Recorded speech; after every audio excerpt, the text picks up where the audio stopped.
with an intriguing destiny. This place exists between dream and reality, mind and matter.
Big.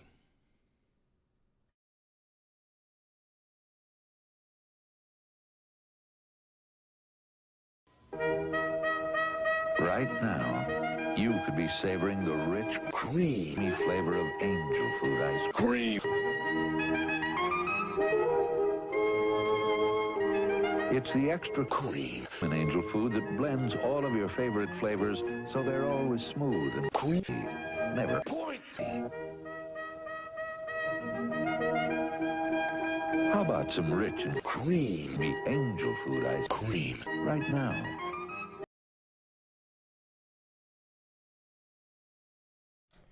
Damn, how about it? You guys doing this fine evening? Oh. Extra dark today. Midnight dark. Got my HeyWoah black card from American Express. Dude, I'm ready. Bad game is $21.99. Thanks to the big prime. 11 months. Almost 1 year. That's true. Only 2 months away. What's on the menu this fine evening? Well, I have a little bit of story time, because I missed a stream or two last week due to unforeseen circumstances, but I fixed them. We got some stories, and to make up for it, they say, and I don't know who they is, but the best apology is just more good content, right? So first of all, I might as well start. And today, big stream. Tuesday, Dungeons and Dragons 5.5e stream. I got the book. Gonna look over it, see what it's like. As a man who's played Dungeons and Dragons since 1989, I have some thoughts, probably, but I haven't looked at it and I haven't followed any of the stuff leading up to it. true React Andy stream, but also reading books. So if anyone gives a shit about D&D, that's Tuesday. Wednesday, I don't stream when Warhammer Weekly is streaming for a professional courtesy. Thursday, Rifts. The Mega Train Heist adventure. Hell yeah, brother. Friday, probably a TTS game. I don't know who, and I don't know with what, but it's gonna be something. Probably not ogres. You don't want to play the same army too much on stream, right? Mix it up a little bit. Anyway, that's on the docket for this week. Whiskey Lima, thanks for the tier 1, 41 months. Big streak while pulling through COVID. Nurgle won't have me this time. Hey, sorry you got that thing. But 39 months is a long time. Big streak. Thanks a lot. I appreciate it. Absolutely massive. Chill intro, but it is big HeyWoah Gigabrain. Yeah. Good job, How about King. that? Brutal Burrito. Thanks to tier 1 for 4 months. Small streak. Don't worry about it. You've given me some percentage, whatever my cut is, from Batty Zizos, right? I appreciate it. Thanks for liking my stuff. However low effort it sometimes is. Confused Shroom, thanks for the first time chat. HeyWoah got me to sign up for the US Open despite never playing a tournament before. Big ups. Big Boss Fat Moss. Good name. Yeah, just enjoy yourself. I have a secret trick. Good job, King. They don't want you to know about this. The mainstream media doesn't want you to know this information. But if it is your first tournament and you go to that tournament, I have a secret cheat code. It's basically, spies, right? Oh, we're in spycraft, we're double agents, we're triple agents, the CIA, stuff like that. They have secret code phrases and messages, All you have to do is the following verbal components. Tell the person that this is your first tournament, your opponent, and they're like, oh, okay. And then they'll just be pretty accommodating. I found it works wonders. Same for you and Nova, David Canty. Nice. Yeah, Nova is next week, I believe. Which means, of course, next week we'll be having a stream, a live watch party, essentially, of the Nova reveals, which they have heavily hinted will be a roadmap, imagine. Possibly some Storm Chased as well. Anyway, Darth Vol, thanks for the tier 1. 23 months, big times 23. True, thanks for the subs and liking my stuff. Low effort, but big content. Hey, every once in a while I do effort. Every once in a while, I make the funny intros, those take a while. And then I reuse them into the ground, am I right? Same with the commercials. Every once in a while I make a absolute... Oh, absolute. Anyway. Oh no, now we have to go... We gotta catch up on the walk. Where were we? We were about here. We weren't here, but we were close.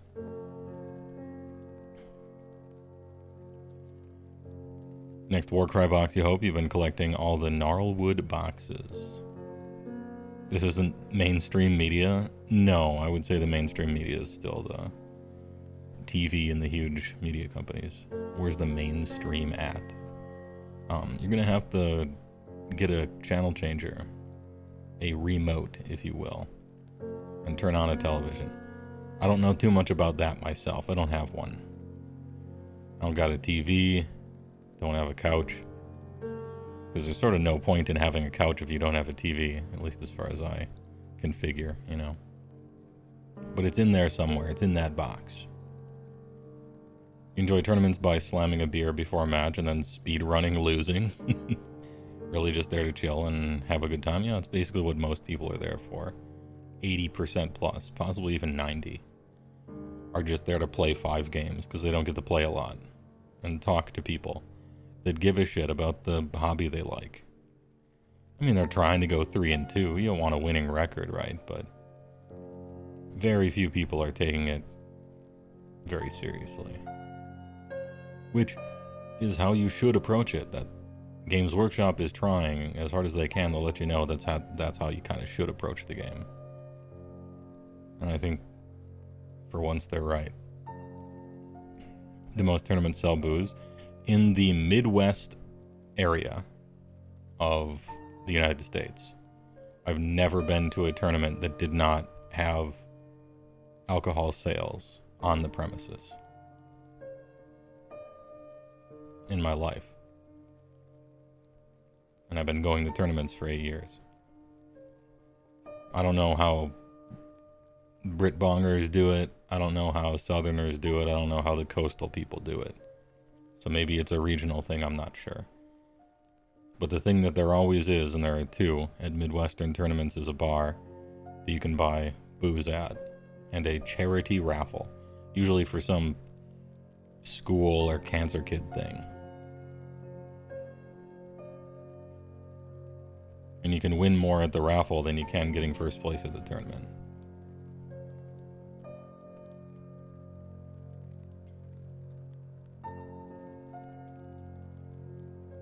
Southerners have biscuits and gravy and Dr. Pepper on deck. Oh, that's kind of nice, though. All right.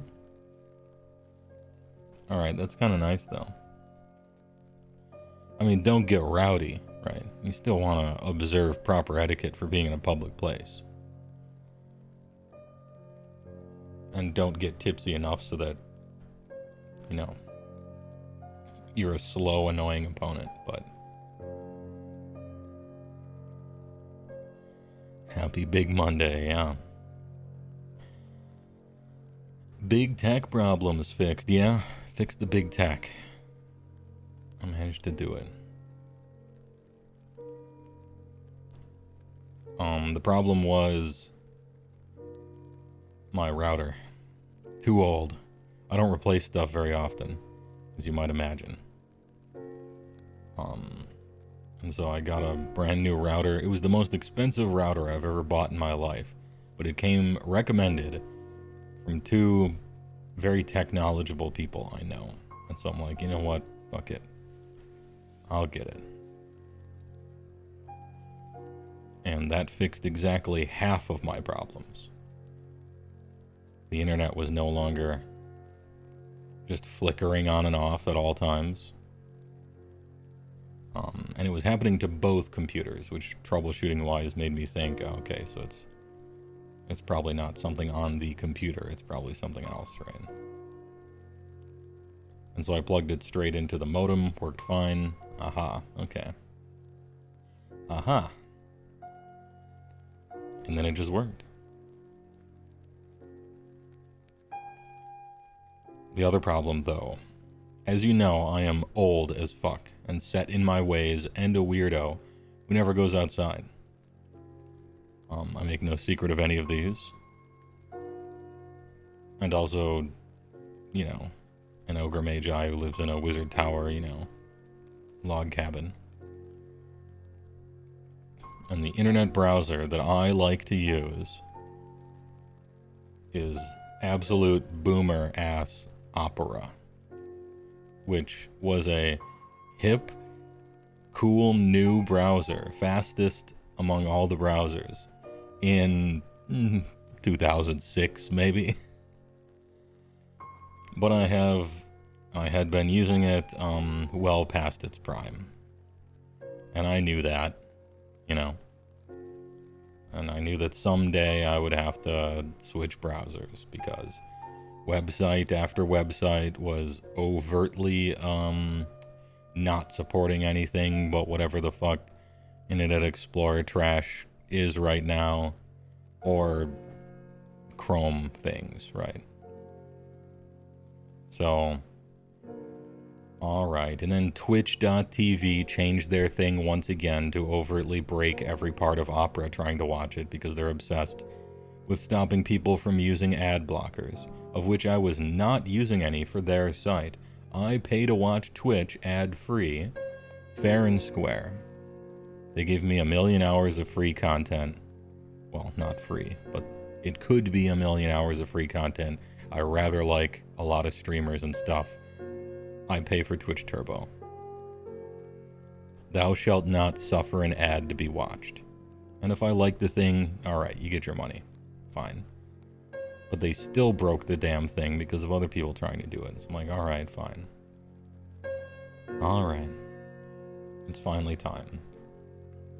And so I switched browsers. Once again at the... we had a meeting of the minds, right? Alright, what am I using? What do the kids do these days? It's Brave. Brave is the browser that I have now. And it took a little while to set up. There's a lot of options, but I like that. I enjoy a lot of options. I prefer more options over fewer, in general. You know?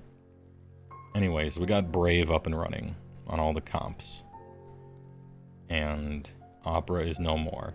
There's a little growing pains, I have to admit.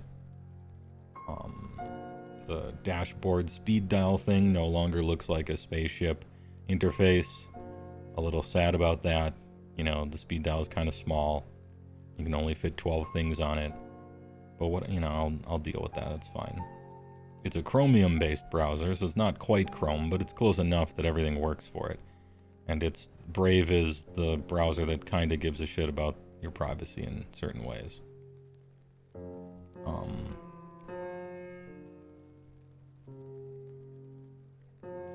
Anyway, it's got features, or it doesn't have features that I want, but I'm not trying to use extensions for those.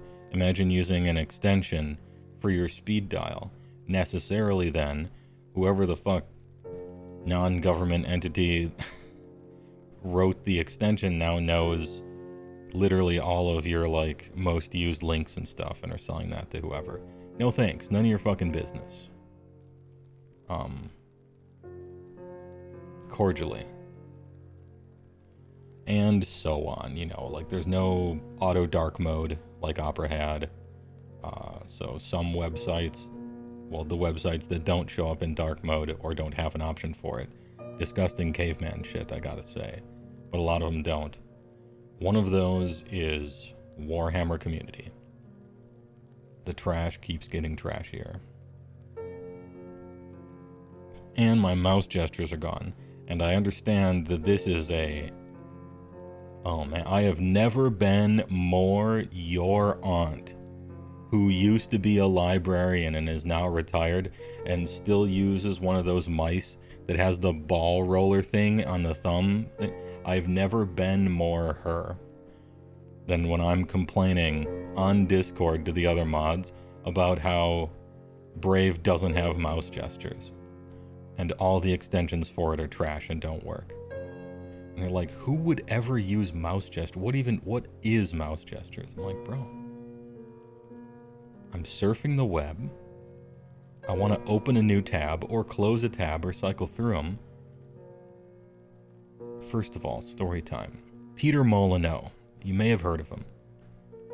The original Big Promises doesn't follow through with it video game guy, right?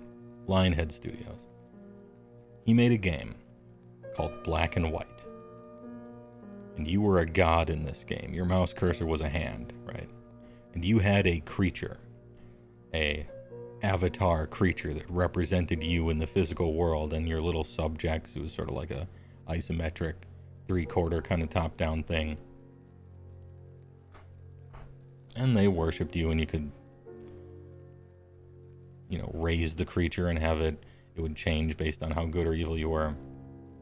Anyway, long story short, you can cast spells in this game because you're a god. And how you cast spells is you move the mouse around in little pentagrams. And that shit was sweet.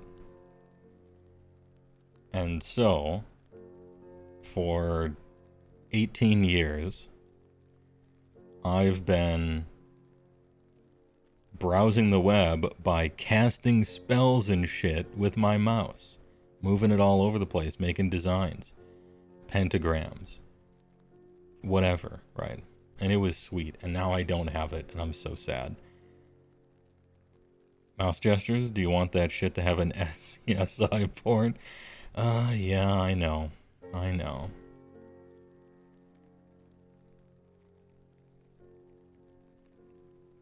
Anyway, so I've been bitching about that for a while with full self-awareness that it's the most "you're retired aunt librarian" complaint ever. But man, I'm sad. I heard that it's in this dev stack or whatever. I heard that they're planning on adding them next year or something. And whoever is monitoring the metrics of the users of Brave, right, in the back end, the day they allow mouse gestures, they will see one person in a log cabin wizard tower somewhere in America. They will see the productivity of that man increase 10,000-fold, and they will be blown away. Someone here is a wizard in real life. They will not be prepared for the level of speed, precision, and sheer productivity that will be me when they give me my mouse gestures back. I'm in a straitjacket. I got the training weights on. They're holding me back. I'm just biding my time. The cream of the crop. Is he talking about mouse gestures again? Yes, I am. Or wanted to play Dawn of Sorrow on his browser. Yeah. The kind of streamer to abandon Discord in favor of an IRC server. Okay, so I did use MIRC back in the day. It's perhaps still around. I couldn't tell you. Maybe TeamSpeak or Mumble. What was the other one? There was another one that had a weird name. Never Skype. No one ever used that, except for companies. Same thing with that shitty one with bad security that everyone started to use in COVID and then immediately stopped. What was that thing called? Zoom, I think? Ventrilo, that was the other. Bob Goblin Gaming, a fellow old man. Ventrilo was the other one. You are right.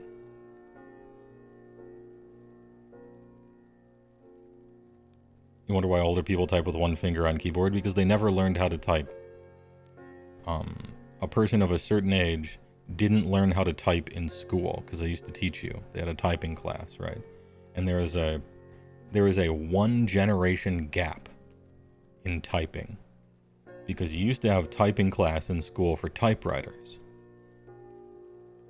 And then typewriters fell out of favor and they started using kind of computers. And so they stopped teaching typewriting, but they didn't teach typing on computers yet. And there was a generation that was missed. And then after that, you started to get personal computers in the home and stuff like that. And then they started teaching typing again. Much like how they were teaching cursive or something and then stopped, right? And so unfortunately, there's a generation that never learned how to type. And if you didn't learn it when you were a kid, it's really hard to learn it when you're older. But you can. And they just never bothered to. For instance, I'm of the generation that never learned how to type with my thumbs. Because I lived, half of my life without the concept of a cell phone. There just weren't any. I mean, people had a cell phone in their car and like a box in it, but that's about it, and it was basically a normal phone, right? So yeah, I never learned how to type with my thumbs.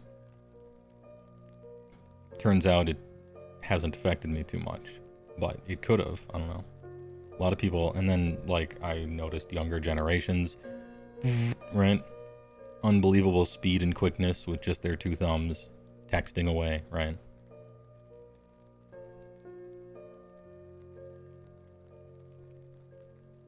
You heard QWERTY keyboards are apparently designed so you don't type too fast. On an old typewriter, man, I don't know about that.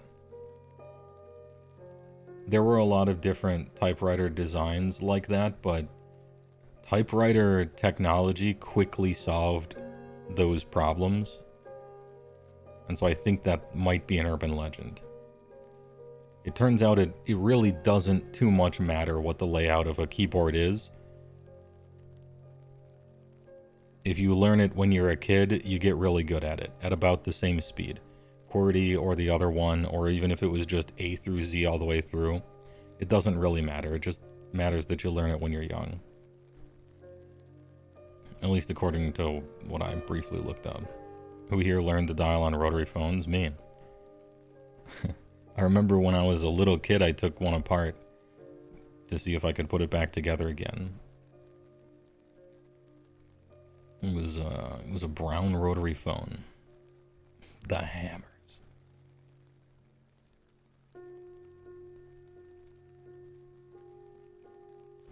You've only recently learned how to type on the PC, and it was mostly due to FPS gaming within the last 2 years. That's crazy to me. Do you think there's another generational thing, or am I being sweeping about it? Because there was a generation that missed learning how to type. Are they teaching typing in, you know, elementary school, middle school anymore? Maybe they're not. Maybe kids these days don't know how to type on keyboards. They type on phones or something. I'm not sure. I could pretend to be mad about it and make a generational warfare video, but it's not the kind of content I do. It's just assumed knowledge now. Damn, that's too bad because it might not be.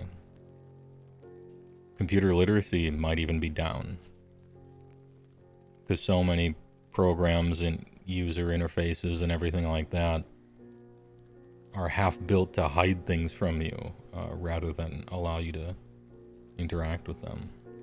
I wonder if that's working. You know, the Apple, you can't even repair your own things that you own kind of idea. Which, if I'm against anything, is that.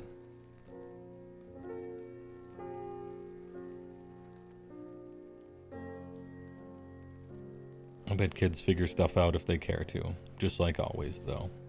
To be perfectly honest.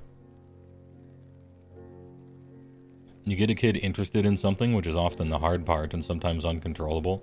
If a kid is really interested in something, they'll fucking figure it out. You know? Just let them try.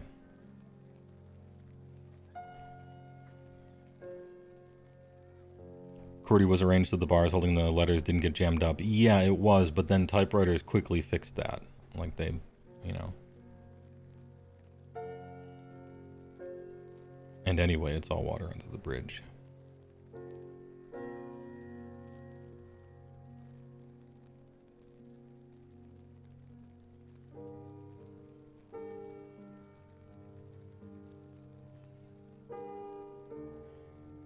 The QWERTY layout was devised and created in early 1870 by Christopher Latham Scholes, a newspaper editor and printer who lived in Kenosha, Wisconsin. Yo, Wisconsin mentioned, let's go.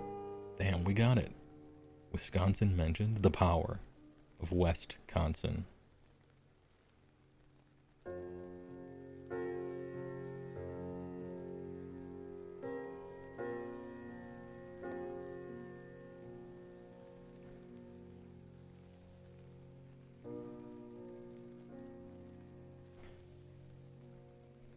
You had computer class in middle and high school for your generation. That's how you figured out how to play Warcraft 2.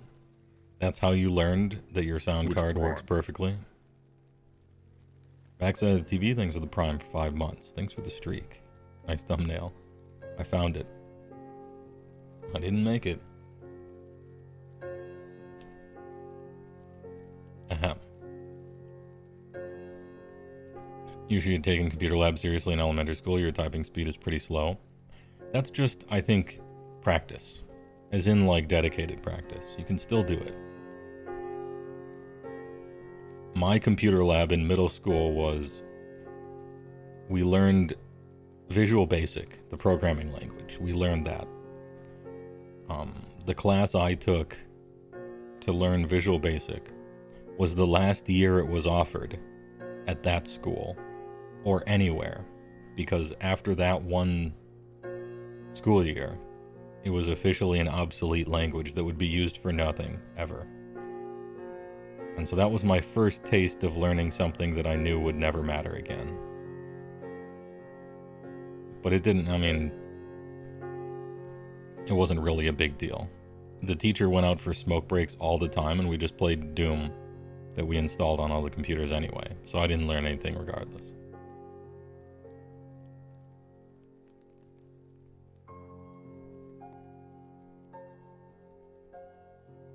Your 10 key was garbage, and then you got a job where you needed to use it. Same, yeah. My 10 key was bad, and then I worked as a proof operator in a bank. And my 10 key got really good, really fast. It was also one of the worst jobs I've ever had. What an awful job that was.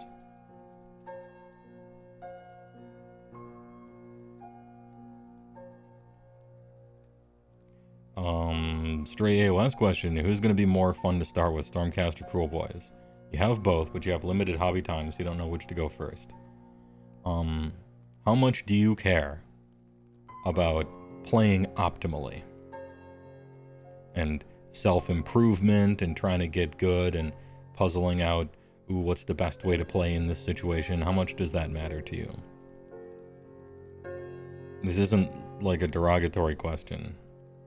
There's nothing wrong with liking that or not liking that.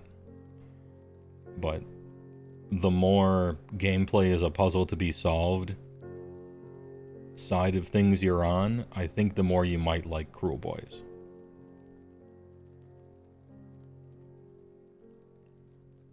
Normally, I steer people away from Stormcast.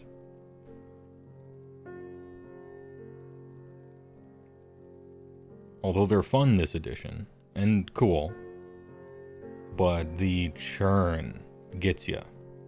There's a churn danger with Stormcast. Models that have only been around for a little while getting retired, brand new stuff coming out all the time. Ooh, the metagame changed, you need to buy something else. Ooh, the metagame changed, you can't use that guy anymore, you gotta use this guy. The problem with them is that there's so many of them and there's so much churn with it, is that you're almost always kind of buying something. If you're a big painter guy, then maybe that's a good thing to you. I just want you to be aware of it, that's all.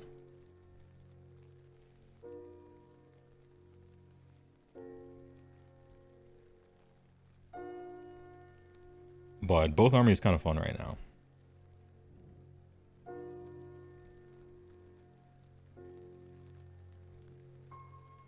Dr. Pepper Cream. HeyWoah has incredible power. DP Cream, dude. It's kind of nice. I'm a Dr. Pepper fan. Did you make a GUI in Visual Basic? No, I don't think... Look, you're trying to cause me to remember memories from over 30 years ago, but I'll say no. Probably not. Maybe I was supposed to, but I played a lot of Doom. We made like animations and stuff. And, you know, Hello World, things like that. Command line stuff.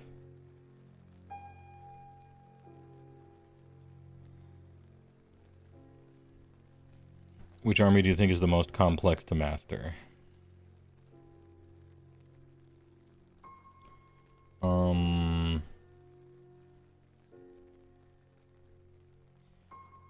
I'll give you a cop-out answer first, and that's the best army.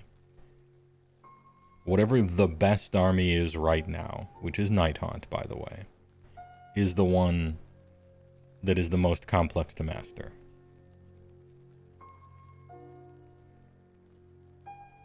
Because the ceiling is the highest. Eventually you're going to be 4-0 playing other people that are 4-0 in a mirror match or something like that. So you got to eke out those wins. It's, you know, people talk about tier lists and stuff and they're like, well, equal skill, this and that just never happens ever in real life. Like, you simply don't play people that have equal skill to you. And I'm not being pedantic, like exactly your elo. I'm just saying, usually it's not even pretty close. It's kind of rare for it to be pretty close. And it's hard to define that in any case. you know. But if you're playing the best army and you're always winning, then at the last few rounds of a Swiss event, you actually are kind of playing people that are just as good as you, especially if both of you are 5-0 going into the final 6th round. You've finally done it. You are kind of probably playing somebody as good as you. And when you are, then the minutia really does matter. That being said, Crewboy is pretty tricky to play. Crewboys is a skill issue army right now.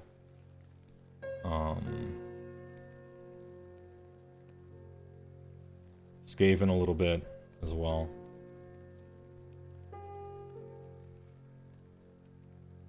And then whatever the best army is, which is Nighthawk. Off the top of my head, those are like the skill issue armies. But if you're looking for competitive advice, I'm obviously not the person to like ask about stuff. If you're looking for competitive play advice, my recommendation is to find someone on YouTube who frequently does very well at tournaments all the time and listen to what they have to say.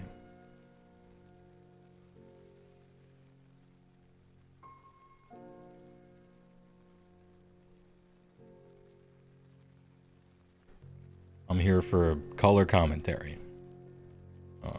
making people laugh sometimes, entertainment, and then like very new player advice, stuff like that, reactions, things.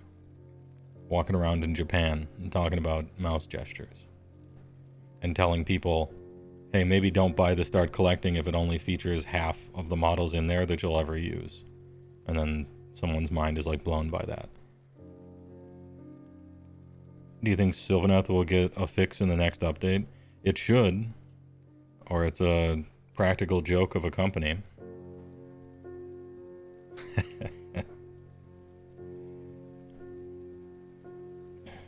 So we'll see. We'll see.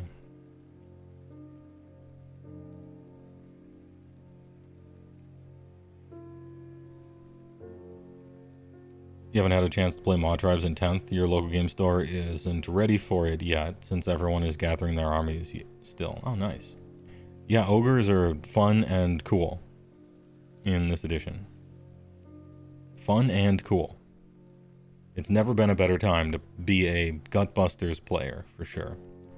If you're talking about the umbrella of just all ogres. Gutbusters are fun and good. They got both. It's very cool. Beastclaw half fucking sucks. And isn't fun. Ooh, pink-haired girl. There she is. Everybody wave. Okay. Where was I? Yeah, the monster half of the army, not fun and also sucks. But look, you can't have everything. At least one half of the army is good. There was a few years there where neither half of the army was good or fun. So like, hey, alright. I guess we'll take what we can get.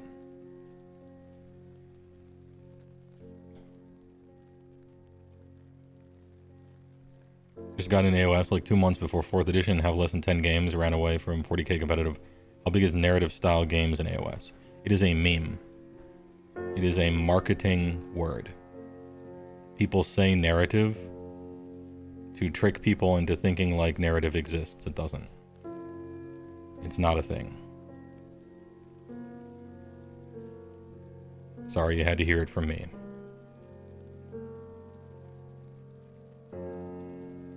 That being said, there are events that are technically narrative, kinda, that are really cool and fun. So I dropped you down and now I'm picking you back up with the old gotcha, right?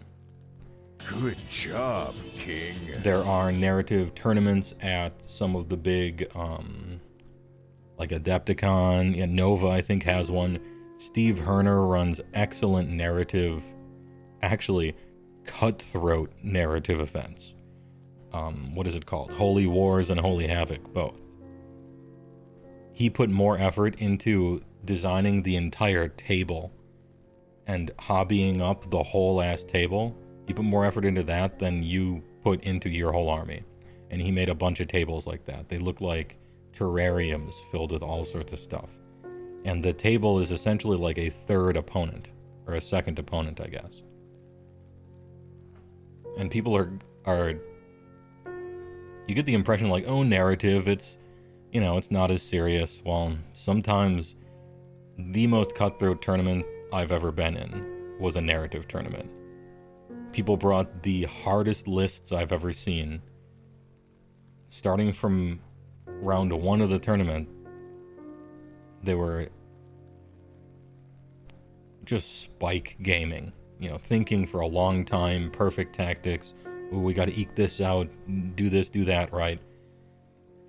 And then also competing on the narrative end. Oh, you gave your guys names. That's cool. Here's my 6-page written in script format backstory for my whole army. Oh, you just wrote it? That's quaint. I drew an entire comic book with panels professionally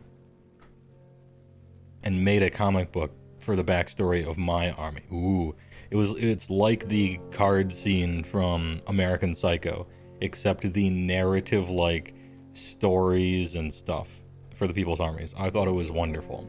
Loved the whole thing. Dwight to the Dead, thanks for becoming a HeyWoah enjoyer on YouTube. I appreciate it. So, events, yeah. But like, if you're trying to find like a local narrative game or something like that, what people on the internet who say they play narrative all the time usually mean is just like super casual, normal play. Unless they have like a dungeon master or something, third player or something like that. So there's a little bit of a disconnect there, but you have to search for it. But if you find the good stuff, it's really good. Now that I've carried you through the whole journey. Casual Karn thinks tier 1, 11 months. You didn't even play this game, but you like the vibes. I appreciate it. That's my goal. Also, that might be Karn from Magic, I'm not sure. But I am a Karn Father enjoyer from years past, so I appreciate that if it is that reference.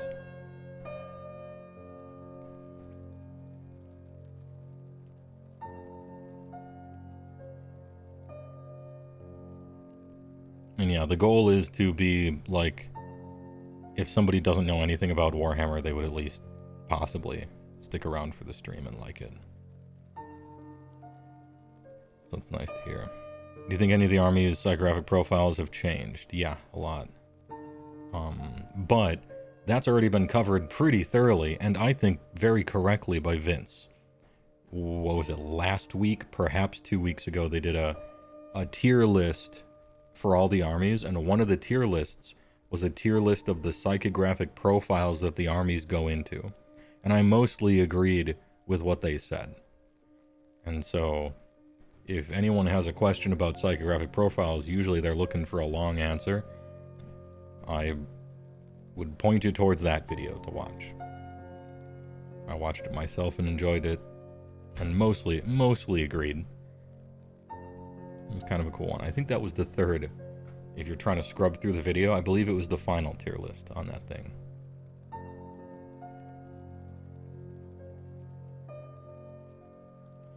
I would... It depends on if you want to go relative or not. So, how do I put this? You know that political compass test you can take? And it's like...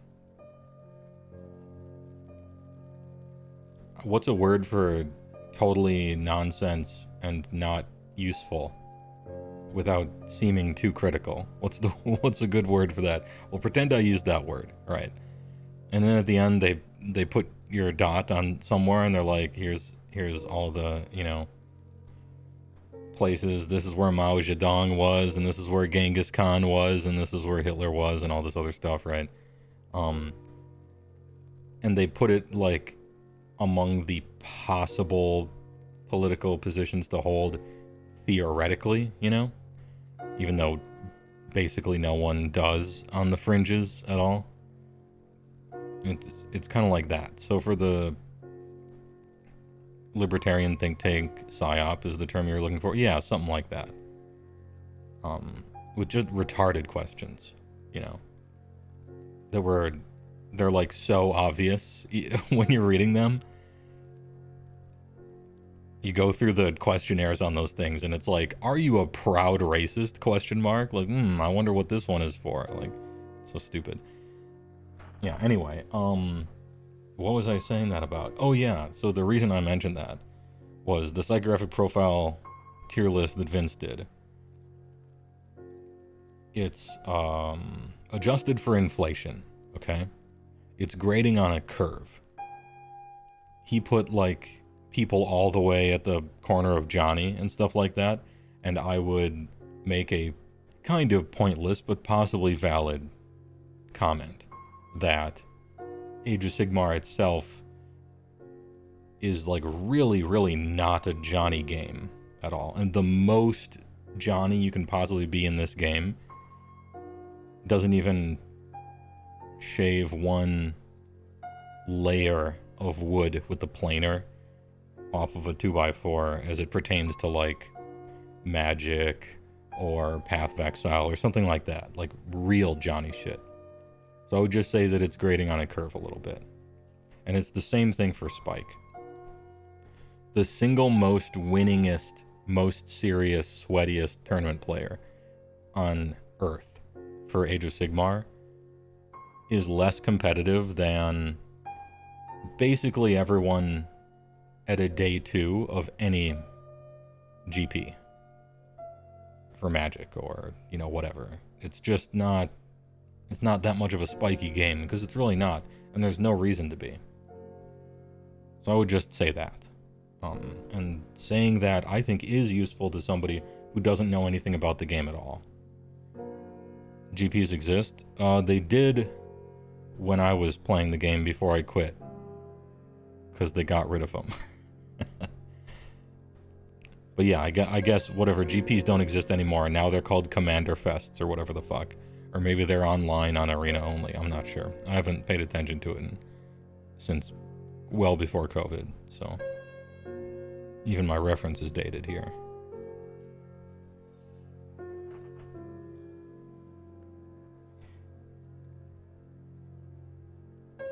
Yeah, we used to have Pro Tours and the Hall of Fame. Best players immortalized forever. They could design their own card and get their art on it and things like that. Trips to Honolulu, gold, platinum pro status, appearance fees, you know. Almost, but not quite, deserving the term pro, as in professional. Now we have, I don't know, Commander Fest or something. We have a button you can click on Arena that allows you to buy actual nothing. It's just ones and zeros, and then you open it and it's digitally random ones and zeros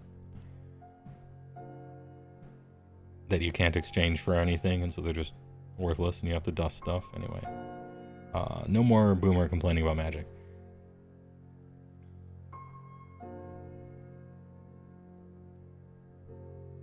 Realm Artifacts in 2nd edition was a long time ago, brother. Johnny as we ever got. Yeah, that was the peak Johnny. And it's no surprise that I liked that maybe the most. Is it boomer complaining if it's entirely valid? Yes. Boomer complaining doesn't inherently mean wrong. It just means you're old and or sound old. But by gum, sometimes you're right.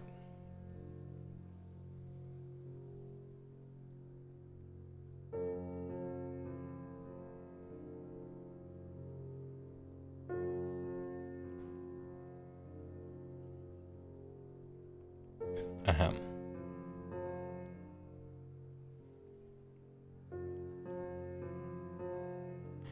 With the inevitable Ogre update, do you think it will get resin kits to plastic? Yeah. Yeah, I don't think they're trying to be a resin company anymore. I should hope that that's their goal, is full plastic lines. It would kind of shock me if that wasn't their short-term goal. which would have been their long-term goal when I started. Complete overhaul? Probably not. I don't think the numbers back that up. It's not like ogres are that popular. We're more popular than several armies that are around right now. You know, we're not the most unpopular army. I think we're more popular than KO and Fyreslayers, for instance. You know?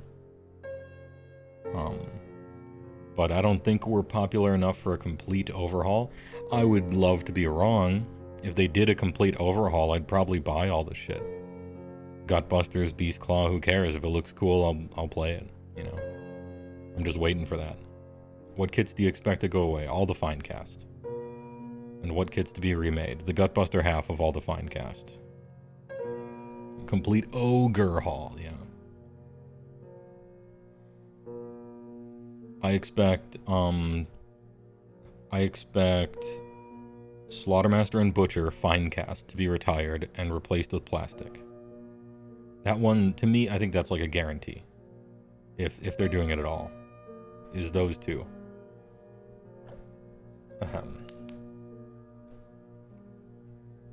After that, Maneater's probably retired forever. Probably not replaced. Maybe they do. Maybe they replace them with cool AOSified mercenary guys from all different order armies that are ogres, like cosplaying cities, people, and Stormcast. Like, that'd be funny, but, you know, we'll see. Frost Sabers and Yetis out. Maybe replaced, maybe not. I'm just not sure. To me, flip a coin and see if anything gets replaced in Beastclaw, or if it just kind of becomes Ogre Maw Tribes. With a big old refresh, and yeah, there's two kind of factions, but, you know, after that, I'm not sure. But to me, I bet the Finecast is going, and the Butcher Slaughtermaster replaced. Everything else, flip a coin. Spooky Kabuki thinks of $20. Only because your thumbnail is top tier. Hey, thanks a lot. I click like, and I click heart. Thanks for the $20, dude.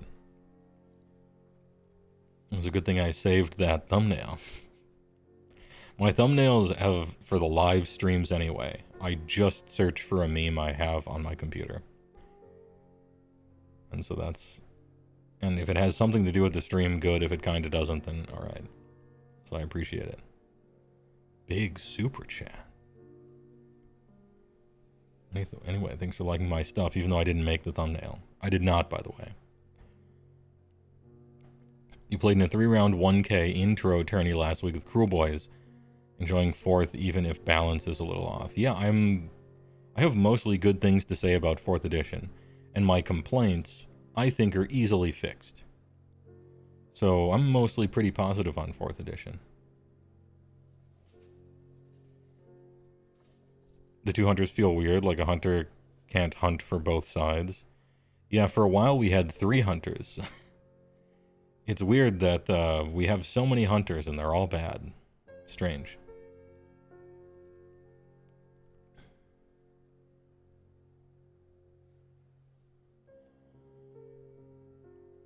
They'll get the Skaven treatment, hopefully. Any idea about Night Runners, because they didn't show new models and they drop old ones? They have to have a plan for them, because surely they would have just dumped them, right? You would think. Maybe they don't want to get rid of everything from one of the clans, but the clan hasn't been truly alive for a long time. It's kind of like Spiderfang. You know? Old, terrible models that no one plays or cares about, and didn't last edition, and didn't last edition. You know? That clan is like the Spiderfang of Skaven. I would just as soon, I don't know, flush the toilet. But maybe Ashen is coming back, and because they didn't flush them, it means they are coming back, and you can have all the hopium you ever want. Maybe a Warcry warband or something, right?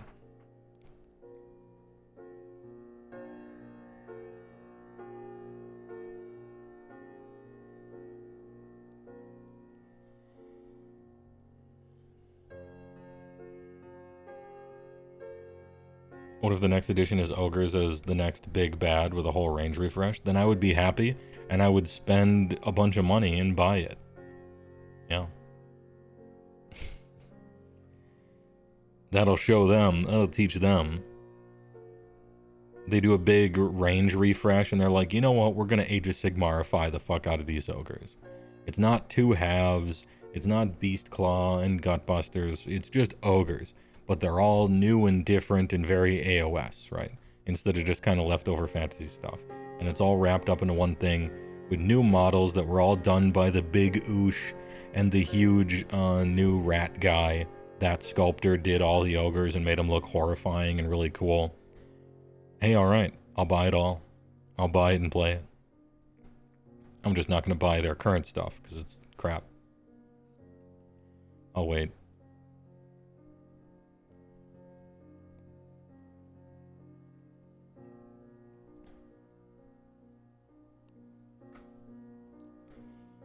What are your complaints? I could get into that, I guess. Let me see. When chat slows down, I'll either start complaining about 4th, which I'd rather not because I'm mostly positive about it. And if I say I'm mostly positive about it and then complain about it for half an hour, it seems like I'm negative about it. But, you know, what can you do?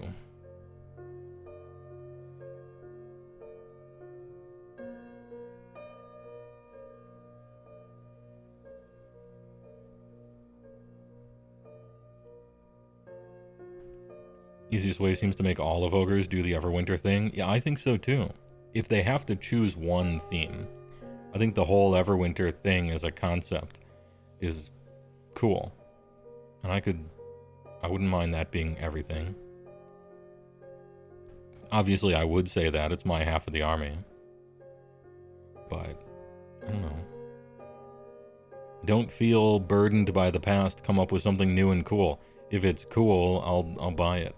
You know, if it's not cool, I won't. It's that simple. Got a lot of people to please, not just me.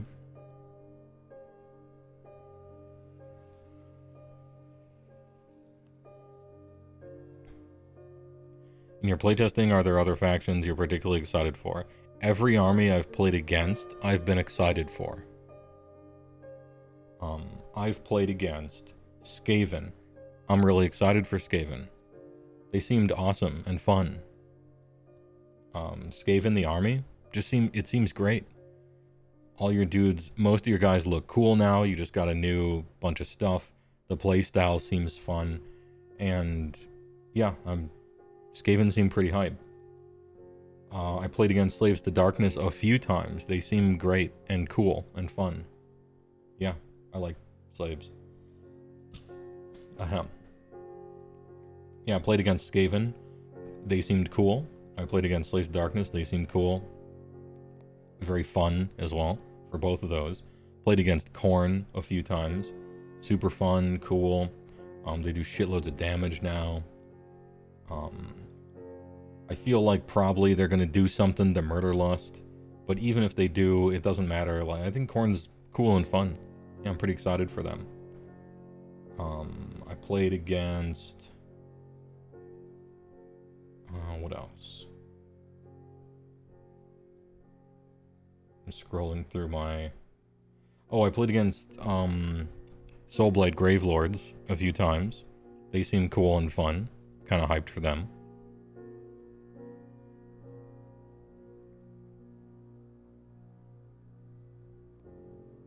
Played against the boys, the Cruel Boys, same thing. Cities of Sigmar, Iron Jowls. I played against Iron Jaws, IJ. I don't know if I'm excited for IJ. Yeah. And that was one of the ones where I'm like, yeah, I don't know about this. I don't know if they did you guys okay.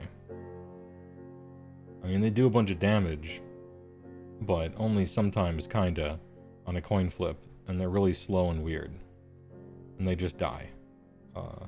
The way they have to build their army is goofy. Like, they designed the army from the ground up so that you have to play with, like, 5 heroes or something, and then they built the game on top of it, and they're like, don't do that. It's weird. Yeah, I wasn't hyped at all about Iron Jaws when I was playing against them. I played against Iron Jaws and I beat them. And I don't think that should happen. I played as Sons of Behemoth against somebody and they were funny. They were like stupid. Alright. Beastclaw Raiders gets well-deserved shit for being an easy army to play. They got nothing on Sons of Behemoth. Holy. I made essentially 0 decisions. I used my frontal lobe 0 times playing Sons of Behemoth, and I won trivially. Like 27-0. And my opponent just gave up on turn 4. So that was kind of funny. I was using 4 of the same model because I didn't think any of the other ones in the book are any good. Which is the other problem. Look, sometimes you just want to turn off your brain and be a rock thrower. Just throw some rocks. Throw some rocks at people. Flip big coins for 4d6 mortals. Push your guys to the center. Roll some dice. Dip a big-ass pretzel in some nacho cheese. A little habanero floating in it. And just win or lose a game, right? And hey, alright, you know. There does need to be armies for that kind of gameplay as well.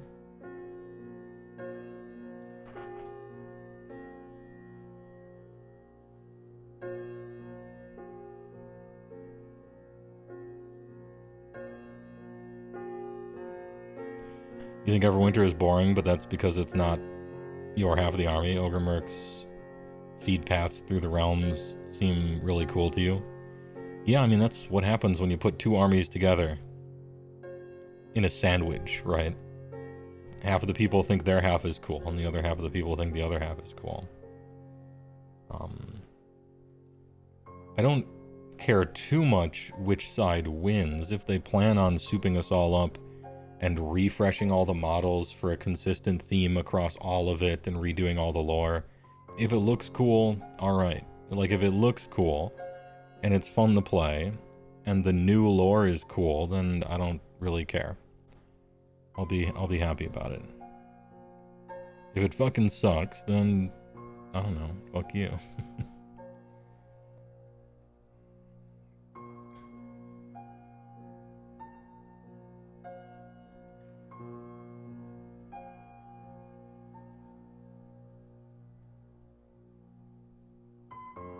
Are there any lists for any army that are using 5 heroes now? In my utter desperation, I started to use 4 or 5 heroes for Beastclaw lists, so I was trying to find anything worth doing with it. But I really couldn't. I think just playing 6 or 7 10 capture, 10 move monsters is like the way. And you can actually win games that way. It's kind of a miserable play experience, but you can do it. And regardless, just playing mostly Gutbuster stuff is better, but, you know, playing a different army is better too. So, maybe that's a slippery slope.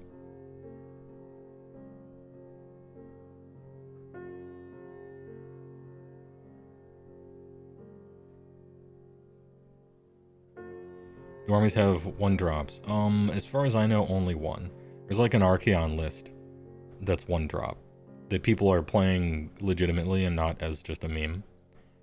Aside from that 1 army, I don't think so. Perhaps there's 1 more that I'm not aware of. Almost everybody is 2-drop, and the people who aren't 2-drop are 3-drop. And then there's like 1 army that can be 1-drop, and then there's like 5% of people are any more than 3. And that seems to be how it shakes out. Yeah, you could imagine a Nagash list or something, perhaps being 1-drop.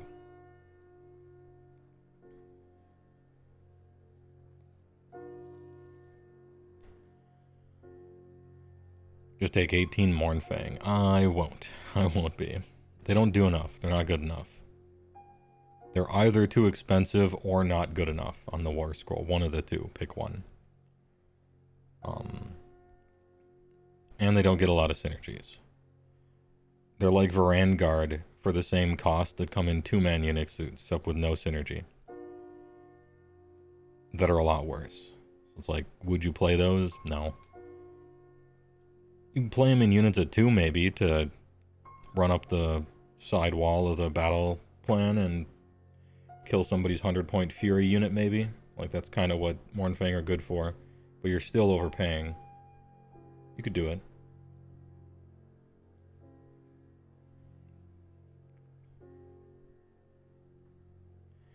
Did you read correctly that the Army of Renown doesn't have a regiment rule? Haven't looked into Army of Renown.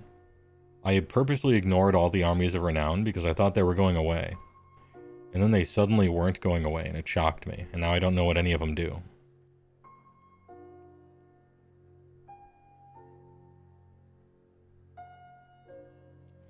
There's Slaves Cav, Wind Chargers, and then everyone else has bad cavalry. Is it that bad? I was to understand the Nighthaunt cavalry is really good. Soulblight cavalry is pretty good. I thought it was everybody's cav is, or actually what? Like, there are probably 5 or 6 cavalries in the game that are extremely good. And then the next tier down is a whole bunch of pretty good cavalry. Just as a whole. I mean, there's some cavalry in the game that isn't good, but I would phrase it like that. I think it's the minority that sucks.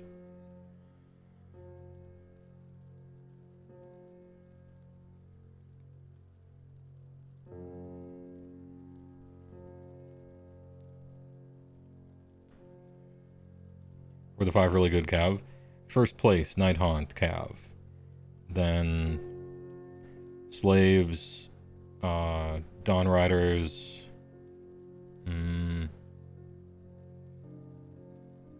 maybe Seraphons.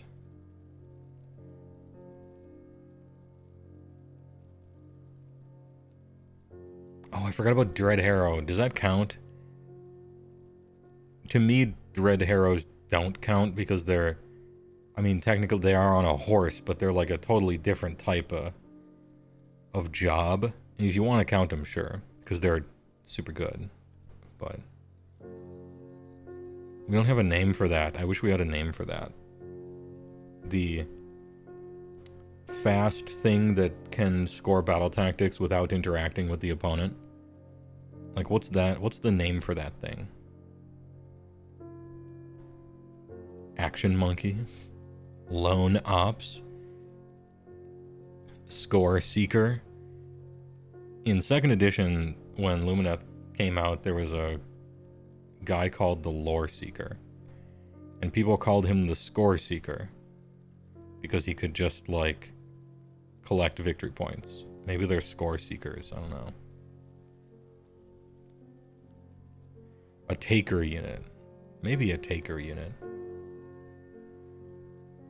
To me, a Taker unit implies a little bit of, like, getting an objective and killing people on it, and that's not what I'm thinking of. I'm thinking of Furies, whatever, Frost Sabers, things that have move 10 fly or teleport, and do, like, the battle tactics that require you to just stand somewhere 40 inches away. If you can actually, like, fight, then I think you're better. You're a different thing.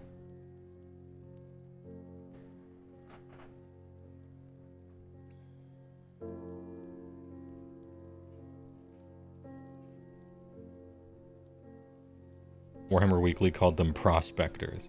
Oh, like a little miner guy sifting for gold. I like that, actually. Hold on. The gotcha grinders. No, I don't want to put gotcha in a positive light. It should be a shameful thing. I like prospect. All right, I'll try. I'll see if I can adopt the prospectors lingo. I like that. Frost Sabers are prospectors, and Furies are prospectors. Okay. That makes sense. Yeah, bats, stuff like that. Battle tacticians. Oh, okay. Go literal with it.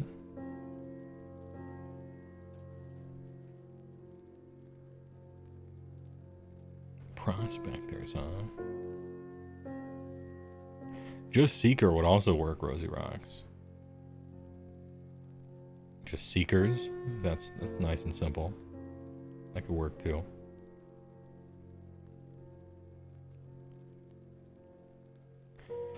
Ooh, Latino hot? I didn't think of that, but now that you brought it up, I can't not think of that. I was thinking of prospector like a... I don't know, like you're sifting through sand to find gold flecks, right? But now that you mention it, prospector does sound like a Stormcast unit, and that might ruin it for me. Did I get one guide? Does this ruin it for me? Maybe Seeker is the way to go.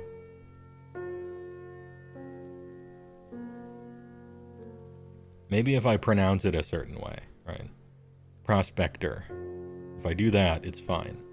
Prospector? No. The pros, spectres, you know. The spectres.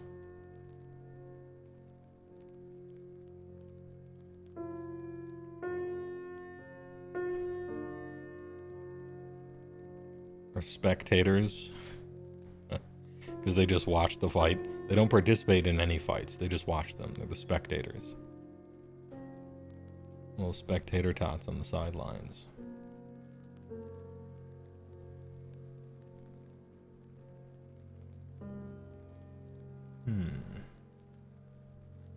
I kind of want to blast through some of these indices, if I may.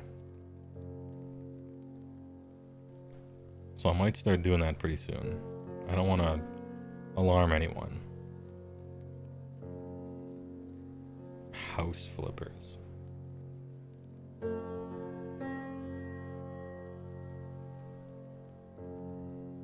Pronouncing prospector like a Stormcast unit, similar pronouncing like an ancient Greek name. Bicycles, yeah. Bicycles. He was the man with two eyes.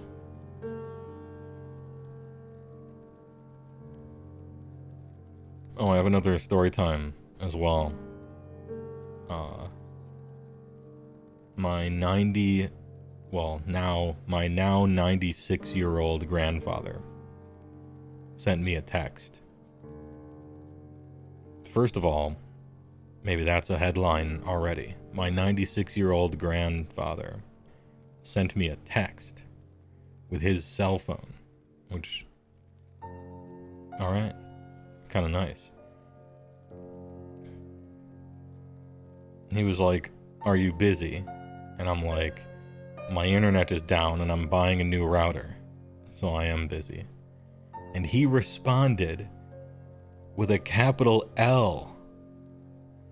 Jeez. Holy, I was blasted. I couldn't believe it. Where's he learning this kind of stuff? Man's 96. Hey, hold this. L. L plus ratio. Plus greatest generation. Anyway, he got me good. I choose to believe that it wasn't a typo, and he really knew. And he hasn't sent anything since, and I didn't respond.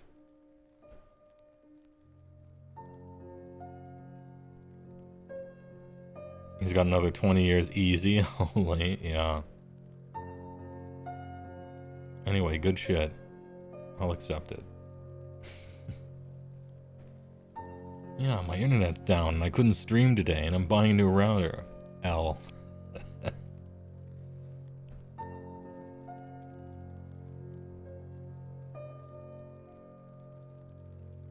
Anyway.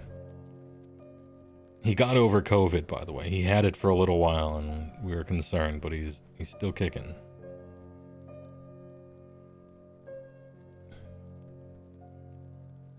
I'm going to put on a commercial and then open up a whole bunch of PDFs. We'll do an index. I might get up, stretch your feet a little bit. What do you think we should do? There's only 6 armies left to do. Wait, 7. There's only 7 armies left to do. Daughters of Cain, Lumineth Realm Lords, Nighthaunt, Soulblight Grave Lords, Seraphon, Disciples of Tzeentch, and finally, an army that I thought I did, but I didn't. I just played against it a bunch, and that's Khorne. And there used to be an army on this list that I didn't think I went through. But it turns out, according to my editor for YouTube, HeyWoah Plus, I did do Sylvaneth. It was just so boring that I forgot I did it. Apparently, I did. He's got the footage. So I did Sylvaneth. Yeah. Who knew? Anyway. I'm going to get up and stretch my legs, as should you. Top off your drinks. I'll put a commercial or two on, and I'll come back and see what people typed in the chat. Is it finally time for me to do an army I don't care at all about? Like an army that will be painful for me to look through, because holy shit, I never care about the stupid shit that this army does. That being Seraphon, or Lumineth, you know, Tzeentch.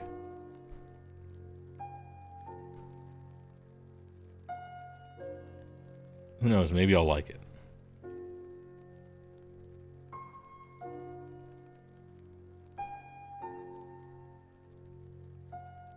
Let's do big cows. Hold one single moment. Alright.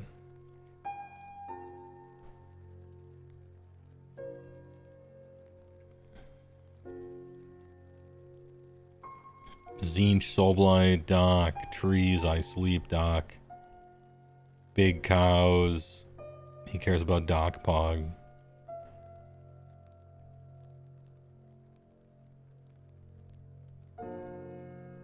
Gramps, I'm reading Seraphon L.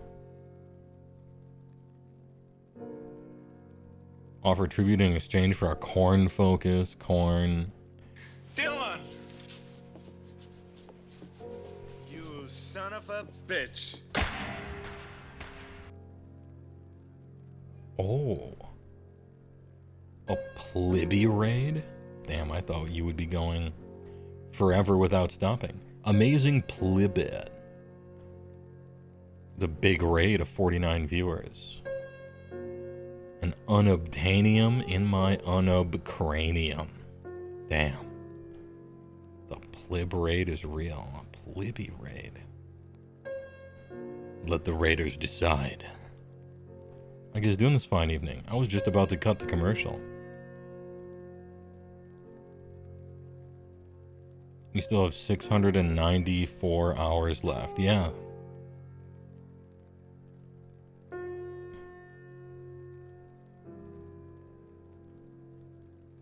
This was the streamer that killed Rizzo the Rat. She does. Yeah, I was watching her earlier today with the Shenmue gameplay. That game is so entertainingly bad.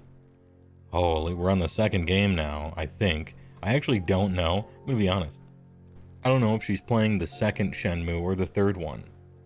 Or if there's a fourth one. And if she's playing that one, which may or may not exist. I don't even know.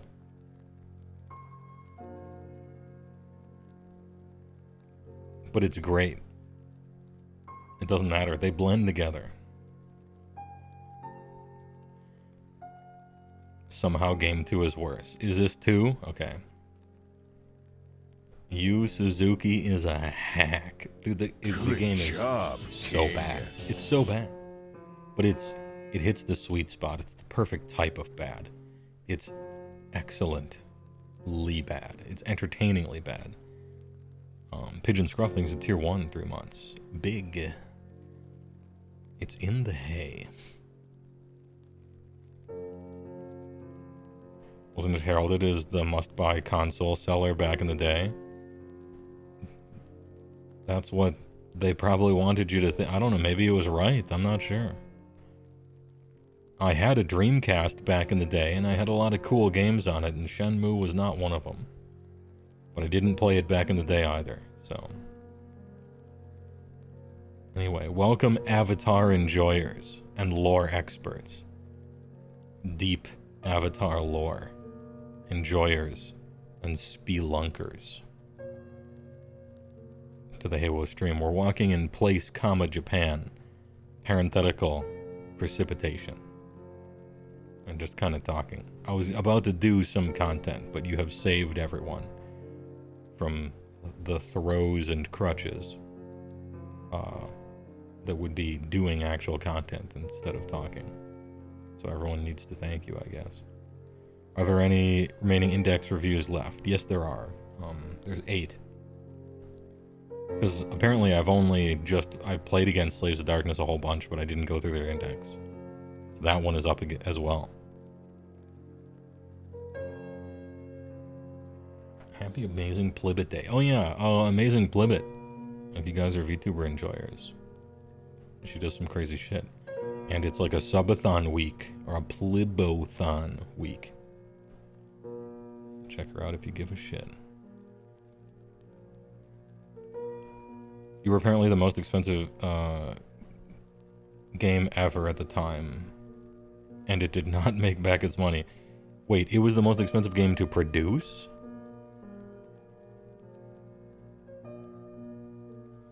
But they recorded all the dialogue for that game with a lapel mic inside of a paint can. Dude, they must have ran out of the most expensive game real quick.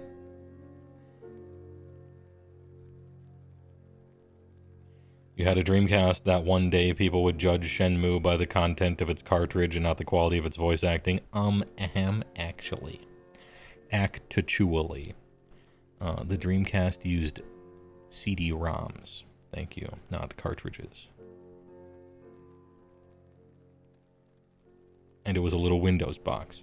And if you flip yours over and find a serial number that ends in 0 or 1 with a 99 date, it can just play burned games and you don't need to do anything to it. It'll just simply play burned CDs. And that's what everyone did, including me.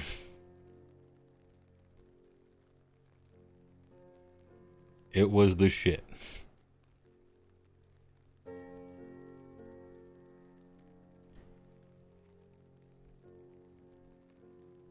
Actually, they were GD-ROMs. Well, not the ones we were using. We were using, like, CD-RW, like, pluses and stuff.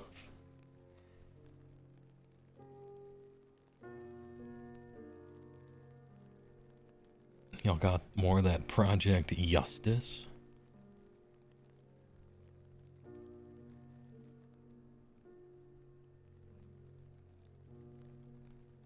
According to one person in chat once. Well, I mean, isn't that the classic thing? Chat, is this real? One person. Yeah. Alright, that's it. It's real.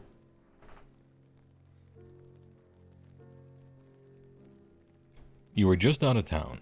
Visited your mom's old garage. Found your complete set of monsters in your pocket and super scary Mimp. Gonna put them back on their mountain for display. Oh shit. Shenmue became the most expensive video game ever developed at the time, with an estimated production and marketing cost of 47 to 70 million. Though this also covered some of Shenmue 2. Okay. Alright.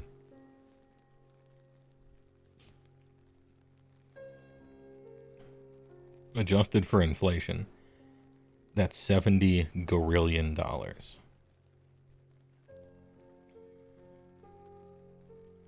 Was Shenmue 1 and 2 developed back to back?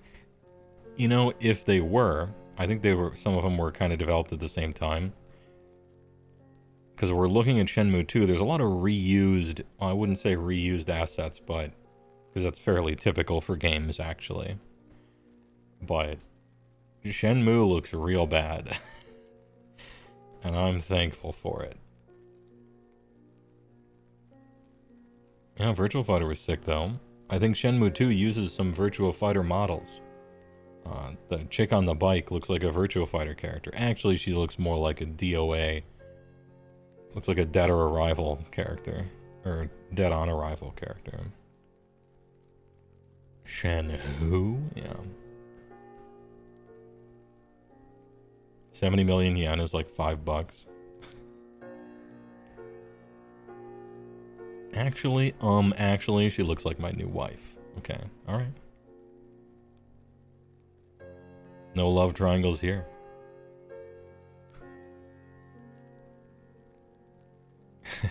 Shenmue sucked, so Yakuza could sing karaoke. And it would have done that anyway. Fighting Vipers too.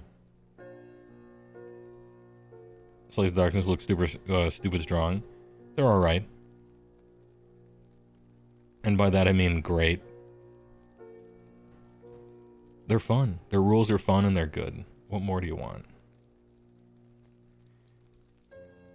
Apparently they created more than 1,200 rooms and locations, as well as using real meteorological records to create the day and night cycle. Yeah, but what does that really mean? Real meteorological records to keep the day and night cycle? Doesn't that just mean every 24 hours? Because that's real. You know, every 24, a new day dawns. Watch out for some sentences like that, because they're kind of marketing personed up a little bit. They only studied records from 1986. We studied real meteorological events to make a 2-frame animated GIF that would go back and forth to cause rain, because according to our real data that we looked at for rain, it goes down.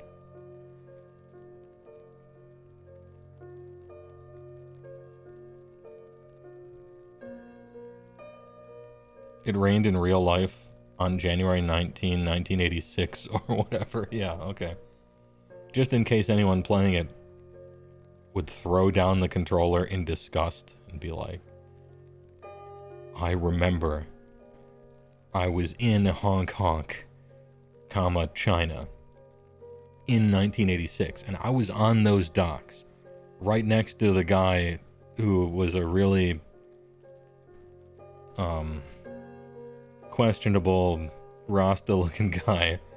I was there, and it was raining, and it's raining in this game. Thank you, John Video Game, for making this thing. And that man's name was me. 4 forklifts lost their lives. Dude, the forklift minigame was so shit. We had a shared suffering. You know, sometimes you bond over a shared suffering. And I was watching Plib do the fucking forklift minigame, and she hated it. But it was entertainingly bad. I didn't like watching it either, but we shared a memory now. A memory of pain.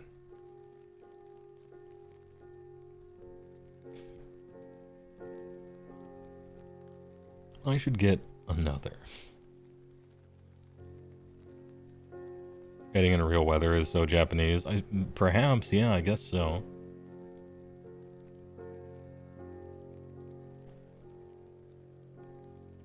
I was there, dude, when she got Nipples the enchilada. After 7,000 pulls or whatever. I was actually sad that she got it, because I rather liked the gameplay loop of her pressing X every 55 seconds and nothing changing for 3 days. It sounds like I'm being sarcastic. I am not. I mean, I was happy for her, because you should be happy for your streamer. But I was wistful, in a way, that the magic was gone. Sometimes it really is about the journey. You would have had a mental breakdown if you didn't get it.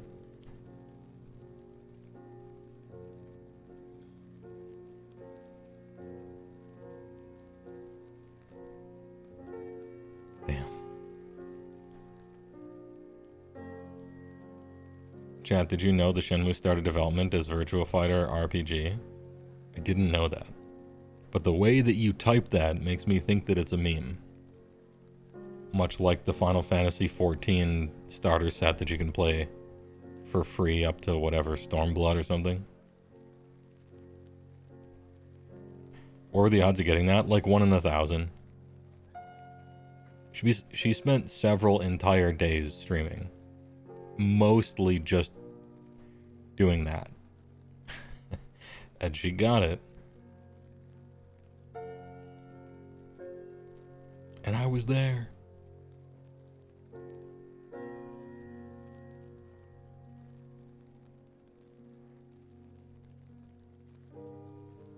This got you thinking about the PS1 fighting RPG game Shaolin. You don't mean Mortal Kombat Alliance Shaolin Monks, do you? Was that even? That wasn't the PS1, I don't think.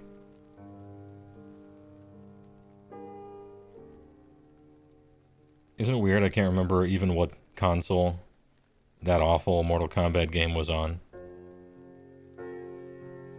And I know saying the word awful Mortal Kombat game doesn't narrow it down, because there's never been a good one. But I think it was PS2. I think it was that generation.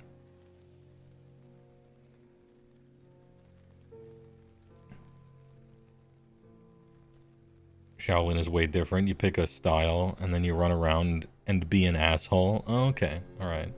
So it's Yakuza.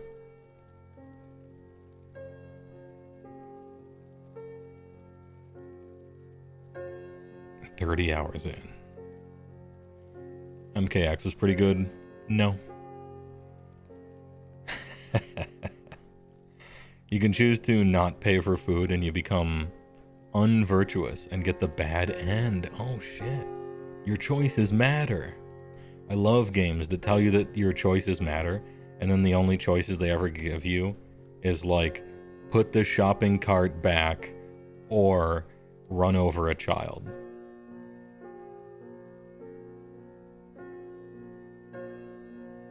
You choose to, let's see, Mortal Kombat is so insanely popular in the post-USSR space for no good reason. Is it really? Strange. GTA Shaolin.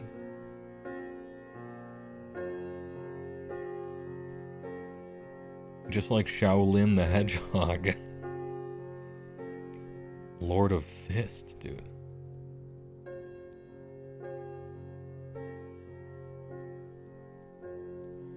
Me and my little bro played that. He kept messing up the Scorpion fight and he lost his shit and screamed, "You try beating Kung Lao, see how hard it is." Alright, core memory.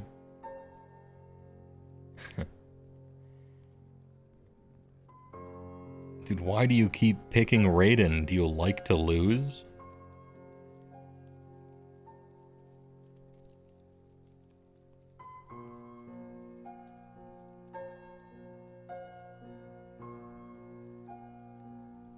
The franchise would be in a much better state now if they kept supporting MKX with additional content instead of releasing the dog shit 11 and 1.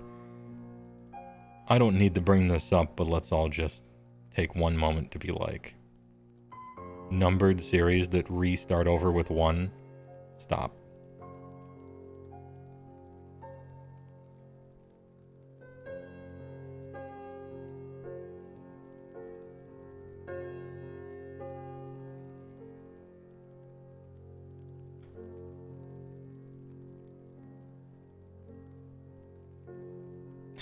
Thank you, and also welcome #Louie.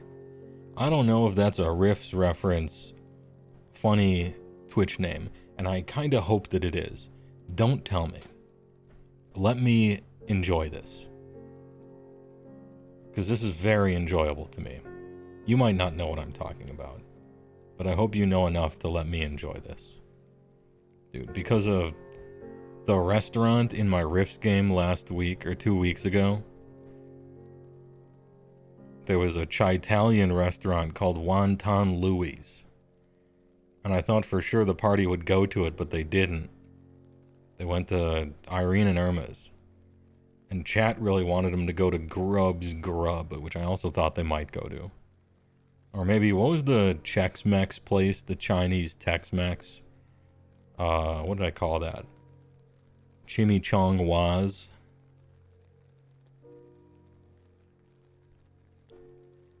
Maybe next time. Maybe next time. Yeah, the Chex quest plays. Damn, I got a hankering for some wonton Louis this afternoon.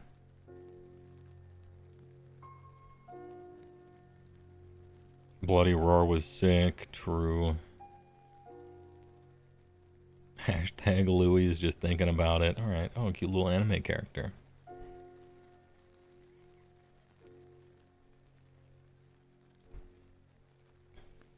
Anyway, speaking of riffs, this Thursday, tune in.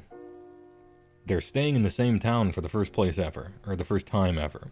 And so we get to revisit some well-loved characters and places. Maybe this time they'll have dinner at Wonton Louis or Chimichangas. Perhaps even Grub's Grub. Riff's big.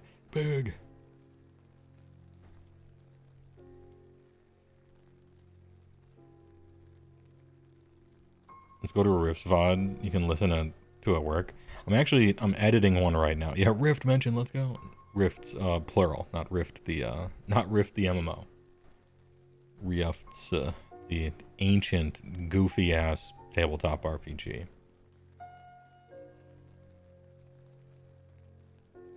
You're still disappointed no one chose to play Crazy? I told them not to.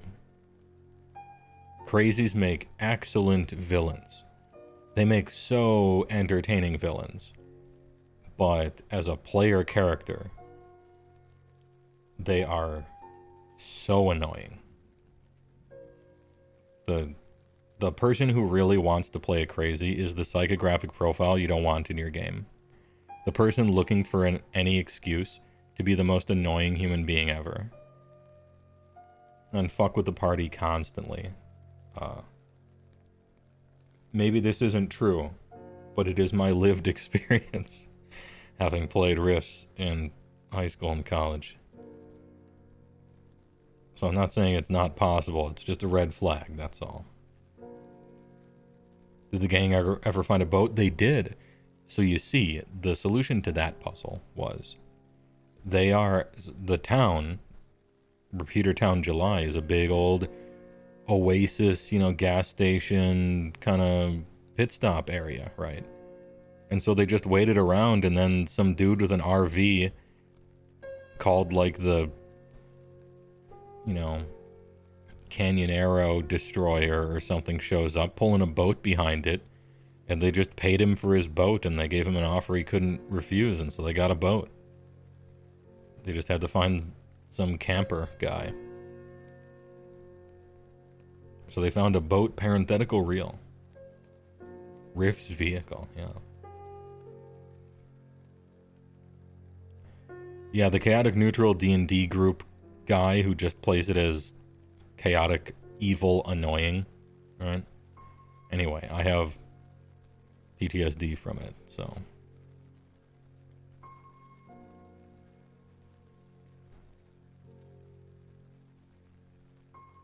Anyway, tune in Thursday for the Mega Train heist.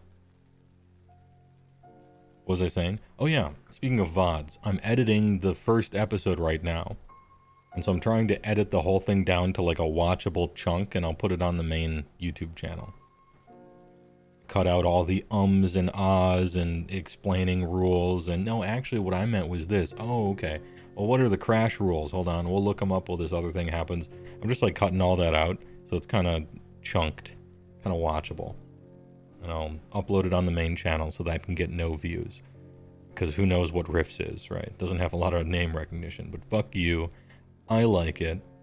And doing things that you like even though they won't be successful is part of avoiding burnout as a streamer, right? Or a content person.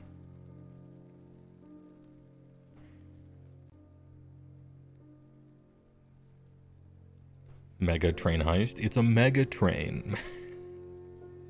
It flies. It's a hover train. No, do it like Matt Mercer. I've never actually watched an episode of that, so I don't even know how he does it.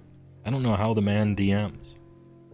I know that he's a professional voice actor with name recognition, So I'm 0 for 2 on that front, right?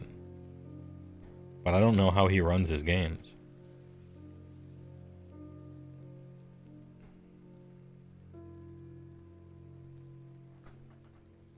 Maybe I should, as research.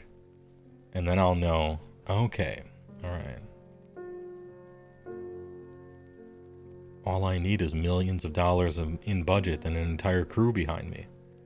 Oh, pink-haired girl, let's go. Oh, best part of the walk. Absolute top part of the walk. And only hire famous people who have huge followings for every single person in the game and you.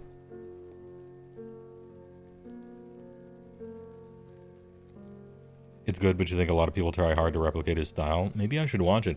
I don't know what his style is. I should probably just know, right? I should probably be aware of it, I guess. I'm probably not going to change how I do things, but...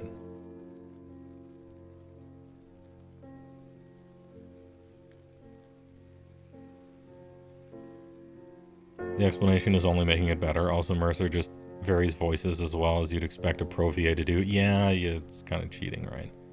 Leans hard into sound effects. That's it. That and elaborate prep are his entire thing. Oh, well that's what I do. Except worse. With less money. In a non-famous, non-voice actor way. Eat shit. I'm already doing all that. Got him. To the best of my ability. Alright, yeah, I don't even need to. I got sound effects. I do way too much prep. I do voices. And, you know, it's kind of a radio play show sort of thing. Hey, we did it. Nice.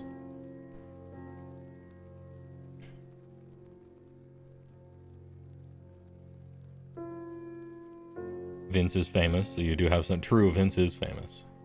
I got that. Actually, hold on. I have 2 quasi-famous people in the game. Vince Venturella, right, of YouTube fame. 100 whatever thousand subs and stuff like that, right? The uncle of everybody in the hobby. And I got Jupes, who is in Temple of the Fuzzwitch,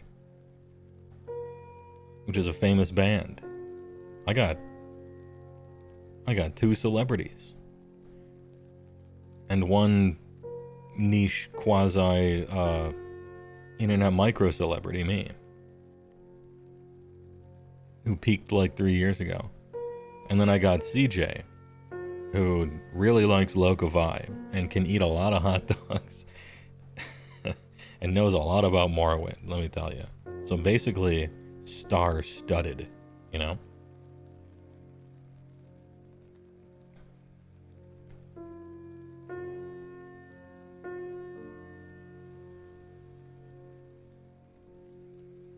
You've seen Critical Role described as more of a reality show now than a live play?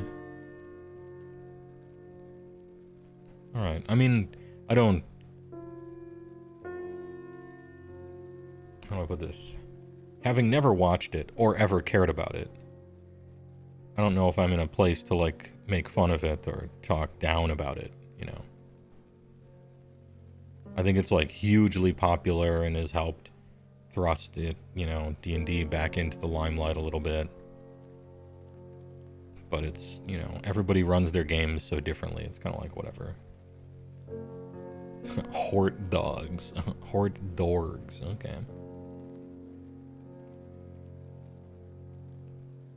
I feel like a lot of people you talk to know AOS are aware of HeyWoah by name if they don't watch your streams. I think it's probably true. I mean, I did my 2 huge videos like during COVID and when everyone was kind of, there was a rush of sort of a wave of people who were interested in Age of Sigmar. Or like, oh, what's this game? And I kind of rode that wave and had 1 million people watch 2 of my videos. So, I think that counts as a niche internet micro celebrity. As long as you capitalize niche. And the whole word micro is in capital, right?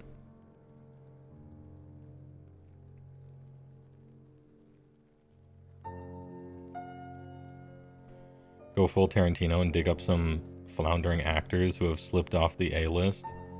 You know, I appreciate that he does that.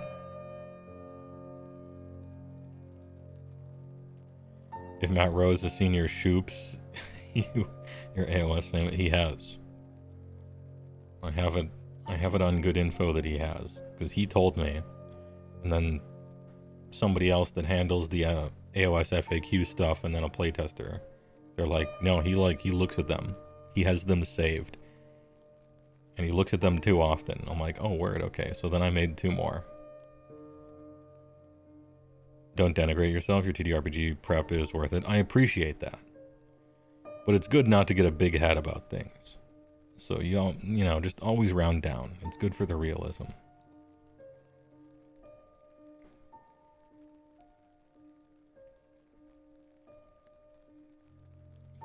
VTuber D&D when? I submitted an application, but they didn't choose me. Can you believe it? Oh well. I tried. That being said, the dungeon master they did choose instead of me after those applications.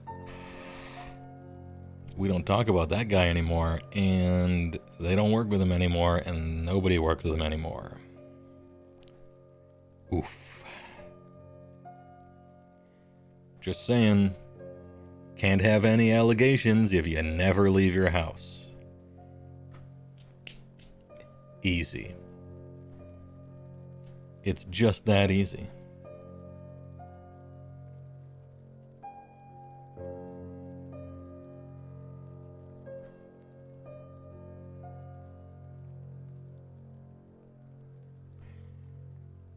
The Armenian allegation.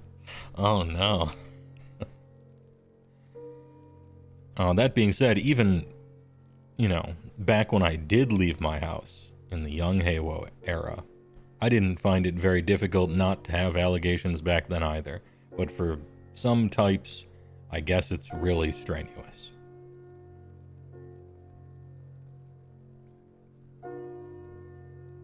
I wasn't beating the kidney stone allegations.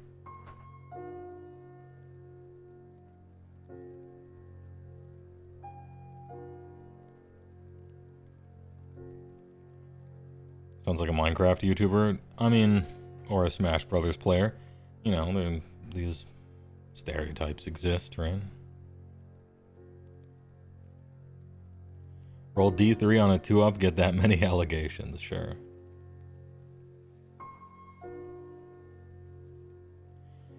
You are leveling allegations of being a Perkins dweller at you, Mr. Well. I have been known to frequent a Perkins now or then.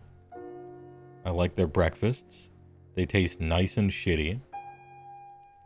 And I like their coffee, which also tastes nice and shitty. Unfortunately, I have to leave my house to go there, but, you know, every once in a while. What is Perkins? One step up from Denny's. As far as a diner place.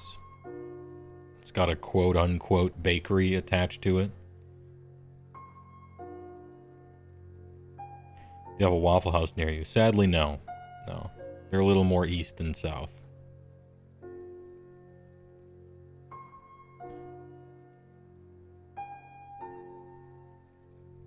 The thinking man's Denny's? More like the 80-year-old's Denny's. But yeah.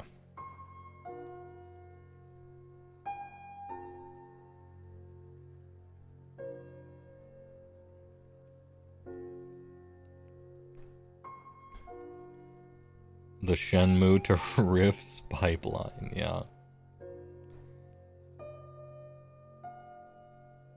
Grandpa texting L from Denny's, yeah.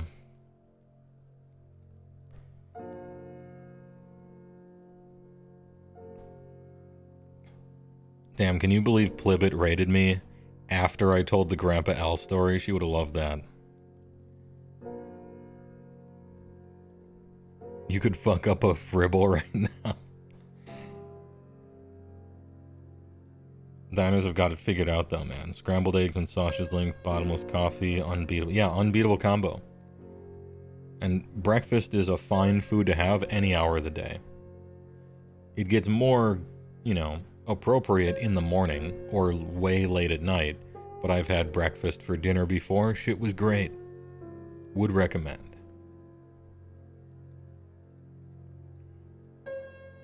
The Crave case. Wait, Crave case. Is that White Castle? Ugh.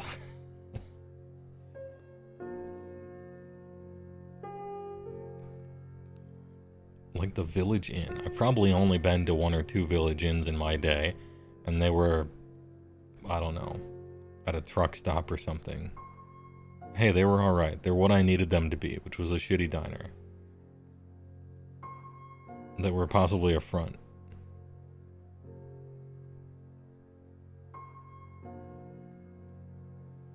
$50 delicious White Castle burgers. Yeah, stuffed into a suitcase. It's like in The Fly. It'll turn you inside out.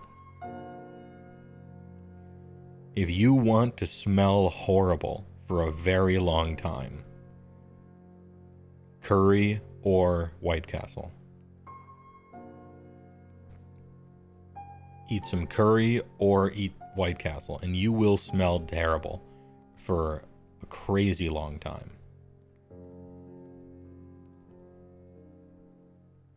And cleaning does not stop it, because it's you. That's you. It's not on you. It is you. You just gotta wait it out.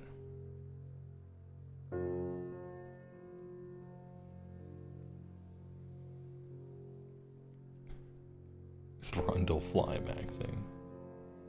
Oh, he did call himself Brundlefly, didn't he? When he was on camera.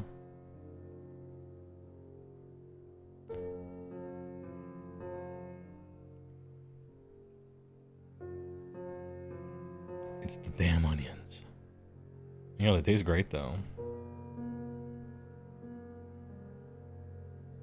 You don't think they have any White Castle in your state? It's a blessing in disguise. I mean, it's good and bad, as all things are, right? Common California L.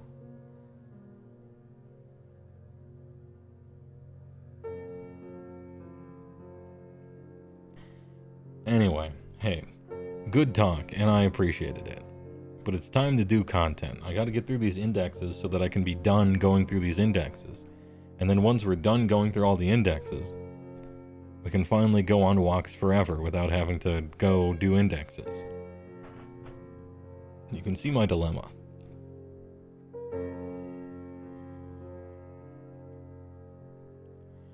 In-N-Out is the GOAT. Californian detected. Thinks In-N-Out is good. This guy's from California. It's the only reason they would think that In-N-Out is the GOAT, because it's from where they live. Anyway, I'm 45% joking. I've been to California, I've had In-N-Out, it's alright, I guess. There's just nothing special about it at all. The only thing special about it is how much I'm told how amazing it is by a bunch of people who've only ever lived in California. Which makes me kinda not like it, but I guess I don't care enough not to. It's like, yeah, that's a fast food place, whatever. Anyway, now that I'm done shitting on it by saying it's mid, which is apparently illegal, I'm cutting the commercial. Please enjoy. Get up, stretch your feet. We've been talking. We've been hey-yapping. We've done naught but yap, my lords. For nigh on 2 hooers. BRB. Hello there. I'm Mr. Cream. AC Penny. When it fits, you feel it. It's so big you gotta grin to get it in. Once you pop, the cream don't stop. If it doesn't get all over the place, it doesn't belong in your face. Deliciously hot, dangerously Creamy. The juice is loose. She wanted to remember the love they shared for Cream. Sometimes you feel like a Stuffed 5 ways. So my family's looking for beef. Now, that's what I call Cream, yeah. Because I'm good enough, I'm smart enough. And I am the cream. Then why do we call it big? Because big things go into it. at the Men's Warehouse. You got cream. I guarantee it. Mr. Owl, how many licks does it take to get to the cream? Let's find out. Let your fingers do the walking. I'm Mr. Buckets. Toss your balls on my top. I'm Mr. Buckets. What do you get when you press on a can of Noxema? Great balls of comfort. You get Noxema clean your face. I can't believe I ate that whole thing. Oh, well, I heard that before. Unjustifiably in a position that I'd rather not be in. I'm calling paramedics and your family, Mr. Miller. You can make this creamy cheese sauce in seconds with American cheese and cream mushroom Lipton cup of soup. And you thought cup of soup just made soup. Oh, yeah. Help! The cream in the World Wrestling Federation. Wait a minute, and there is more real meat. You'll be glad we made him taste better. And so will he.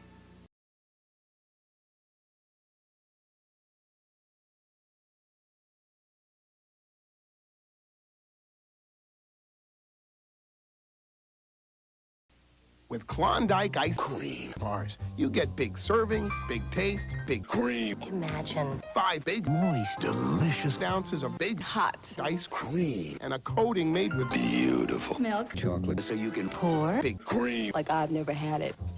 Klondike, big bar, big cream. Big bar. Big cream. Alright, which one are we doing? I should have decided this before I came back. I'm gonna do the ones that I thought I did already. How about that? Quick question. What's better, In-N-Out or Whataburger? Whataburger, obviously. Culver's pretty good too. But I round down on Culver's because it's from my location, and everybody always thinks their shit is the best. So I round down Culver's a little bit. It's pretty good though.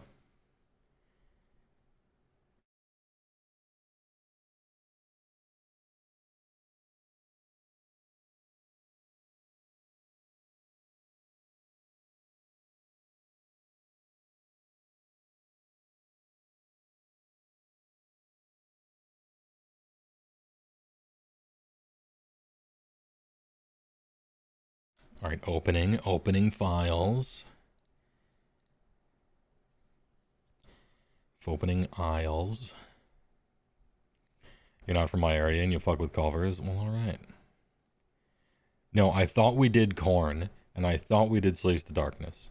We've done neither. I've just played against them a bunch. So, we're going to do those so that my memory aligns with reality. Apologies, Doc enjoyers, Night Haunt enjoyers, etc.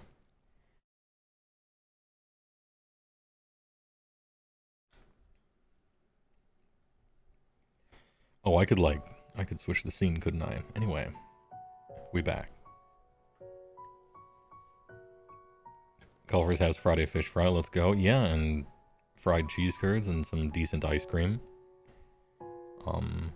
Ice cream's not, like, great, but it's better than Dairy Queen, right? Like, please. Decent root beer as well. People talk bad on In-N-Out, don't understand what it is that people like about In-N-Out. It's not like it's the best burger ever, or even the best regional West Coast fast food burger. The habit, for my money. It's the consistency at the price point that people love. Okay, well, every fast food place in a non-shit part of town is consistent. At least in my experience. If you go to the shit one in the shit part of town, it's not consistent. But then again, I don't know, maybe that's a thing. Like, there were 2 Checkers in the place I used to live, and one of them was consistently good. Terrible for you, right? Because it's Checkers, but what are you going to do? And one of them was, you had like a 20% chance of getting robbed while you're in the drive-thru. And it was always shit. It's kind of a location thing.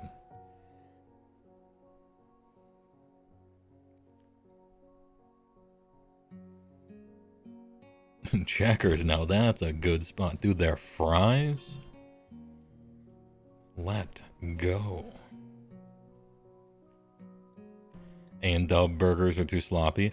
I've been to A&W, and look, A&W root beer is a good root beer. I like it. But their food's kind of like boring and not great. That's the problem with A&W. I would rather just have an A&W root beer and then get like any other fast food.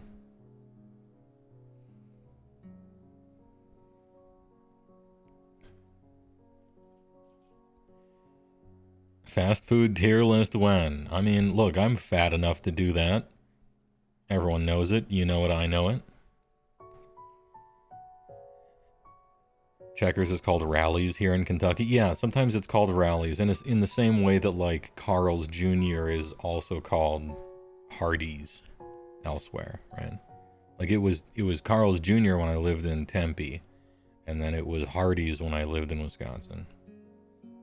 And I don't know why they do that, but they do that. Maybe it was another company they absorbed, and part of the thing was keeping their regional name or something.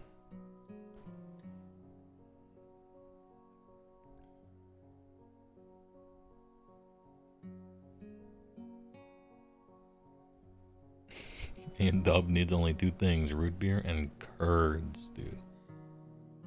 Those Kurdish curds. Alright, what am I looking through? What am I looking for? Slavs to Darkness? Are they before or after death? Probably before, right? They like chaos. Chaos are the main dogs, right? So yeah, here we go. Skaven. Slavs to Darkness. Alright, we got 1 million units here, but luckily. Page 21, please. No word of a lie, Canadian A&W easily trumps America's. Yes, it does. I had A&W when I went to Canada a few times on fishing trips and stuff. And it was superior in Canada. But a lot of the fast food was. Also, it was funny. Depends on the era, I guess. But when I went there, it was cool because you'd get food and you'd give them $5 and they give you $5 back. It was kind of funny. I mean, it was Canadian $5 back, but that was like cool.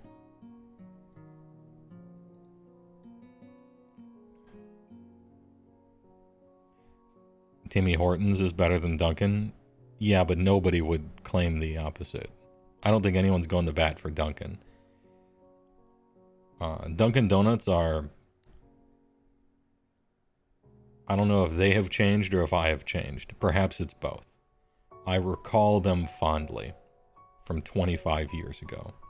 However, I went into a Dunkin' Donuts at like 8 a.m. at a AOS tournament not 1 year ago.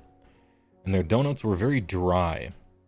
And just the faintest, and I mean really faint, the faintest salt to it. Dry and almost imperceptible, kind of salty. Almost to get you to buy a drink when you go there. I didn't enjoy the donuts that much. Their coffee's good for what it is. But man, the world no longer run no dun-dun, right?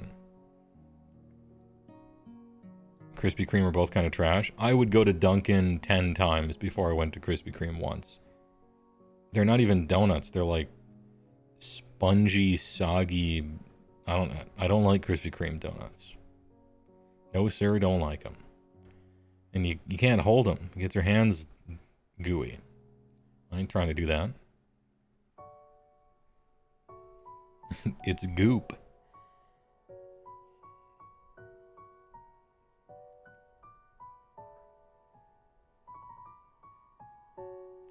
You don't like soaking your face and hands in sugar slime? I'm not that fat. It's not that bad. Give me that goop. That goop. Was that a random Ren and Stimpy line? It wasn't on purpose, although I remember watching it a million years ago. Yeah, Timbits are good. At least a million years ago when I had some.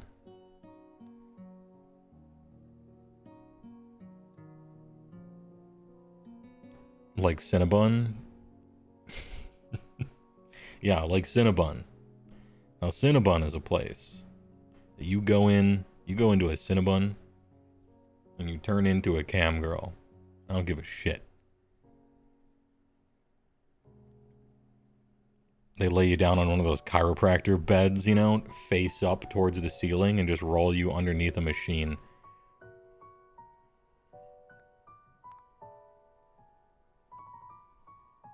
Pull the lever and just fucking slime. Covers your whole body. They keep going. You're waterboarding yourself in liquid sugar. It's a war crime. The whole place starts to get 1 inch, 2 inches, and then like a foot of just standing sugar water fills the whole place up. Everyone dies. But you get your money's worth. Anyway, we're supposed to be looking at Slaves to Darkness here. Slavs to Dankness. Alright. Shout out to SGRK. That'll be a funny lead-in. No context lead-in to the Slaves to Darkness battle trade. We got the Eye of the Gods table. And it's fun. They remembered what fun is. And in so many of these indexes, they have forgotten what it means to have fun. And the shit is boring. And anti-combos, keep your hands and arms inside the fun ride at all times, bumper bowling. I have a lot of complaints. But Slaves did it right. It's fun. Once per turn, end of any turn. Each friendly Slavs to Dankness. Unit destroyed an enemy unit this turn as a target. Friendly beasts and non-hero monsters cannot. But the cool part is, named characters and unique can. Huge. That's fun. Make a reward roll of d6 for each target and apply the corresponding effect below. You can reroll the reward for the target. Oh shit. You could just reroll it. Isn't that fun? But if you do and you get a 1, you inflict d3 mortal damage on the target. I'm rerolling it every time. No big deal, right? That's sweet. What does it do? Nothing. Maybe heals you. You know, you're re-rolling these, right? Add 1 to hit rolls for the target's combat attacks for the rest of the battle. Actually good. Free all-out attack perpetually, forever. That's good. Target has a ward 6. If it already has a ward 6, it becomes ward 5. That's good. Add 1 to rend for the target's melee weapons for the rest of the battle. That's good. Damn, dude. And then 6 is just pick 1. The same effect can be applied to multiple times to a unit, and more than one effect can apply to a unit at the same time. This sentence right here is the sentence that I wish they would add everywhere to the whole game. This sentence not being on every ability in the whole game is like, what's wrong with the game? That's a sweeping statement that would probably cause problems, I'm sure. But it's how I feel, almost.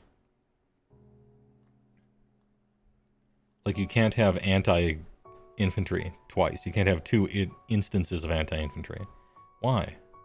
That's fun. Let me have fun. Anyway, this shit's sick. Yes, it's inherently win more, because you have to have already, like, won and done something and lived to get your shit. But as we will see, there are other ways to get the roll on the table. Passive, Marks of Chaos. And you still get Marks of Chaos. Undivided, add 1 to wound rolls to units' combat attacks to target a hero or a monster. Alright. Not super good, but it's something. Corn, add 1 attacks characteristic of units' melee weapons for the rest of the turn if the unit charged in the same turn. Hell yeah. Set it and forget it. All you have to do is charge and they're great. Like, that's sweet. This is like the poor man's, lazy man's, just have them go somewhere and do something option. You won't be taking it for reasons we'll get to later, but I still like it. Okay? I guess set the record straight. Zinch. This unit has a 4 ward against mortal damage inflicted by spells and manifestations. It's trash. But hey, well, manifestations are everywhere in the game. You said that people were spamming manifestations, and that maybe they needed to get nerfed somehow. That's right, I did. But the reason manifestations are good is not because they do damage. Nurgle. -1 from wound rolls for combat attacks target unit. Oh, we found it. We found the one you take always, right? We found the one that you take for almost everything. Not just your anvils, just kinda like even your hammers. You might as well keep them alive, right? Anyway, it's quote-unquote the best one. I still think Khorne is fun sometimes, maybe, but a Slaves player will probably know more than me. And then the Slaanesh one had one to run rolls and charge rolls. Damn, that would be cool if you could run and charge. I wonder if we'll find run and charge anywhere as we scroll down. But I know we will also find when we scroll down, and it's a spell that gives you 3d6 to charges. And so this shit is, like, kind of unnecessary. Anyway, the reason that Undivided isn't, like, that good is because really good stuff in the book is locked into Undivided on purpose as a balancing lever, I think. So.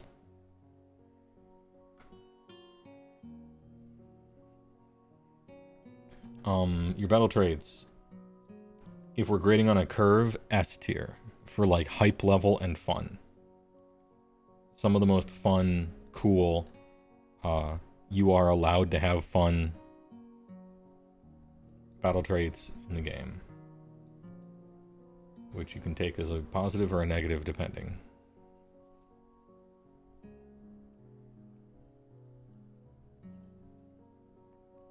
Ahem. Battle Fomerations. Leaps of Chaos. United in Darkness. You could have sworn we did Khorne. I could have sworn we did Khorne as well. But my editor assured me that he had the VOD of us doing... he had all the VODs, and there was no Khorne. I don't know. Anyway. Legion of Chaos. United in Darkness. Well, there's at least one Chaos hero and one other friendly Demon hero or Dark Oath hero. Add 2 of the control scores friendly Slaves of Darkness units while they are contesting an objectives wholly outside friendly territory. That's a lot of hoops to jump through for something I don't really care about. Slaves of Darkness players will have to let me know, but this thing seems trash. I don't want to play with Dark Oath. Mixing Demon heroes and Warrior of Chaos heroes, I could see doing that, maybe. But 2 to control score is kind of meh. Only for wholly outside friendly territory, I don't know. I'm not interested. God's Wrath Warband, which is the one that I've only ever played. I played against Slaves of Darkness quite a few times. Every time they were on this one. Once per turn army, end of your turn. Your turn, right? Ironclad Onslaught. Pick an objective that is contested by any friendly units to be the target. Place a defiled token. Also, contested by, right? Then roll the shit D3. On a 2-up, inflict an amount of mortal damage on enemy unit equal to the roll. End of every turn, forever. The objective tokens, they never go away. You can't get rid of them. They just stay there forever. And so, when I was playing against Slaves of Darkness, I took an objective, and obviously you have to stand on it, especially if they could be nearby or they could get onto it. You gotta stand on objectives, that's the game. And so I'm just randomly taking damage forever for standing on the objective. It was sweet. It was really good. I'm like, damn, that's cool. And you could just place these, right? Put 2 of them out, put 3 of them out, depending, and they just sit there pulsing forever. That was cool. I thought it was really good. Even though it's a shit D3 roll. Good job, King. I found it to be good against me and cool. Anyway, good work. As Arcade, thanks to the tier 1, 46 months. I'm big now. You can only defile once per round. Correct. Yeah. You can only do it once per battle round because it's during your turn, end of your turn only. It's not both. Right. So, that's an important note.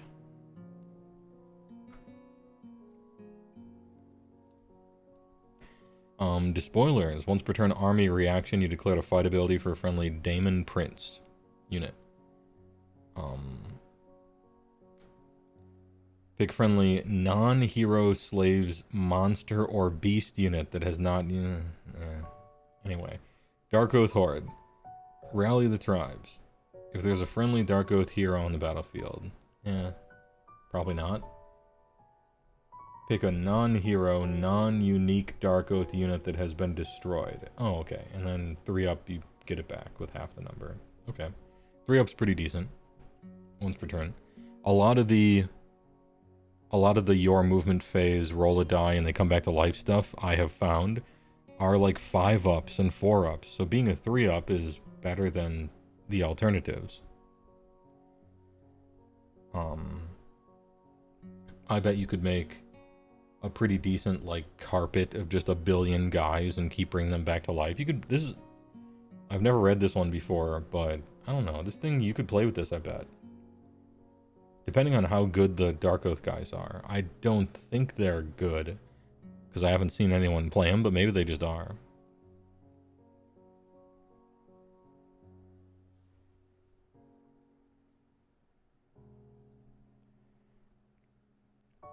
Demon Prince isn't useful still. They made it fun now. It's arguably maybe playable.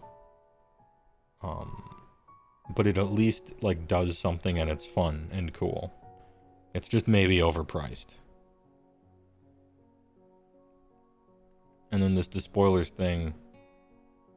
Non-hero slays the darkness monster or beast that is not used fight. Wholly within 12 of specifically only a Demon Prince.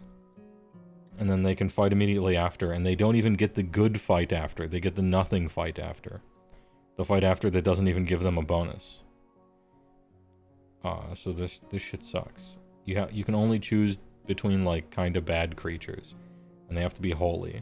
And you don't even get a bonus for it. Yeesh.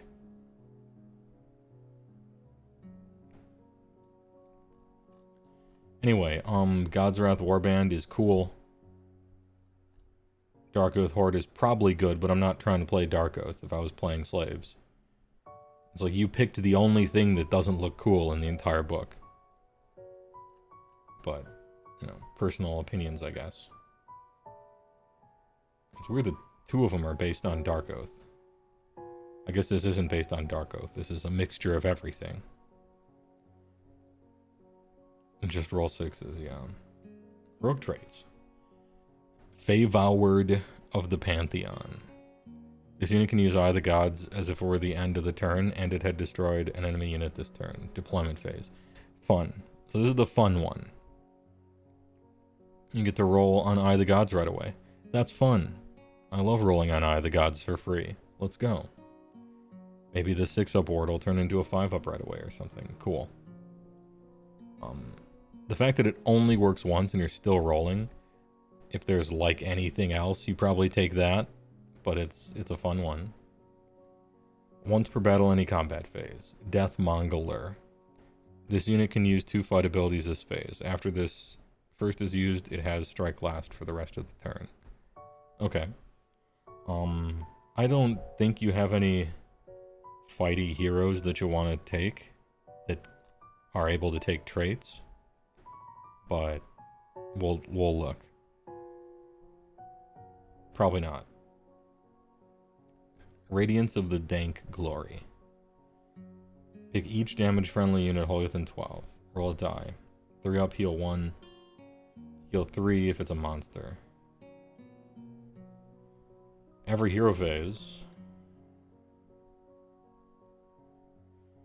Heal 1 though, it's so minor. But I guess it's every single hero phase wholly within 12, right?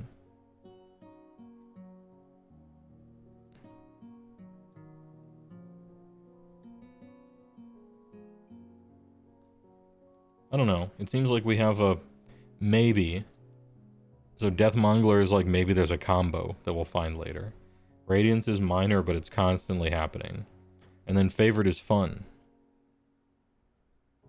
Alright.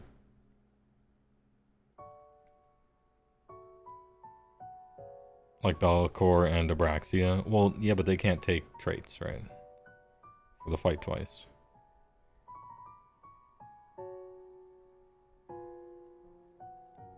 Wait, is Abraxia a Cav, or is she monster? Is she big enough to be a monster?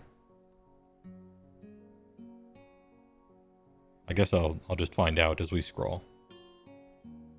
Anyway, these three are all kind of like, alright. One's fun, one's probably the best, and then one has a combo. Sure, no real complaints here. She is actually a monster. Okay, I mean, she can't take the trait, but somebody else could. Infernal Treasures. Start of any turn, once per battle. Visible enemy wizard within 24. For the rest of the turn, each time it is picked to use spell. D3 mortal damage. As a reaction. If the target is destroyed, do not resolve the effects of the spell ability.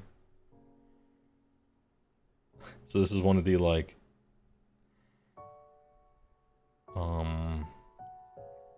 Alright, my opponent is on Nagash. And you're like, oh no, I'm just running my normal build. I haven't customized this against you or anything. So anyway, Infernal Puppet. Once per battle, your hero phase realm warpers Twist Rune. Train feature within 12. If the target does not have obscuring, it gains it. Until the start of your next turn. Then roll a die for each model friend and enemy within 1 for each 5-up, 1 mortal damage. It's trash. And then the Conqueror's Crown, -5 control scores for infantry, while they're in combat with this unit. You probably take the Crown? Okay. The Conqueror's Crown has the opportunity to be like crazy strong. Like you're in combat with technically 3 infantry, and so you're -15 on them. I bet this thing actually matters sometimes. But it's like not overtly powerful enough for you to write off the funny one if you maybe want. The Realm Warper's thing is shit, but like...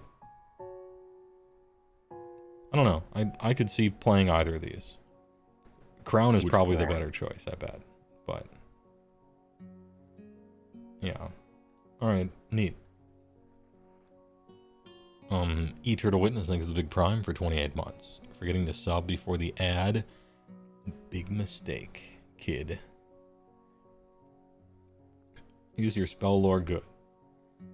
Spike Tongue Curse. Cast on a 5, unlimited. Pick a visible enemy unit within 12 to be the target. If the casting attempt is unsuccessful or if it was unbound, inflict D3 mortal damage on the caster. 3 mortal damage to the target. This shit sucks. Super short range. Hurts you if it fails. All for only 3 mortal damage. This sucks. Binding Damnation. Pick a friendly Slaves to Darkness wizard. Visible enemy 12. Strike last. This is good. 12 is way too short. However, because you can cast it on the opponent's turn, sometimes they might be in range. And then you can make them strike last on their own turn, which is really strong with Unleash spell. Casting it on a 7 is rough, though. Yeah, the range on this is super short. It seems to last until the start of your next turn. So you could cast it on your turn if you're somehow magically within 12 with your wizard already when it rolls around to you.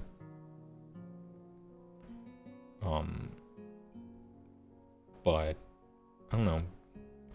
Successfully resolving strike last on an opponent when they're playing their turn is huge.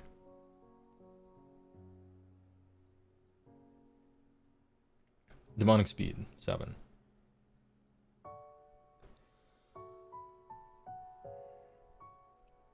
Wholly within 12. Add 1 to the number of dice rolled when making charge rolls for the target, max of 3. Massive. Super good. Again, cast on a 7, which is sometimes a little rough, but 3d6 charges are bread and butter. Amazing, excellent. So good. You have one of the worst unlimited spells in the game, maybe. But these two here are excellent. Demonic Speed is hella good. And Binding Damnation, while being a little too short range, still has one of the stronger effects you can do this edition. So your spell lore is, like, really good. And it doesn't even matter that your unlimited spell sucks. How many wizards are you gonna have? I don't know, probably some double casters.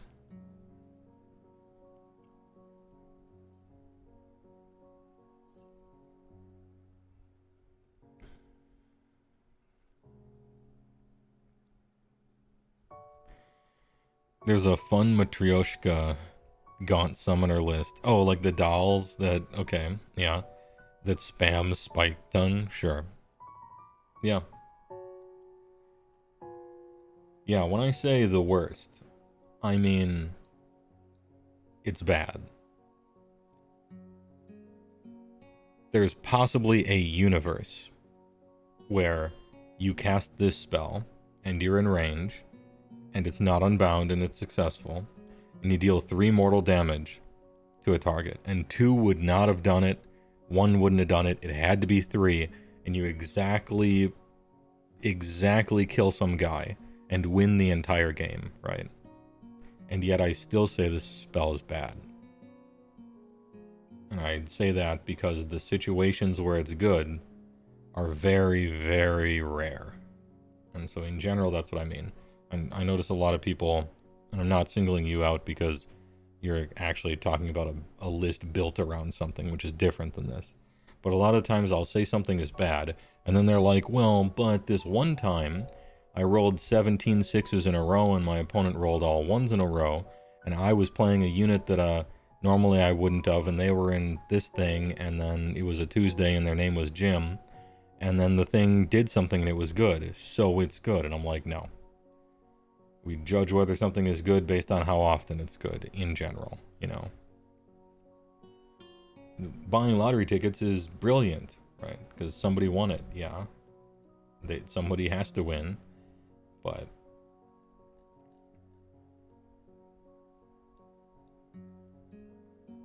Anyway, now we got Archaon, the Ever-Chosen. And I'm told people are playing this guy. I don't know how many. Maybe it's a meme. The one-drop thing. It might be a meme. 14 flying, 3 up 25, 10 control. 5 upward, double Wizzy. Warmaster, which is now just a net negative. It has no upside to it. It's kind of like Companion. Man's 890 points. Just basically half your army.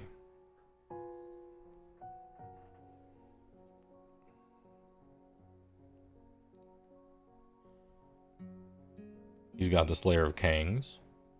2s and 3s, 2/3. No abilities. Kinda weird. And then Dorgar has Companion. Gross. I think it shouldn't have Companion. It's a horse that devoured the champion of 3 of the 4 Chaos Gods. The horse is smarter than me. And if you look at the model from afar, you can't even see Archaon on it. I don't think it should have Companion. But then again, I don't like Companion anyway.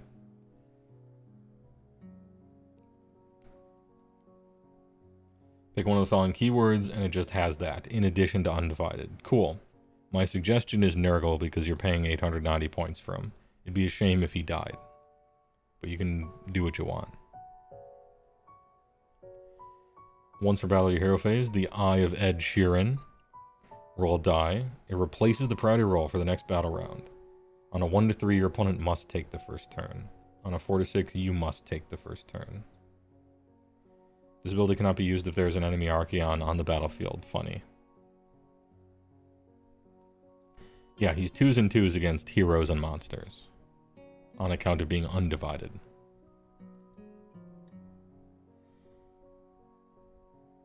Wait, hold on. Hold on a second. Just one... Good job.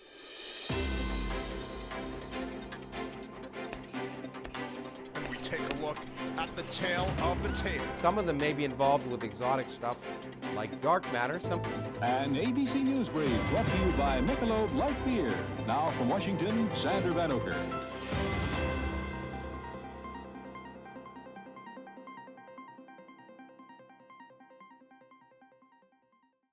Hold.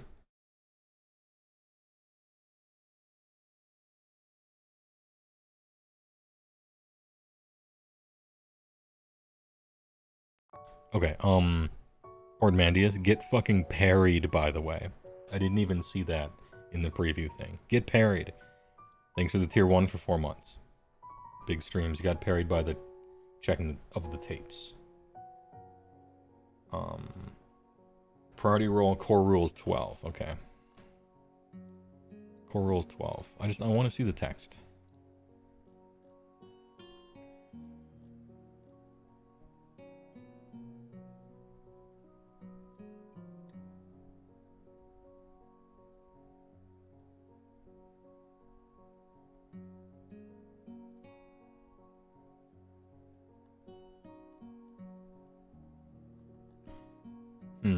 Where does it say the priority roll?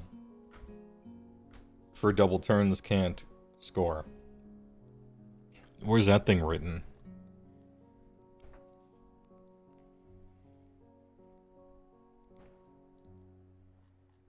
Do we have a...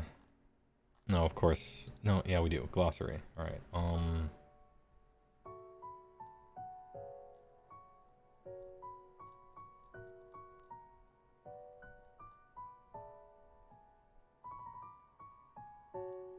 I assume I'm looking up priority.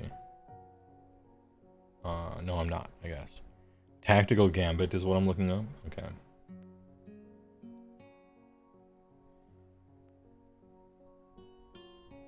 Battle Tactics. Oh, it's in Battle Tactics, not in Priority. Okay, okay. Battle Tactics 2. Hey, what page should I look on for Battle Tactics 2.0?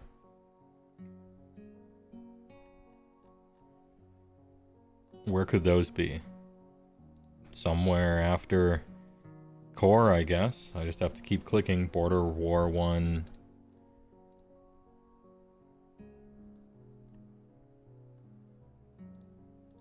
Magic. Faction terrain. Commands. I wish they didn't... Okay, Battle Tag, page 40. Okay, here. Now we found it under Advanced Rules. So for commands, terrain, magic, army composition, they all start over at 1. I don't think they should. You know? I think they should just run through the whole thing so I know where to look when I'm looking for something. Anyway, the page is 40.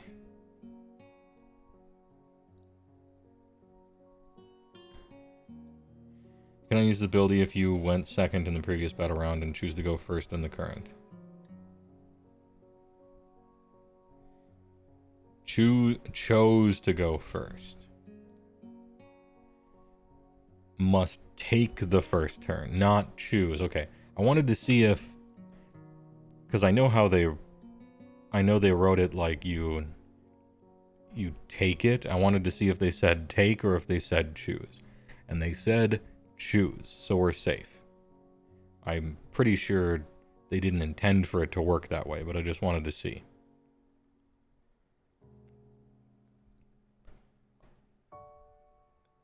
Anyhow, you might be wondering why is this ability good? And it's good, well, it depends. If you're going second in the battle round, it's good. If you're going first, I don't think it is.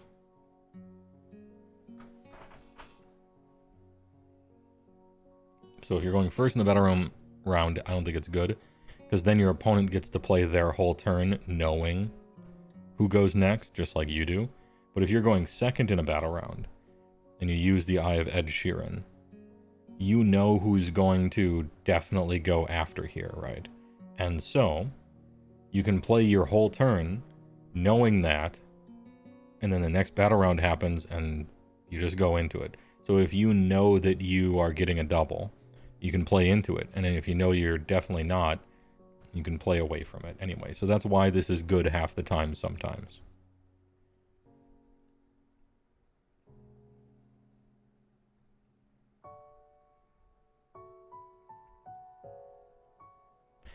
Slayer of Kings. Each time this unit uses a fight, if the unmodified wound roll for 2 or more attacks make the Slayer of Kings target the same hero as 6, it's automatically destroyed. You only have 4 attacks. The likelihood of 2 of them being wound rolls of 6 is extremely low, but it can happen, and your opponent's always sweating if it does. It just doesn't come up a lot. Back in the day when you could use fate dice to make sure that this happened, well, that was another thing entirely. But I don't know. I don't know what the percentages are. I'm not good at math. It's like, I don't even know what the chances are of it. I can't even begin to think about it. Couldn't tell you. I suppose because you hit on 2s, it makes it more likely, right? Because you only fail the first hoop to jump through on 1s. But yeah, it's probably 1 in 10 or less, all things considered.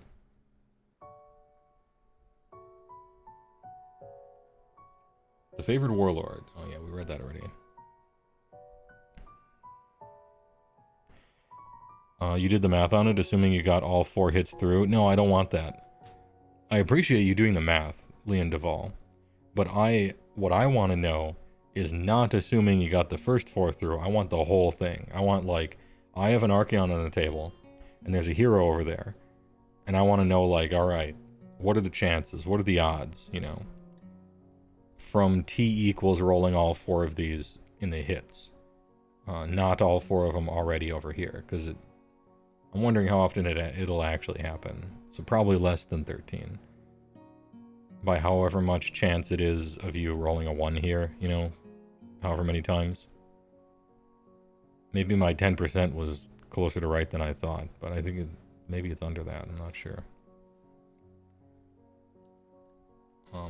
Once per turn army, any combat phase. 3-headed Titan. Pick one of the following effects. Rampage. Enemy unit within 6 of this unit, roll number of dice equal to the number of models in it to a max of 7. Why? Why are we capping at 7? Because a 3-up mortal is too good? Man costs 900 points. Fuck off. It probably is too good. But max of 7 is too low in any case. Skullgorger. Pick an enemy unit in combat with this unit, roll a die. If the roll exceeds the unit's health characteristic, it eats them, and you heal. Okay? You only have to exceed the health characteristic, not double like sometimes.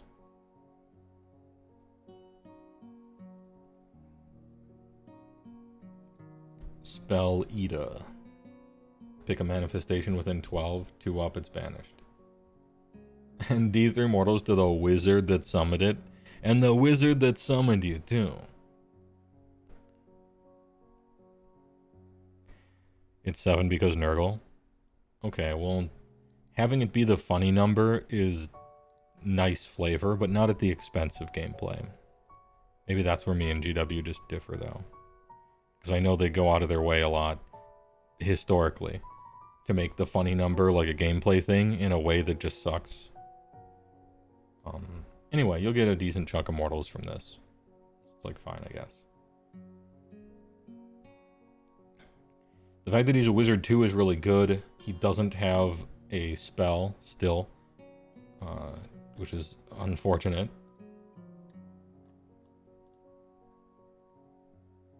Companion kind of sucks. I wish this had an ability.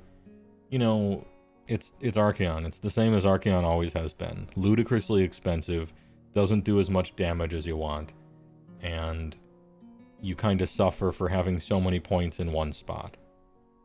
But he's kind of invincible. And that's cool.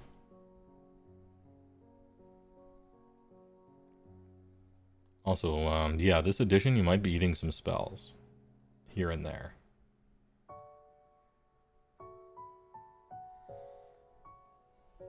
Remember, you can do that even if you're not in combat with anything. It just happens in that phase. They just have to be within 12 of him.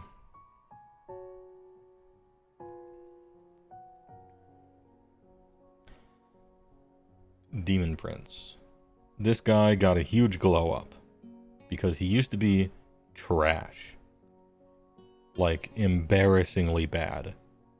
And before that, he used to be completely overpowered. And then before that, he was like, alright, but you probably wouldn't take him. So, man's been on a roller coaster.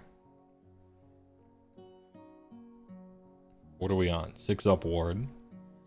Infantry, it's not a monster. Although, kind of looks like one. You can give him any keyword you want. You go kid. Take a keyword, anyone you want. Crit mortal on a 3 damage weapon sounds kind of nice. 6 attacks, 3-3-1-3. Alright. Airborne Horror. If this unit has wangs, it has a move characteristic of 10 and fly instead of 8 otherwise. And if there's any terrain or other models near you, the difference between 8 and 10 is a lot of times much more than 2 inches. But what happens if you get the trophy rack, though? What do I exchange? What do I get otherwise? Is it tempting? If it has a trophy rack, the weapons have anti-hero rend 1. No. Wings always. Why do I need anti-hero rend 1? It's rare to fight heroes, and I have crit mortal anyway. And I can roll on Eye of the Gods to maybe get rend if I really want it that way. And that's rend against everything. Yeah, I'll take the wings 10 times out of 10. Your hero phase. Ruinous Feyvour. Pick a friendly non-unique unit wholly within 12. Oh, this one is fun, not allowed, kinda. Where the normal one isn't, but this one you can't pick a unique. Boo. And it has to share a Mark of Chaos keyword with this unit. Oh, I didn't notice that before. I've only ever played against it. Roll die on a 3-up. Oh no, it's a 3-up. Boo. But you can immediately roll on Eye of the Gods. And that's fun. So, the fact that he allows stuff to just roll on Eye of the Gods, that's fun. That shit is hella fun. 3-up, dumb. Non-unique, boo. Wholly within 12, kinda boo, but actually it's fine. Anyway, it's cool. I think Demon Princes are like fun and kinda good. If nobody's within range, you can always use it on yourself, try to get that rend, you know? Although generally the first thing I've seen it do is try to get that 5-up ward. Just get that 5-up ward real quick, right? Anyway, I think he's cool, and he controls 5. You can give him a artifact or an enchantment. He's sweet. I remember him being, like, more expensive than I wanted him to be. Yeah, 280 is a lot. 280 is a lot. That shit needs to come down for sure. But he's fun and cool. I'd pay 280 for him maybe if he was a wizard on top of all this other stuff. And even then maybe I don't know. Anyway, it's not like you won't take him if you want to. Because look at him. Like, he looks cool, he has a fun ability, you want to take him. I think right now, he doesn't cost enough to make you, like, not take him if you want to, right? I think he's playable. It's too much, but you're still taking him if you think he's fun. And I think he is fun.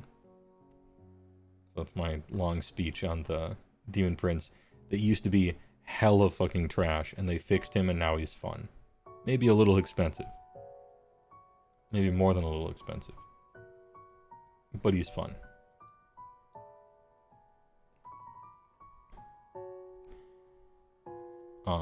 That MF forced me to go double turn and be unable to do battle tactics. Oh, yeah, it doesn't work like that. I looked it up just to make sure on stream, but yeah, it doesn't work like that.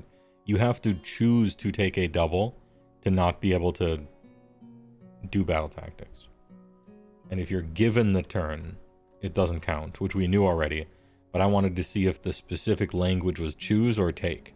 And the specific language is choose, and so take doesn't count.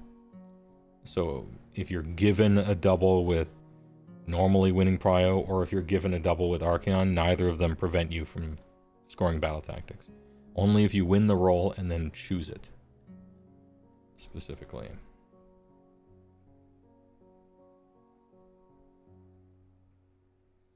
You have to tell the guy you played against? Yeah, no problem. I mean, if you're just skimming rules, stuff like that is bound to happen. It's early in the edition. I've skimmed rules and gotten them wrong. People have skimmed rules when they're playing. You know, you kind of read half of it or whatever. Or you don't know that there's a difference between take and choose, and, you know, it's fine. It's just stuff learning, you know. Ella tacting's the prime.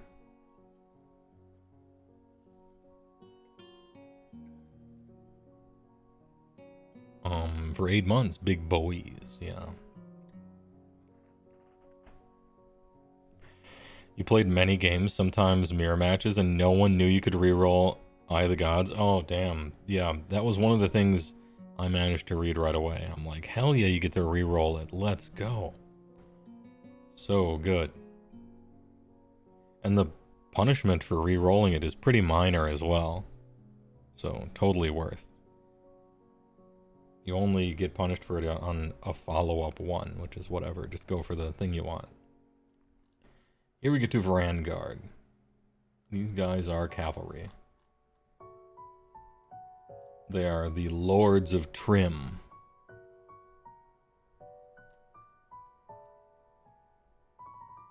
Six control per squad. They don't have a unit champion.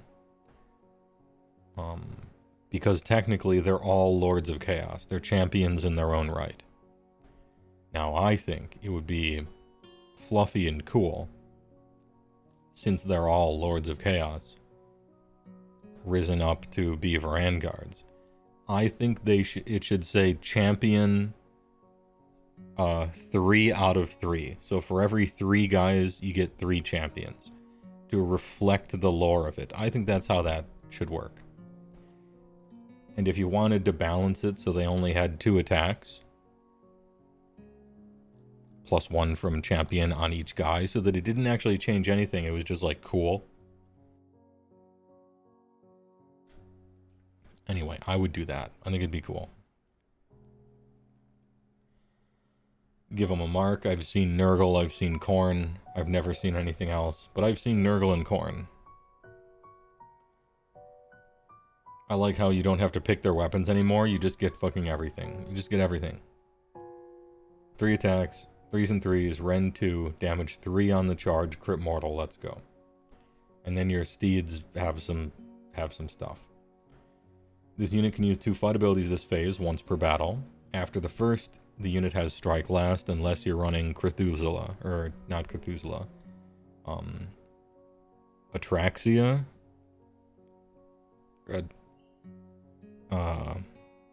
What's her name?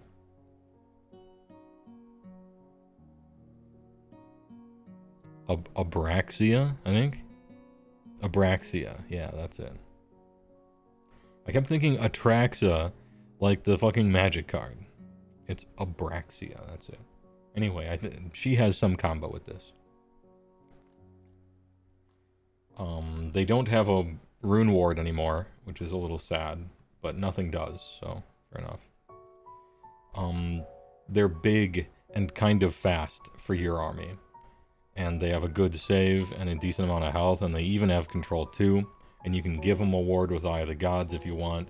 You can mark them Nurgle to make them hard to kill. They do a shitload of damage sometimes. They have crit mortal. They're just killers. They can pile in twice. And they're 100 and what? 103 points a model, something like that. Vanguard.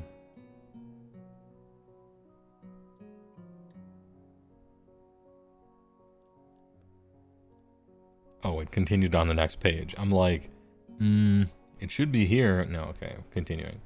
Yeah, 310. 310 for 3. So they're 103 points a model.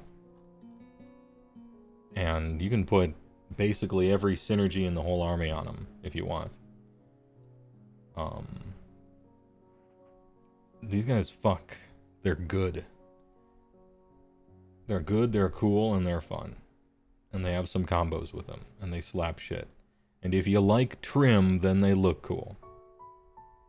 And you don't have to paint all the trim if you don't want to, and I think it actually kind of looks better when you don't, depending. But, you know, do what you want. They're slappers. They cost 3 more points per model than Mornfang, and let me tell you, those are the 3 most impactful points I've ever seen in my life. Next we got B. Laker. 4-up save, but he's ethereal. 14, 14, 10. 10 control, kind of nice. What's that word at? 6 up. Double wizard, you love to see it. War Master, ew. 8 attacks, 3s and 3s, 2-2, crit auto wound. And then some claws that have a charge bonus, neat. Shadow form, ignore modifiers to save rolls for this unit. It is ethereal, which is super good this edition. Once per turn army, enemy combat phase. Deadly trap. Pick this unit and up to 2 friendly slaves to darkness within your combat range. Roll a die for each target. On a 4-up, it has strike first for the rest of the turn.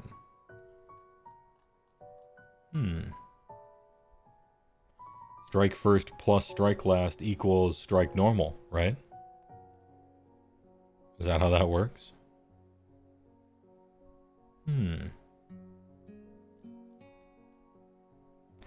Nice. Okay. Not bad. Now you gotta stay in combat range of your other guy, and so whatever, but... And then of course, Dark Master, enemy hero phase. Till the start of your next turn, each time the target is picked to use an ability, roll a die. On a 3-up, the ability has no effect. And remember, everything in the whole game is abilities now. Even casting spells, even moving. That's a rough one, kid. Pick your opponent's most expensive unit, and it does probably nothing. For potentially 2 turns if they have the opportunity to double turn you. Or, kind of nice. Yeah. Fighting is an ability. Moving is an ability.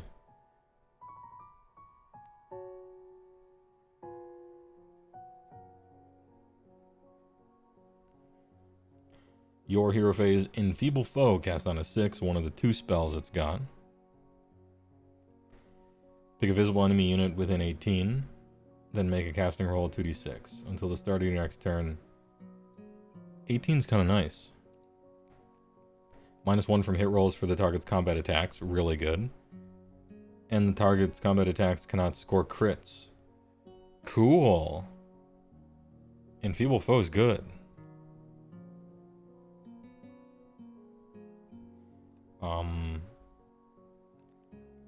In 3rd edition, I thought Bellicor was an auto-include, although I didn't play the army.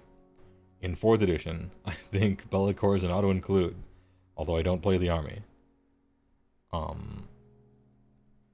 Everyone who has like those 4-up monster attacks can eat shit. Everyone who's relying on crit mortals to do any damage, eat shit. 18's pretty good range, and it only casts on a 6. Let's go.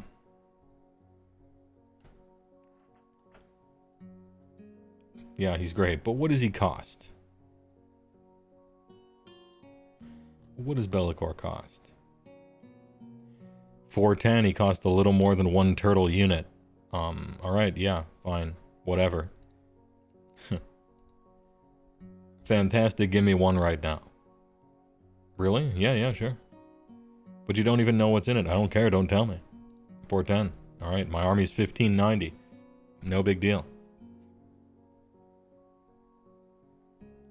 Hey, know your worth, right? Kid, you're in. That shit is hella sick. Eternus. As in the eternally sad, eternally bad, an eternal disappointment. He looks cool and his backstory is cool and he always sucks. What have they done to him here? 993 up 2. 63312, charge +1 damage, alright. Kinda swings a little bit. Slower than Vanguard. No ward. Veins of Black Lightning. They gave us the Vein back, dude. Vein Gang. He uses ability if it has been destroyed. 2d6, add 1 if there's a Bellicor. On an 8 up, he comes back to life. Okay. That's his, you know, he keeps coming back to life, right? Yeah, Encephalitis's fangs. Draco cephalopods fangs. All the rest. Funny, cool name.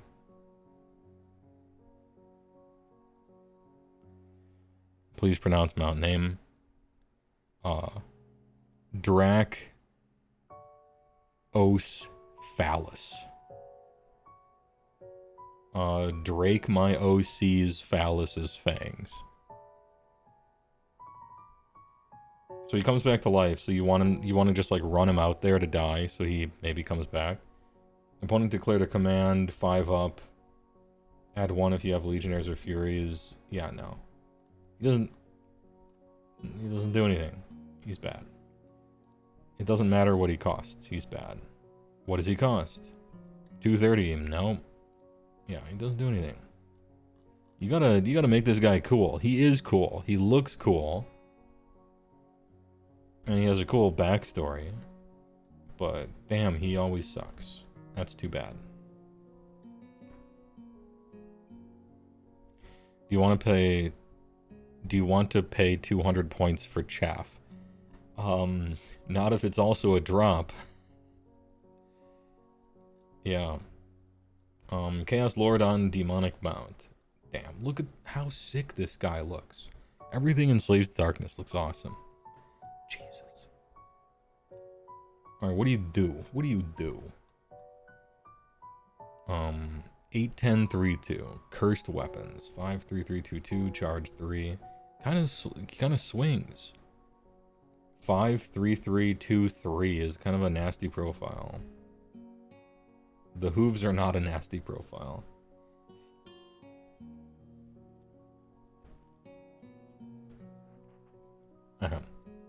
Give him a mark. Reaction, you declare a fight ability. He pulls in somebody else. Has to be a cav. Normally I don't like these unless they give a bonus. If it is picked to do so, add 1 to the wound rolls for target's attacks. Oh, it gives a bonus. Alright. Maybe I like him.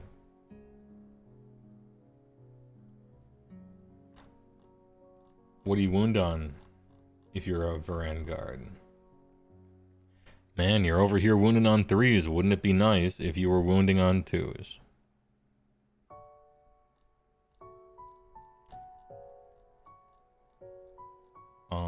He's kind of nice. I don't know if I would end up taking him or not. But he does something. And he looks sweet. Unfortunately, in this game, the way you build armies right now is absolutely toxic to the concept of fun. Because every hero is a drop.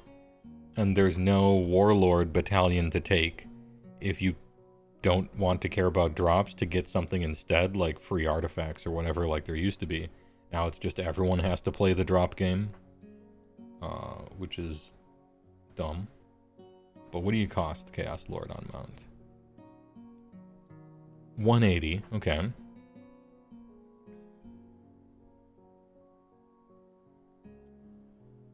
I would probably almost never take this guy. But maybe I would if I'm trying to, like, go all in on Vanguard or something to find yet another buff to give them, maybe. 180 isn't really that bad. I was expecting, like, 210 or something. But, yeah, the way you build armies in this game really hurts this guy. Like, it does many heroes. Gaunt Summoner. Double Wizzy. Ward 6. 4-up save somehow. On disc. 14. Super fast. Change staff is 12, 3, 4, 3, 1, D3. Crit mortal. Weird. Okay. You can stand behind enemy lines and just shoot his little wand around. Minions of the Silver Tower. You can set them up in reserve. And then pick a friendly unit in the Silver Tower and set them up on the battlefield wholly within 12 of this unit and more than 9 from all enemy units.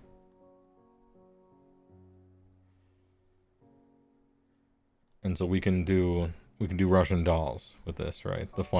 You can do the funny thing with this. Taking like 2 Gaunt Summoners and putting 2 people in the tower, and you summon a Gaunt Summoner who then summons something else, and you can do funny things with this. I don't know if any of it is good. You can do silly stuff with it, and I appreciate the ability to do silly stuff with it. Arcane Imprisonment. Pick an enemy hero in combat with this unit to be the target. Bro, what?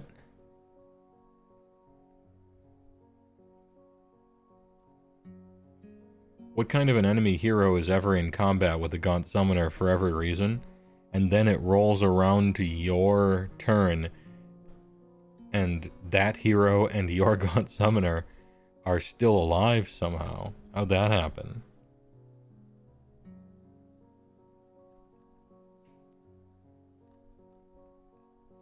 Well, whatever. However it ended up happening, you have the spell you could cast sometime.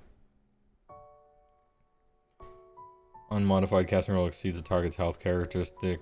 It is automatically sent to Detroit. Okay.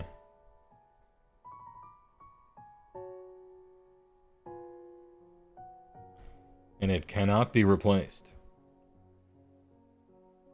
Go to Gary, Indiana. That being said, you deserve it. Like, you just deserve it. You got into combat with a 6 health 4-up save wizard. And that wizard is somehow still alive on the next turn. You deserve to get banished to Gary, Indiana. Get out of here. Anyway, Gaunt Summoner without the disc, back to a 6-up over here.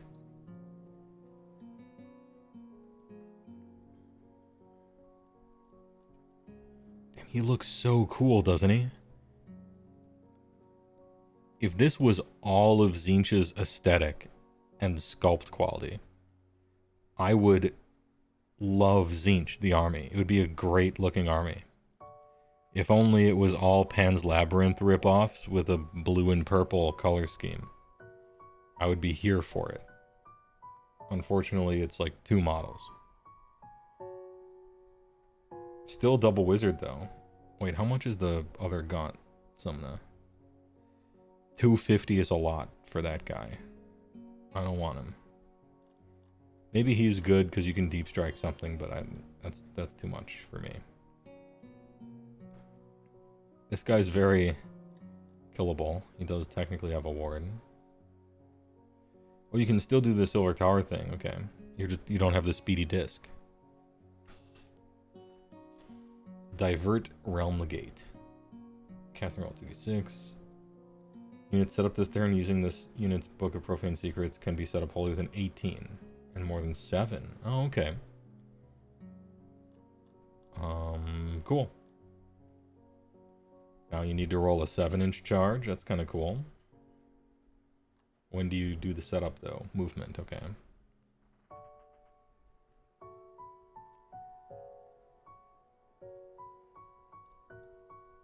Yeah, I mean, you can do like a funny combo thing, right? Where you take this guy, and then he takes this guy, and you pop them out and then pop them out and then summon a guy 7 away. That's like 30 inches total, and now it's like an Alpha Strike sort of thing, but I feel like you have a spell to just cast on a unit of cavalry. You can give 6 Vanguard 3d6 charges, which is basically an Alpha Strike anyway. Maybe it's not an Alpha Pin or something, but...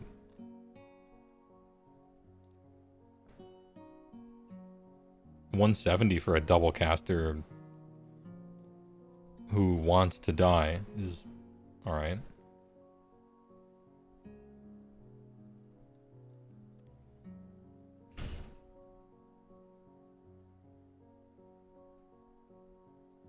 Anyway, this guy, he casts this, and then puts another guy out 18 away, and then... No, that doesn't work. Alright, yeah. You can't double up, because you get out in the movement phase. So the second one can't come out and then use this thing. He has any in his warband, which is nice. I really appreciate that they give you the option of trying to do this stupid stuff. I like that. Maybe it's not good, maybe it's too good. I would just have, you'd have to see it play out. I think it's cool that you can come up with these stupid-ass combos and try to, like, do them. And see if they work or not. I appreciate them letting you try. I think that's cool.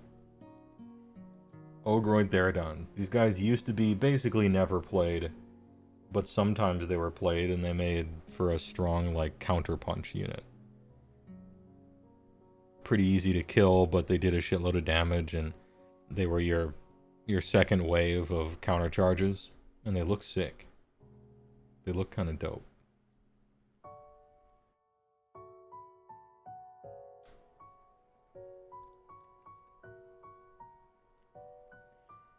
Five, 4, 6. Garone-ass weapons. They do... Oh, they don't anymore. I was gonna say they do Garone... I was gonna make the joke. They do Garone-ass grown man damage, you know? But they don't anymore. They're down to rend 1 damage 2. They used to be 2, 3. They hit on 4s. Anti-infantry is nice, though. And you do give them a mark. Add 1 damage characteristic for his units for the rest of the turn, once per battle. Okay, so now once per game you can pop this, okay. You can indeed get back to your former glory for a little bit, like 1 time. Which maybe that 1 time, that's worth it, right? Alright. Ogroid Therodons. Is the price still right? 3 for 200. I don't know if the price is right. 4, 8, 12, 13. 13 attacks on 3s and 2s. Let's pretend they're fighting exactly what they want, and it's a once per game, and all, like, best possible world.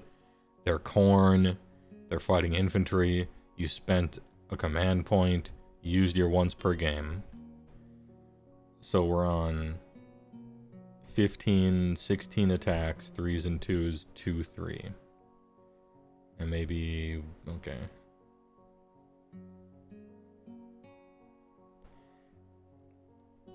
I mean, I would just take Chosen right, probably.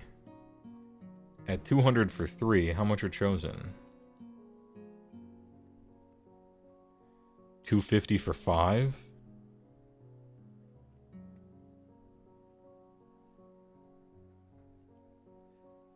Yeah, but for 2 more guys as well? Damn, you guys look fucking cool and everything, but... yeah, I would just take Chosen probably, right? Maybe the points don't work out or something, but... Chosen have crit mortal? Yeah, I know I played against... I played against slaves, so I know a little bit about this. But, some of this is still news to me, like these guys. And so yeah, I have been on the receiving end of some crit mortals from Chosen, which Chosen are sick. They're super cool. Big fan.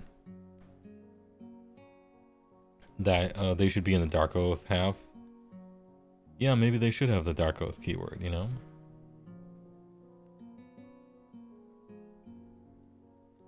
Chaos Orc Lord. This guy has fly. Oh wait, this is the on Manticore. He is on top of a monster, but he can't fight. So being on a monster just gives him health and move. He has some bad attacks.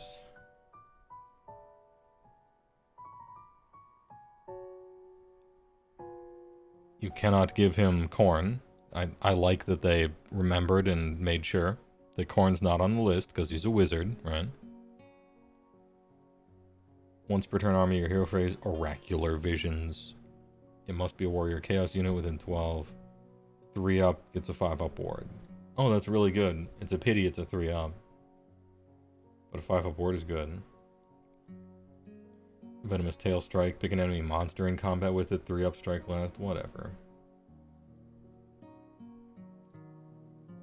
Chaos Sorch Lord. 280.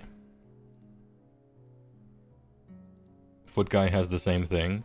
That sentence is kind of the problem with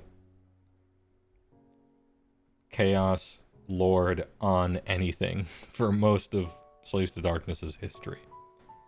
This guy used to have the dankest horde clearer you've ever seen as a custom spell. He has lost it. And so he has lost my respect. And I will keep scrolling. Chaos Lord on Manticore, who has some weapons. A Crit Mortal, alright. The one addition that Hordebreaker would have been good in, he finally lost it. Alright. Add 2 to the control scores of friendly warrior chaos units, I don't care. Apex Predator. Once per turn army, any combat phase. Pick an enemy monster in combat with this unit to be the target. Why?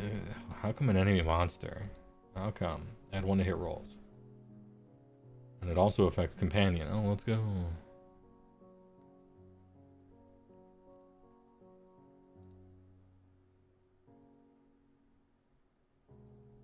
$260. No.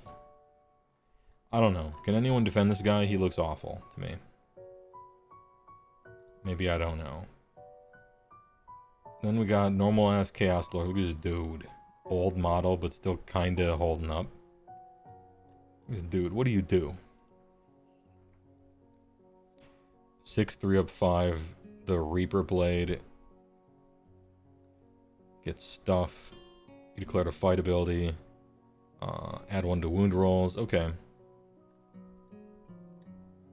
Yeah, I mean it does something. But it's hard to keep up with guys that have 3d6 charges, you know? And, like, get actually into combat with him. Nah. I mean, useful ability, but the positioning is hard, and you're not a wizard. Fuck off. What do you cost? 140, yeah, pretty cheap or whatever, I guess. But he's a drop. Chaos Lord on Karkadrak. Go with the helmet version 1,000 times. This is big dirty mount. This dude is sick. The days of Dimensional Blade on this guy. Hexed weapons. 5, 3, 3, 1, 2, +1 damage, crit mortal. And then companion. Yo, his companion's kind of dealing 2 damage, I guess. Any charge phase. Brutish Rampage. Rampage. With this unit charged, pick up to 3 enemy units within 1, and then do 3 shit D3 rolls. Interesting. Okay.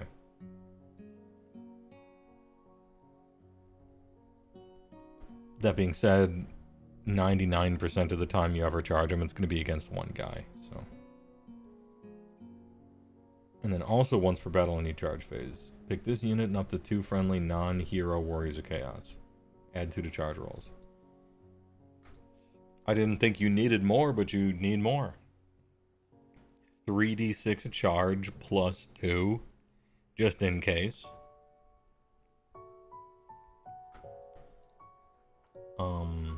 The reason why this is good still is because, yeah, you have a spell for 3d6 charge, but this happens in the charge phase. So people springing forth out of the Shadow Realm can still get their +2 to charge, and you can set up a Rube Goldberg machine of like 5-inch charging off of a deep strike kinda with some stupid squad. I think that's cool that they let you try to do that.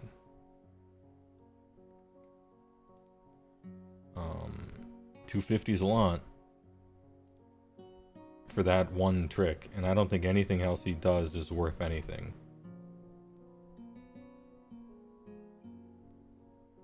So, I don't know. Chaos Sorcerer Lord on foot. Hey, it's my boy. It's the other auto-include guy. He's a Wizzy 1. 545. Hey, nice armor, dude. 4 up armor. Nice. Oracular Vision. Once per turn army or hero phase. Pick filling world or chaos within 12. 3 up, ward 5 up. Alright. It's funny that they make Oracular Visions basically worse every edition. And Slaves to Darkness players complain to me that it's worse every edition, and I agree. But it's still good. Sucks that you have to roll a 3 up to get it. But a 5 up ward's a 5 up ward. Good work. And you're a wizard. Kid, you're probably in.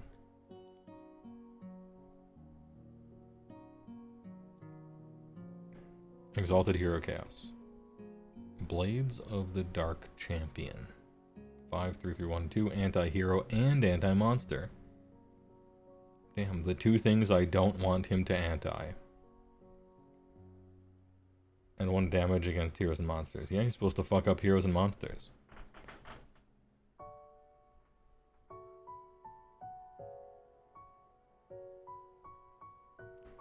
Hey, RN. Foot guy supposed to fight heroes and monsters. You know, don't call me, I'll call you. Not calling you. And then we got an Ogoroid Myrmidon. Wait, how much is a Sorcerer Lord? 120? Yeah, that seems about right.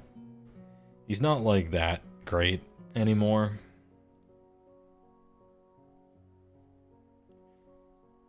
I don't know how the drops end up. But I like a 5 up ward, I like a wizard. Somehow he has a 4 up stave. Alright. Just roll those 3s. He has a Gladiator Spear, which is 1 attack, range 10. Annoying. 6-3-2-1-3 anti-monster. Nice. I don't like him already.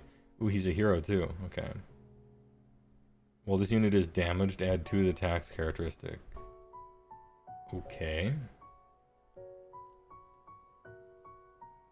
Pitmaster.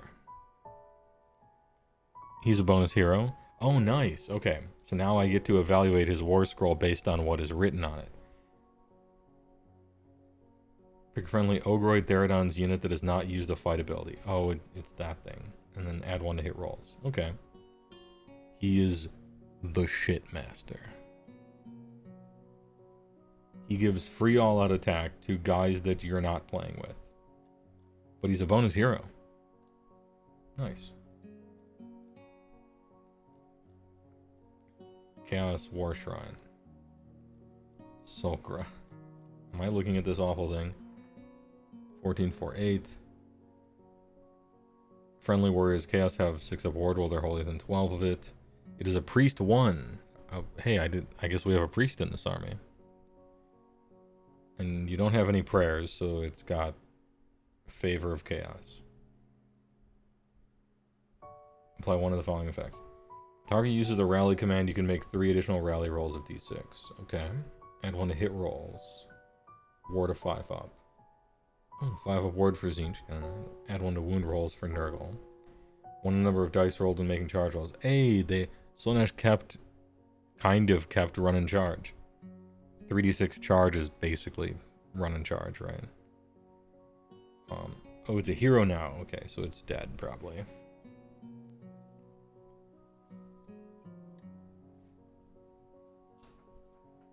If the chanting roll was 8 up, you can pick 2 units instead of just 1. That's sweet.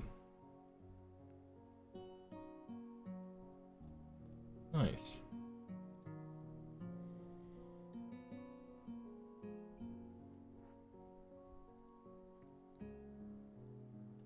What does it cost? Is it still very cheap?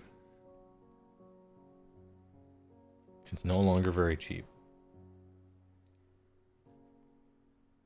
I mean, dude, this prayer is like really good depending on what your thing is.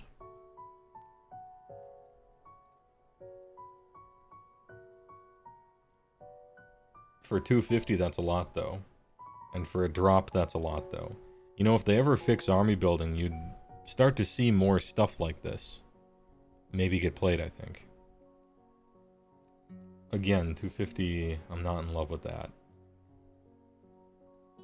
But I don't know, if drops were free, I could see someone doing it for sure. Soul Grinder, get this fucking thing out of my fantasy game. This Doom 2 ass 40k model. Get it out. It literally every weapon is companion. They're like, don't play this. Don't buy this. Stop.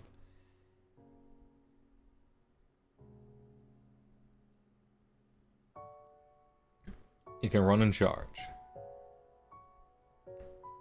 Once per turn army, piston-driven Carnegie. Pick an enemy infantry in combat with it, and you do the bad d3. Then it can move d6, if you ever care. And it's got a 6 up ward. So if you roll Eye of the Gods and get a 3, you add +1 to hit with its weapons. However, you can't, because it has companion, so Eye of the Gods doesn't work. But you could also roll a ward to give it a 5 up ward, and that does work. And then you can roll +1 rend on Eye of the Gods, which doesn't work, because companion. I mean, alright. Non-hero monsters don't roll. Oh, I forgot. In my head, since unique characters could roll, I thought kind of everything could roll, but no, you're right. Yeah, non-hero monsters don't even roll. So it goes from only being able to maybe get a ward to just he can't. Yeah, he sucks. Chaos Chariot. This shit has like a million different weapons on it. Oh, but it has to pick one between the flail and the great blade. I guess I picked the great blade. But it doesn't really matter.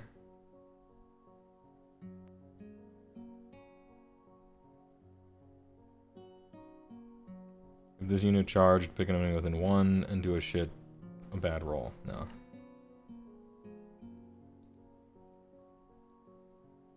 Yeah, it costs almost nothing. This is an endless spell that you pay points for. It's a thing that takes up space on the table. I bet it's probably kind of good, just because of that. War Machine. Oh, the Fuck Beast Chariot. When this unit uses power through, inflict an additional D3 mortal. And add 3 to the distance it can move. That's kind of cool. Health characteristic 8. It should be powering through against most stuff. if it didn't die in combat, which it may. 2d3 power through is kind of cool.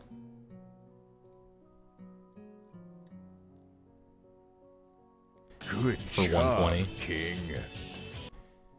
Very loamy. Thanks for the tier 1 for 8 months. I appreciate it. TY. Very life from the loamy.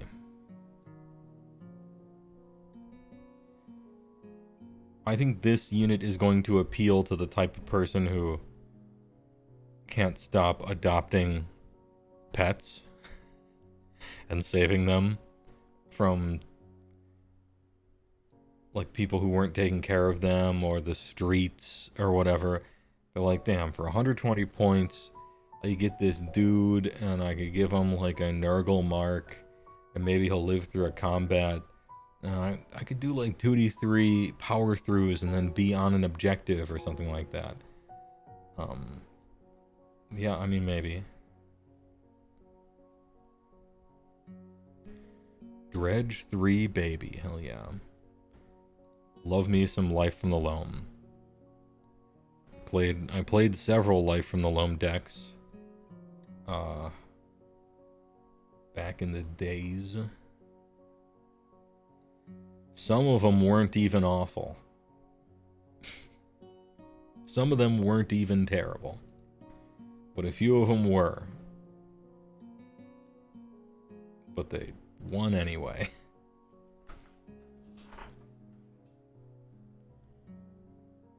Dark Oath Chieftain. 5/5/5. Some fighting, some Crypt Mortals. I can't explain why. I really don't like the look of him. I won't be elaborating. I just don't like the look of this model.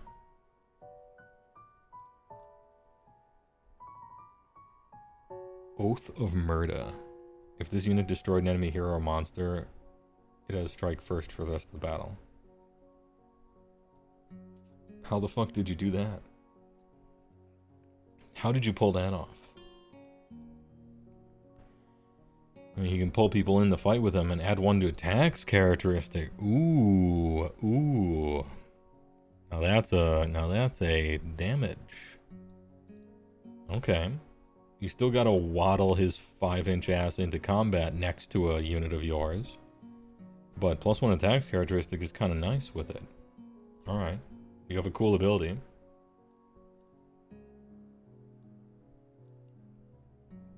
He has to be undivided. Oh, I didn't know that. Okay. He has to be undivided, huh?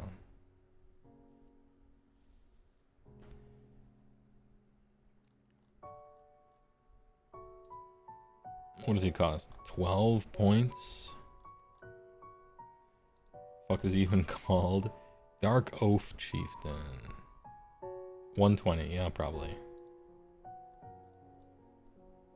Dark Oath War Queen, whose art looks cool and whose model looks hella derpy. Maybe that's the angle. I just think she looks very derp. 5-up ward natty? Oh, okay. Ruin Blessed Conqueror. Once per turn, your hero phase. Other friendly Dark Oath units have 5 ward while they're contesting that objective. Good. Okay, this ability's good. Oath of Supremacy. Once per battle, any charge. Only with an enemy and charged. For the rest of the battle, add 1 hit rolls for combat attacks made by Dark Oath units. Oh, okay. She says she's good. Yeah, she shits on this guy. 2 different synergy abilities that are both good. Nice. Dark Oath War Queen. For only 20 more points. I don't know what a Dark Oath army would look like because I've never thought about it. But these abilities seem good to me. It's a pity the model looks like how it does. Why do they show the drummer dude as the main dish here? The hammer slammer jammer. Dude, I'm blasting this drum. Anyway, Chosen are awesome. They're great. They fucked me up in the games I played against them. I like them. Once a battle, they can fight twice. Sometimes they get strike last. You may or may not be able to combo stop that from happening. But the unit is like kind of durable enough, potentially not to just die in between the 2 activations. They slap. They have crit mortals. They're hella sick. What do they cost? $250 for 5. A fair price.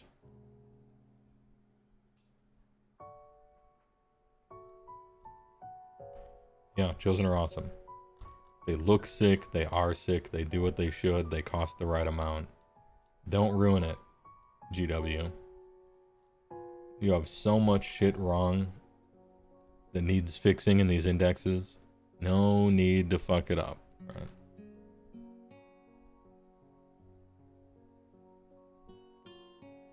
Now we get 10 Chaos Warriors. These guys are just good, like anvils. They're hard to kill.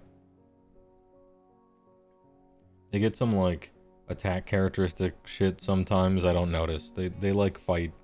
They attack me and then I roll some saves, whatever. The thing is, they're fucking hard to kill.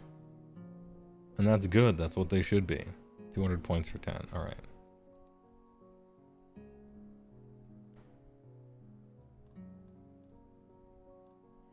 Yep, they do what they say on the tin. Is Mark of Nurgle Warriors still to play? I think so. And by that I mean, when I played against Slaves to Darkness 2 or maybe 3 times, the Chaos Warriors were always Nurgle. I don't think this profile here is worth trying to pump up. You just cut your losses. They're capable of doing some damage, or just leave it at that. No need to make them worse at their main job for their side job, I don't think. If you want damage, we got them. But it's a different unit. Chaos Spawn, I don't know why this thing exists.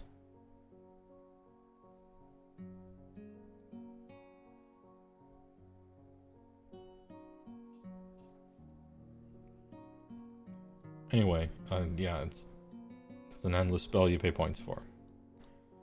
Chaos Knights. These guys look so cool, and look at the casual manner upon which this horse be prancing. I think it's funny, from a certain angle. I really like the look of Chaos Knights. I think they look cooler than Vanguard, which is a pity, because Vanguard are better. And I played against Slaves 2 or 3 times. I've seen Vanguard every time, and Chaos Knights once, I think. 10, 4, 3.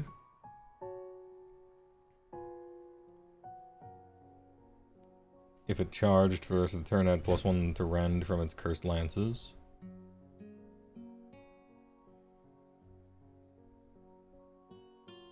Okay.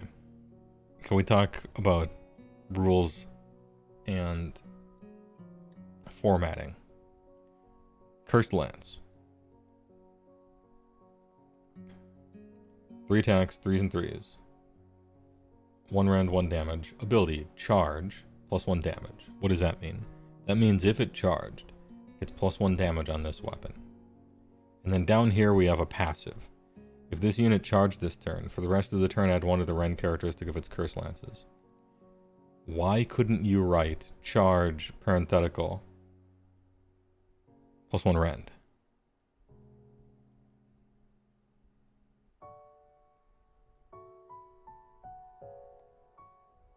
Because I've seen weapon profiles that have more than one thing on them. Where is it?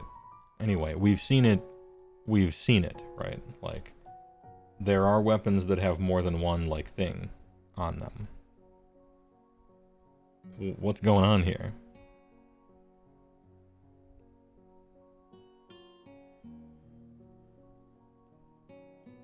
They couldn't do that because then they'd have to give it an actual War Scroll ability? No, just make the whole thing blank like the Gluttons, you know?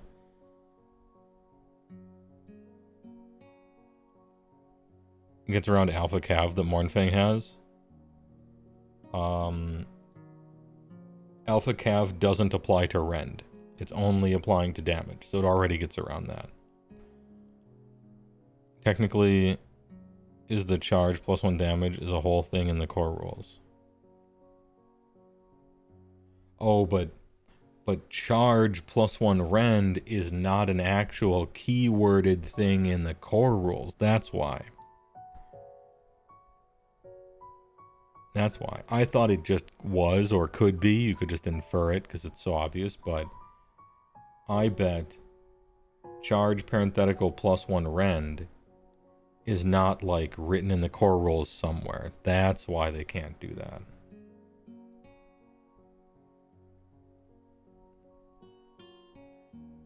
Well, that is a sensical reason not to. However, it looks weird, and so they should be able to.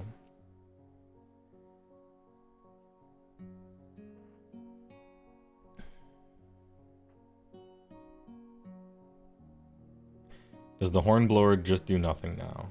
No, they have a musician. I can't remember what musicians do, because I don't have any units that have musicians. Any musician havers, what do those do now? I know they made all of them kind of like whatever. +1 rally, okay, yeah. +1 rally dice, okay. You guys use rally a lot? Are you guys rallying? I suppose some armies rally more than others. But it feels like with units that look like these, you kind of want to get them back, right? Rally's good. If it works. Anyway, I kind of like Chaos Knights. It seems that the people have spoken at Vanguard are like better. 250 for 5. Or 310 for 3. Okay, I suppose they're close enough and they don't pound it twice.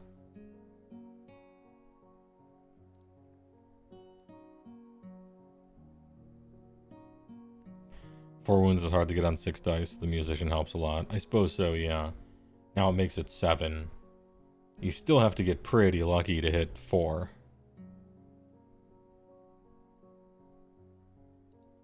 Well, not pretty lucky. You do need to get lucky though. Anyway. If Vanguard get nerfed to the ground, Chaos Knights will be the backup, I suppose. I don't know that that's how the balancing should happen, but historically it kinda has. Anyway, I think they look cool. Mutilith Vortex Beef. 14 for 10, 5 control. Real shit attack profile. It heals every hero phase. Once per turn army, any combat phase, aura of mutation. Pick a visible enemy unit within 12. Roll a die and apply the corresponding. If it's wholly within 12 of a Zinch wizard, it won't be. You can roll 2 dice. Minus the control score. Can I use commands? Subtract 1 from the move for the rest of the battle. Inflict 2d6 mortal, or sorry, 1d6 mortal damage, then heal. So you can make a little funny blaster man. You put a Zinch wizard next to a bunch of these, and you make really short range, like lightning cannons. That's kind of funny. And just try for horrific.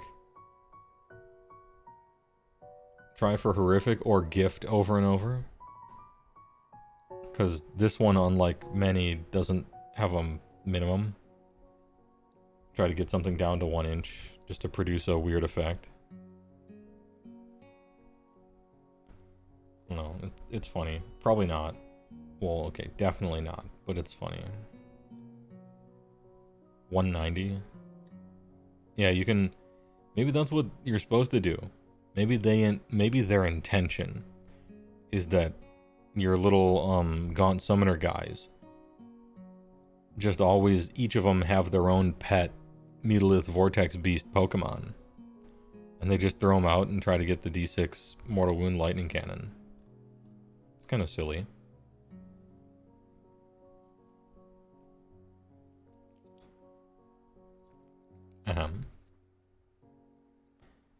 Hey, well, who would you say is the weakest army currently? You mean, like, competitive tournament-wise? I don't know.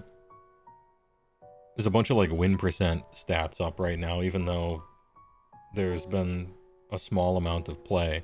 It's kind of obvious how things are splitting up.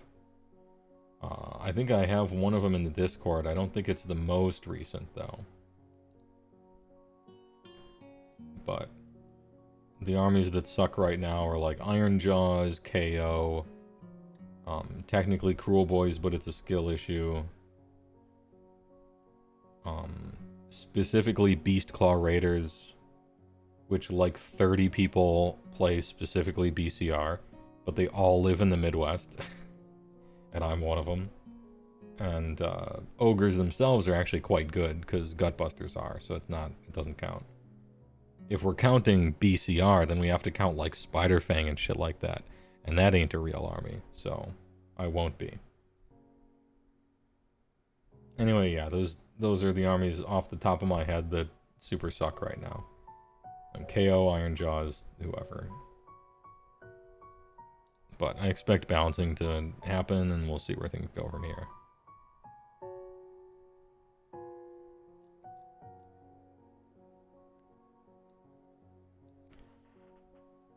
The S Laughter Brute, who's another non-hero monster with awful attacks. He's got a bunch of awful attacks, though. 8 of them.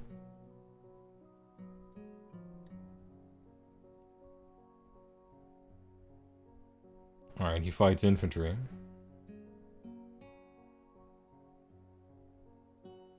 And he charges 3d6 as long as he has a master. Damn. That's funny. 240. Okay. You know, he's only bad because you're capable of spending points on anything else in the army.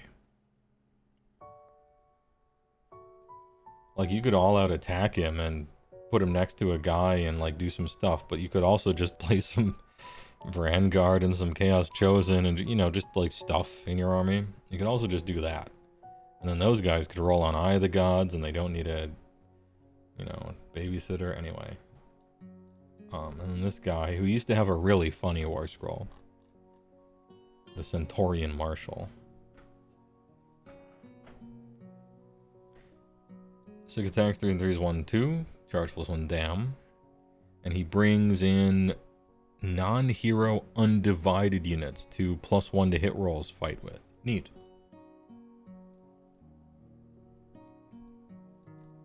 Neat.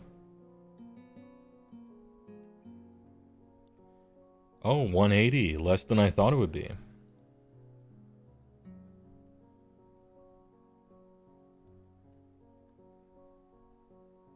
I mean, no, but kind of neat. He has an ability. Is he a bonus hero? Frank says he's a bonus hero. Interesting.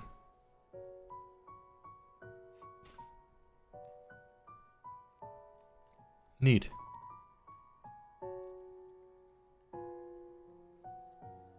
Legionnaires. This is not a flattering picture. I think they actually look cooler than this in real life.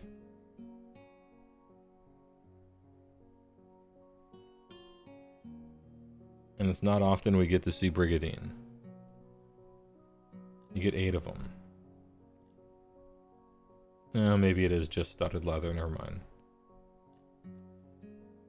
1-4, huh? 2, 3, 4, 1, 1. Pick an enemy within 6. 4 up, can't use commands. Nah. Too close.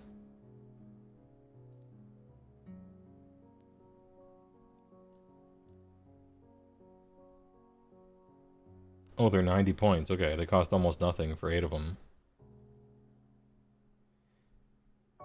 They used to be half the cost of Chaos Warriors, but also half as good with a cool trick. Seems to be their thing.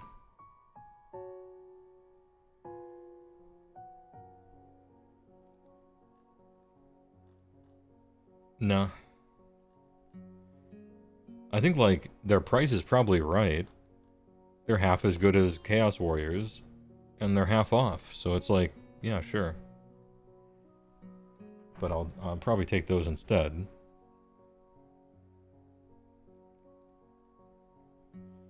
Raptorix. This awful bird thing. The kook.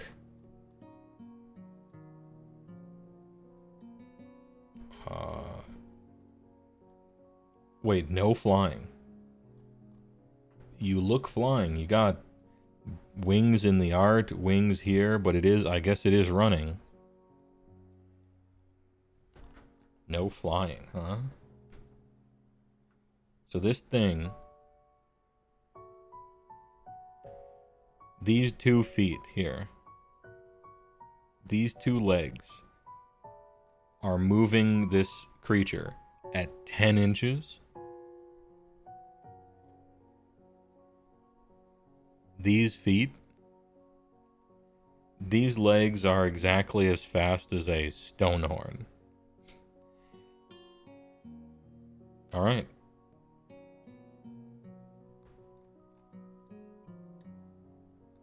He's a roadrunner. Yeah, maybe. He's just a roadrunner. I don't know. I looked at it, and to me it was funny because it has wings and it can't fly, and it's got tiny legs and it's really fast. But then again, you know, there's like roadrunners and ostriches and stuff, and they're kind of booking it.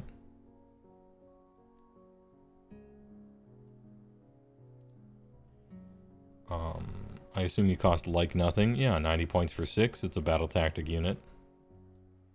What did we decide to call these? Prospectors?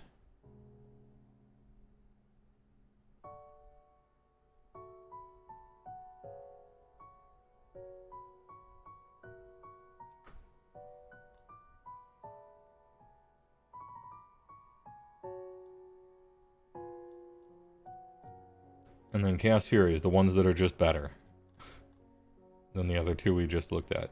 12, even faster, and fly, and a 6-up ward. And if you're in combat on a 3-up, you can immediately retreat and live. One of the premier prospector units in the game right now is Chaos Furies. All for the price of... yeah, pretty good price. 100 points for 6. 100 points for possibly 2 different victory conditions. Let's go. Anyway, yeah, Cast Furies. They're super good. It's not that Raptorixes are bad. They're good at that. Like, they're great at that job. It's just you happen to have one that's, like, kind of better in every way. So if you have 10 points free, then do it. Mind Stealer Spheranx. This thing looks cool, and it's... well, I wouldn't say it's fun to paint. I don't particularly like painting fur that much. But it's because I'm bad at it. 10-10-5-5. Dominate Mind. Pick an enemy unit within 6. Roll a die. If the roll exceeds the control, target has strike last. It probably will. Most stuff has shit control scores now. It has to be undivided. Enemy unit within 6. Man, that's really close.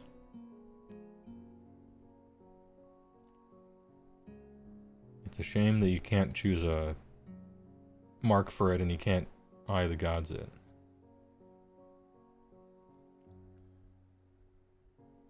$170. I think it looks really cool. I wish this ability was more than 6. And it wasn't dissynergist with the rest of the army. Like, you can't use Eye of the Gods, you can't use Mark, stuff like that. It needs to free this up. 170 for, like, maybe a single strike last trick sometimes, but probably not. Yeah, nah.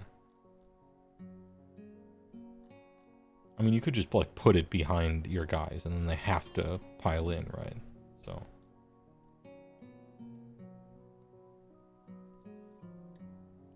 of all the units I've scrolled past pretty quickly, I think Mind Stealer Spheranx, unironically, is the most likely to do the thing that you pay for it to do. It's just I don't know about 170 for that. And then here he is, Bobby Briccolini. Foameroid Crusher. Finally a monster. in the edition where that no longer matters at all. Although maybe he was a monster before, I can't remember. He hurls that terrain at 12, which is pretty short. Ew, random attacks characteristics. Yeah, I hate to see it. And hits on 4s. Once per turn army, any combat phase. Cursed destroyers. Pick terrain feature within 1 of this unit. Then pick each other unit, friend, and enemy within 3 of that terrain feature. D3, oh, it's the bad D3 though. Yeah, the bad D3 has hurt Mr. Briccolini a lot. And the tightening up the range on it is a big deal. Yeah, big nerfs to the Briccolini household. The Briccolini clan. And now they have, you know, the terrain has to kind of look like this. There's a lot less, like, massive chunk. Although at events and stuff, it really would. Dude, I'm actually looking at this list for the B section, because my brain is so screwed up. Like, oh, Briccolini. Alright, Fomeroid Crusher, 150. Yeah, nah.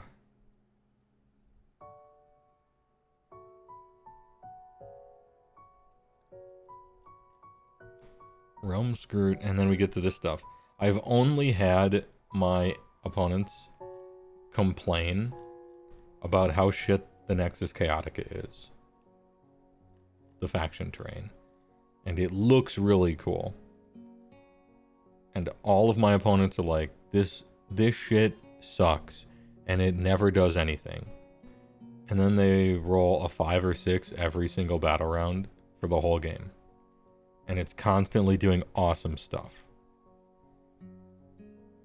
But I've never even pretended to listen to what they told me that it did, because I didn't care. And so now I will finally look at it, and we can make our decision. Roll die, give a number of power points to this terrain feature equal to the roll. It can have a maximum of 12. Okay. Infernal Sorcery. If it has 3 or more, pick a friendly wizard within 3. Remove 3 power points from it, and then add 1 to casting rolls. Cool. Annoying hoop to jump through that I don't think is necessary at all. It should just give... What if it was just arcane? That's arcane terrain with 3 extra steps. Why? Anyway, Corrupt the Realms. If this terrain feature has 9 or more, pick an objective or terrain feature within 24 and pick any number of enemy units within 3 of it. Remove 9 and then roll the bad D3. No, okay, yeah, you guys are right. This shit sucks. If it was just arcane terrain, it would still be better than this. You're jumping through so many hoops.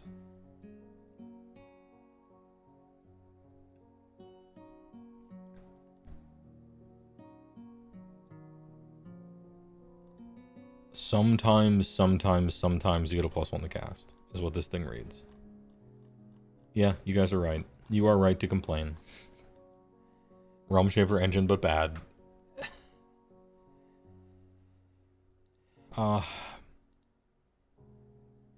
The times that it does indeed give you +1 to cast, that's cool. +1 to cast is good. It's a good buff. Alright, Realm Scourge Rupture. Moves 9, 6, 5. 2d3, 4, 3, 1, 1, crit to hits. It fly. Debilitating Shockwave. If this manifestation charged, pick an enemy within 1. Roll a die for each model, 6 up. Mortal. If any models in the target are slain, subtract 1 from hit rolls for target's attacks for the rest of the turn. It's alright.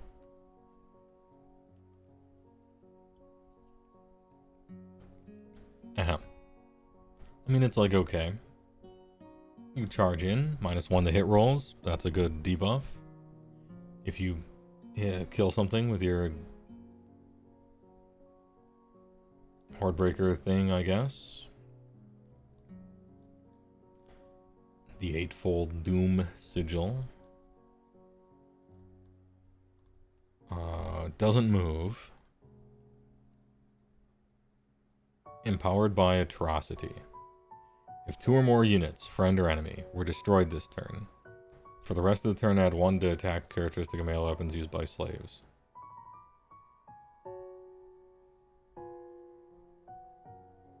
the timing on this.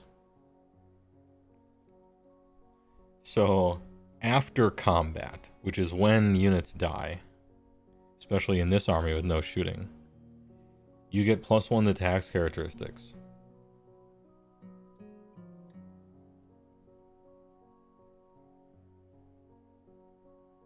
If you're wholly within 12 of this manifestation. And then the turn is just over. And then you lose this.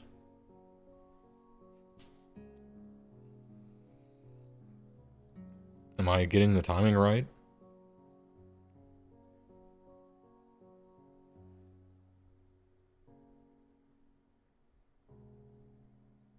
It's passive, so it can apply partway through the combat round. Okay.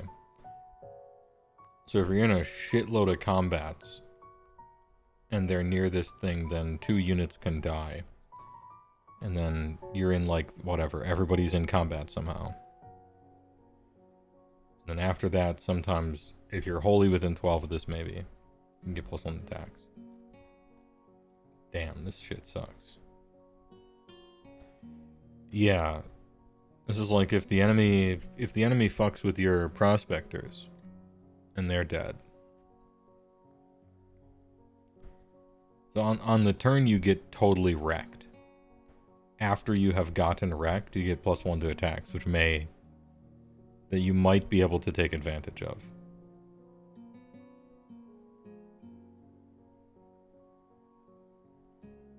Alright. Damn, what an awful thing. Darkfire Demon Rift. Bleh. What do you do? Radiant range, D6, 2, 3, 1, 1. Each time a spell is successfully cast within 12, give the 1 manifestation energy. Each time it uses shoot, add 1 attack characteristic of its torrent. For each ruinous energy point it has. And then if it's removed from play, all of its ruinous energy points are lost. Well, yeah, I would expect them to be. So, you summon this, and then you cast 6 spells. You cast 6 entire spells around this guy. So he has 6 ruinous energy. We're maxing it out.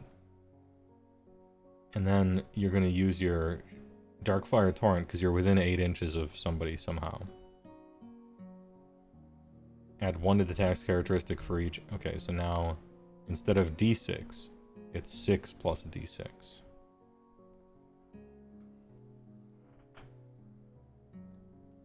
This is like a wizard guard that shoots people, maybe. You know, like a wizard guard. I feel like just Purple Sun is better than all 3 of these put together. Yeah, they're not that great.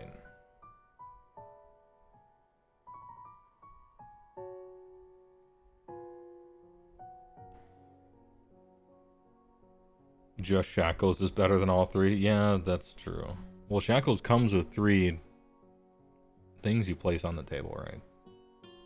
Or is it 2? Dark Oath Wilder Fiend. Oh, this is the cool looking guy, right? 190.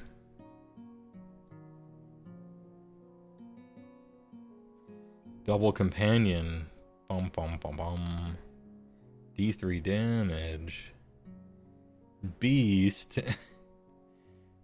What's wrong with you? Alright, 5 up ward though. Each time a model, friend, or enemy is slain within 12, give this unit a sacrifice point to a max of 6. You're like obsessed with keeping track of random ass bullshit. Look, Eye the Gods and Mark of Chaos were really fun and cool. You don't need to keep track of bullshit points on... Maybe I've just been reading a lot of it recently with this stuff. Anyway.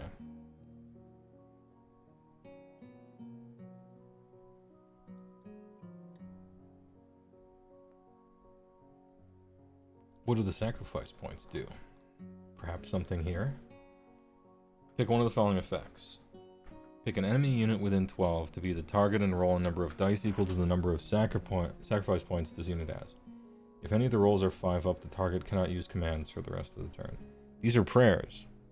Why isn't it just a priest? Is this thing in the lore like the literal opposite of a priest, like an anti-priest?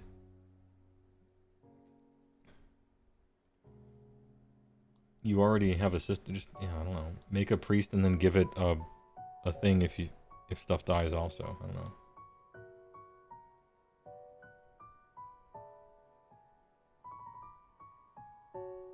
After you pick, it resets to 0. Yeah, sure.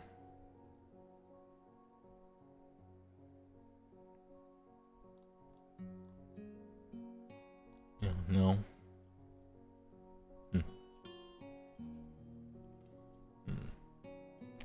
Drink. Re-up the drink. We've been going for a little while. Get up and stretch your legs a little bit. B and RB. Getting a drink.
We back. Alright. We've gotten into the kind of like the slump of the battle tome, but I don't want to like, bring it down. Because we saw some really great, fun stuff here. We just have a lot of random-ass units. And this broadcaster, on a hot take, thinks that all of the Dark Oath were an unnecessary mistake. Don't do any of that. Take half of the Dark Oath they made and convert that time, energy, and money into a Fire Slayer's second half, where the guys look cool. Take the other half of Dark Oath and replace all the Finecast and Ogres. You already have the coolest looking shit, you know. Don't worry about it. Anyway, Dark Oath Chieftain on Warsteed. Damn, he looks cool. Another Death Dealer, right? The rule of Death Dealers in Warhammer, by the way. The Fridge Frazetta is that they all look absolutely wonderful. And the rules have to be always bad. The City of Sigmar one, this guy, the Nurgle one. They have to be bad. It's a law. Will we break the chain with this guy? Let's see. 7-4-12-2. Alright. Just got some fights. Not terrifically good at it, but it's fine. Heroes are for synergy, no big deal. You can reroll charge rolls for Dark Oath Cav units while they're holier than 12. Nice. Just straight rerolling charges, not bad. Oath of Murda. If it destroyed a hero or monster, strike first. Nope. Dark Oath Marauda. Ew. Okay, maybe don't give half of Dark Oath to Fire Slayers. I would like them to do a better job than this on the inevitable Fire Slayers second half. Dark Oath are meant to fill the lore hole of standard human under chaos. I like that as a lore, but who wants to play that on the... okay, maybe somebody wants to play that on the table. But I don't know. That can stay... Just push it real hard in the lore and be like, look, there's millions of these random, wiggly, normal barbarian guys. You know what I mean? But in the war game, you play the fucking awesome, sick-ass Chaos Warriors and stuff. All those other little guys, they're just in the stories, you know. Naked idiots or fridge men? Yeah, which way, Western man?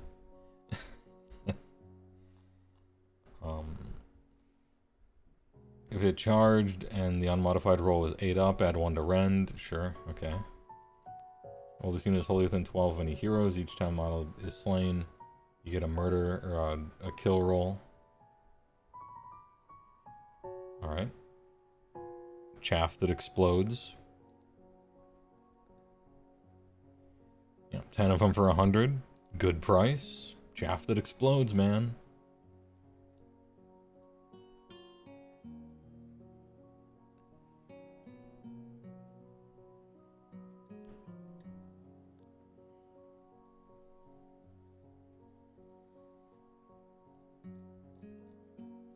Dark Oath Savages. Give him your murder face. Give him your best murder face.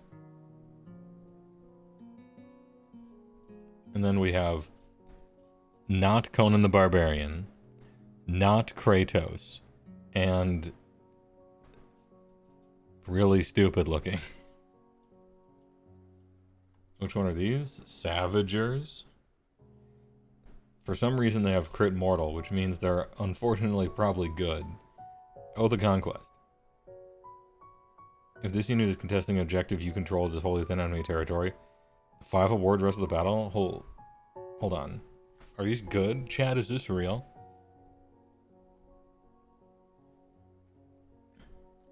That's kind of cool. You get 10 of them. Do just like clouds of 20 to throw crit mortals at people and have random 5-up wards. It's like not the worst. Are they cheap? Yeah, 130. Wait, no. This unit can't be reinforced? Oh. Damn, I almost got excited about him.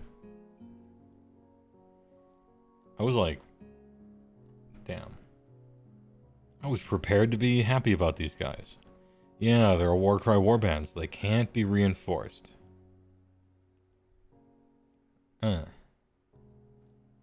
Well, hey, good try. Dark Oath Fell Riders. Coolest horse ever, and then some lame-o, some actual nerd on the back of a badass horse. This guy should be the companion. He should have the companion attacks, not the horse. You get 5 of them. 3, 5, 12. They got some javies. They can throw some javies. And they either have a broadsword, which is okay, or a marauder javelin, which is not okay. But this unit charged this phase and is only in combat with one enemy unit, and the enemy unit is only in combat with this unit, add 1 to rend. For the rest of the battle. Okay. -1 for hit rolls for shooting attacks to target this unit.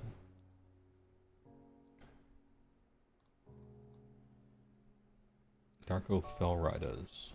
150 for 5. Alright.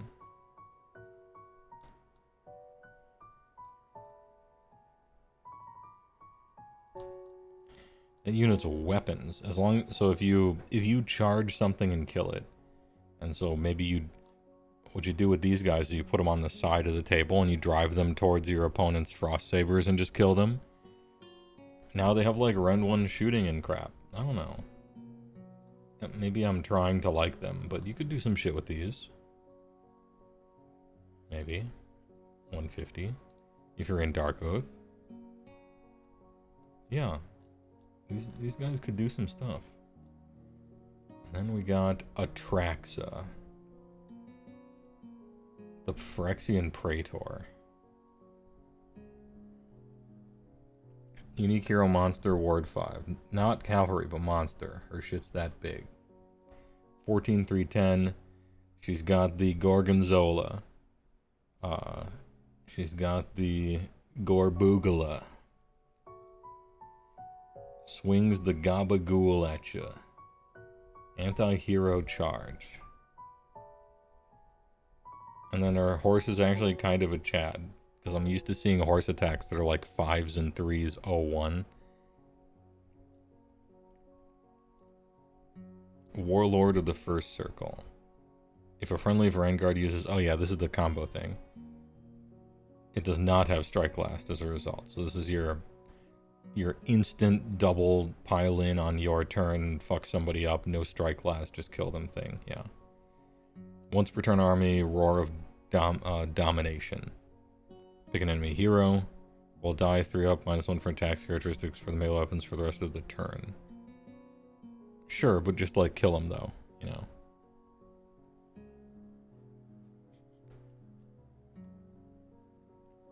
Blood of Molten Varanite.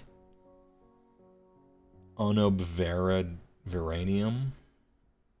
Roll a die each time a damage point inflicted by a combo attack is allocated to this unit. On a 4-up, inflict 1 mortal damage on the attacking unit after the fight.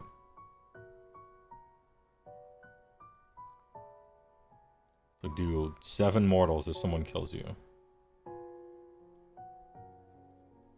Alright.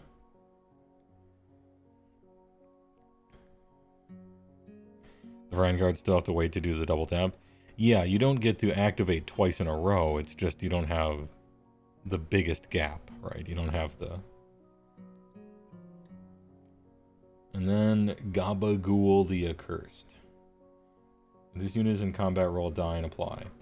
Uncontrollable power. Allocate 1 damage to this unit. Womp. No effect. Essentially 3 up. Add 1 to damage of Gabagool. Let's go. 4 damage maybe on the charge. Big. Or 6, Rampant Mutation. The effect of White Hot Varanite applies, and you have Crit Mortal for the rest of the turn. Dude, the Gorgonzola. I mean, it's only on a 6, so really I'm just looking for a 3-up +1 damage, which is kind of sick.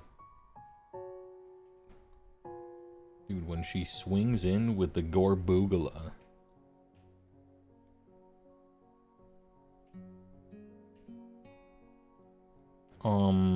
She's sweet. She, like, does fun things, and they're all cool. And she even has a synergy with Vanguard. I want to really like her.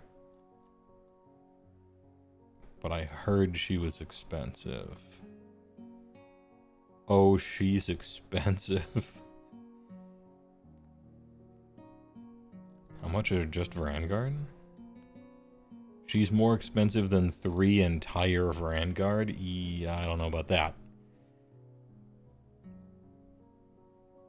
Man, I want to play with her, but I don't know that you could fit anything in the army if you did. I think she's awesome. I don't know. I bet there's a build where you take Abraxia and you're on a bunch of Vanguard and shit. It just means you probably can't play with Bellicor or something, right? Because you're looking at, she's 360 and Bellicor's 410. And that's hard. That's a rough one, kid. But she's cool, though. And, I don't know, her ability's fun. This shit's fun. She's fun and cool. And the model looks dope. It's funny that perhaps the most overpriced hero synergizes with your most expensive guys, you know? Super elite army. Anyway,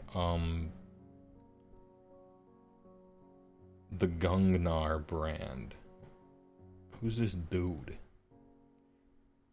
Chaos slays the darkness, undivided dark oath, Gunner's Oath Swarm. And then there's, oh, okay, it's some Warcry band. I hate these things. Carve a path to glory. This unit can use this ability only if it is in combat with an enemy hero. Oh, okay. Well then, let's skip it. Can use this only if enemy heroes are slain by this unit. Yeah, whatever. 18-inch bow is kind of neat. Auto wound. Only crits. Score 6 full hits for shooting attacks against this unit. Neat. And then you get +1 round if you're super, super close to the enemy.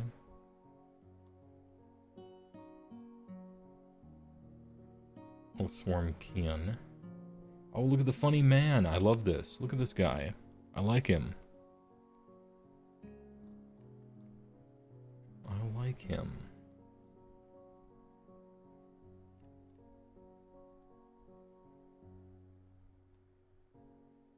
Visible enemy here with an 18. 1 mortal and subtract 1 from the attacks characteristic. Neat. Only works on heroes, so it's like super rare. Wait, he's not a wizard? How does he have a spell? Oh, broken ninja. Well, this unit's broken ninja is on the battlefield. It has wizard 1. Okay, that would be how it can cast a spell. Yeah, it does look a little Kenku-like. This is a fun, cool-looking guy. Reminds me of all those cool Warcry warbands they used to have, and then they shit-canned half of them. And like half of them looked really cool, and half of them were hella stupid, but they were getting creative with it. Yeah, guy's kind of like a wizard with a million life. Both Swarmkin.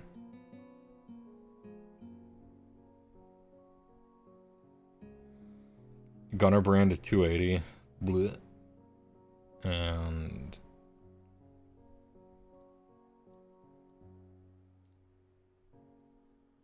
points? Are you not a hero? You're not a hero.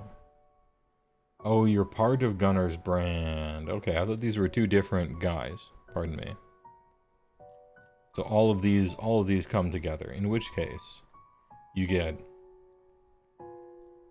You get one dude who has fucking 10 attacks, which is funny for a single guy, right?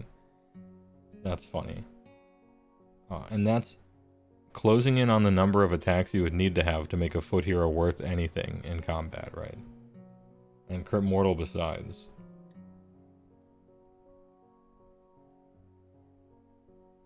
If you somehow kill a hero in melee by crawling over to it, you get a 4-up ward for the rest of the battle. You've earned it. How many brands are there? How many Sigmar's brands? What are these guys? Sigmar's brand. Those are technically heroes, I think. Oh, it's just her. Okay. So you get one dude, one horse, and one funny guy. No, 3 funny guys. For 280. The guys are from a book? They gotta be from a book or something. Anyway, hey, that's cool. But no. This would be cool in, like, Spearhead maybe or something.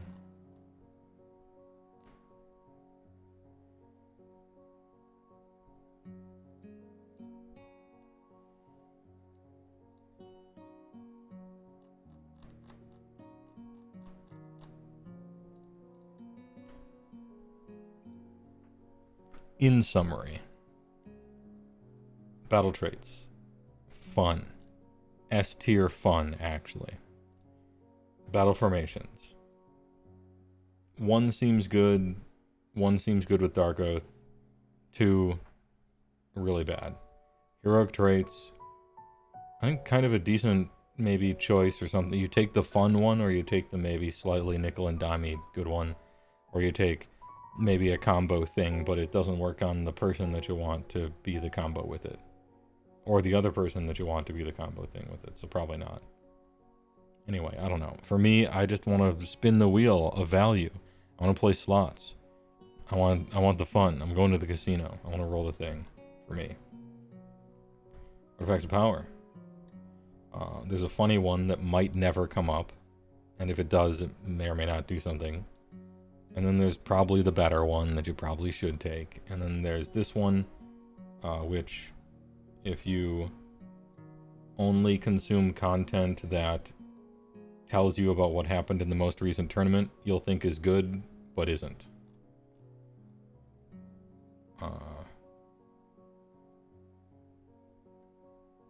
Spell lore. One of the worst unlimited spells ever, but the other 2 are good. And demonic speed is like... If this army didn't have demonic speed, it would be a very different army. And then a bunch of your dudes are like hella cool and sweet. And a few of them are more expensive than I would like. And I have yet to ever read an Archaon that wows me. And I think for the main character, kinda, of the whole world, who cost 900 points, his War Scroll should be nothing short of wowing me. Demon Princes still suck? No. They are good and fun. You might not be able to fit them into your list, but they're good and fun. So it's like, I consider that a huge win.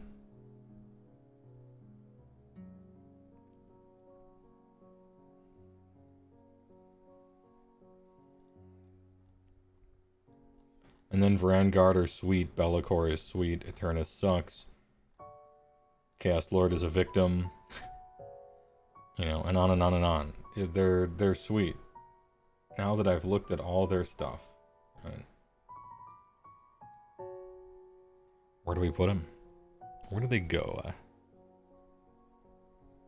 When we just read the faction focus, and they just told us about Eye of the Gods and what Demon Prince. We're like, fun allowed S tier. Best index. This is a hype level tier list, not a power level tier list. at a competitive ranking, but a hype level, which involves some of that, right? Because if you suck, then that's not exciting, right? But I don't think they maintained quite the fun allowed. The S tier. A lot of their shit is cool and good and fun. Like a third of the entire book is sick. But I kept scrolling and I kept scrolling and I kept scrolling. Top of nice. Like, really good. Really quite cool and fun and sweet. But probably top of nice. Maybe it's impossible to maintain a level of quality with so many War Scrolls. But anyway, I still consider this a huge win. They're awesome and fun. And we haven't done Corn yet, even though I thought we did Corn. So Corn will be next.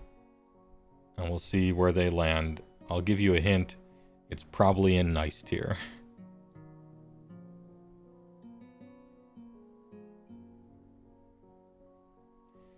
Yeah, STD is super, super cool. I might just sleep on it, and maybe tomorrow I put them back in Funnel Out. I'm not sure. But as it stands right now, I'm putting them in nice. Their endless spells being almost worthless is pretty bad, too. Because it's weird, you know, you get manifestations in this game. You would think that the generic ones would be meh, and then the specific army ones would be great. You would think. But it's like the opposite, and that's weird to me. Anyway. Slaves of the Darkness. Good work. Some of the best work of any army I've read so far. Really close to Funnel Out. We'll see if Khorne maintains its position next time.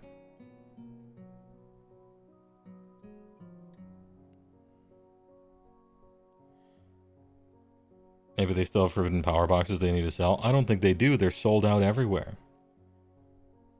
It's hard to buy those things. It's downright difficult to buy the Endless Spells from Games Workshop. I don't know, maybe regionally somewhere they got a bunch of them, but it's hard to find them. Anyway, Slaves to Darkness, good work, and chat, thanks for joining and showing up. I appreciate it. We would have ended on time, but I got to yapping. And it was a nice walk. And Plibby Raid showed up, which was nice. She's on a subathon this week. Fellow small streamer. I'll see you tomorrow. This week, massive streams. Tomorrow, I'm streaming D&D. We're looking through the whole thing. Thursday, Rifts. Friday, TTS game probably. Damn, this is a 4-day weekday. And I still have a fucking job. Imagine. Thanks for showing up. Thanks for the subs and the bits. And the primes. I'll see you like actually tomorrow.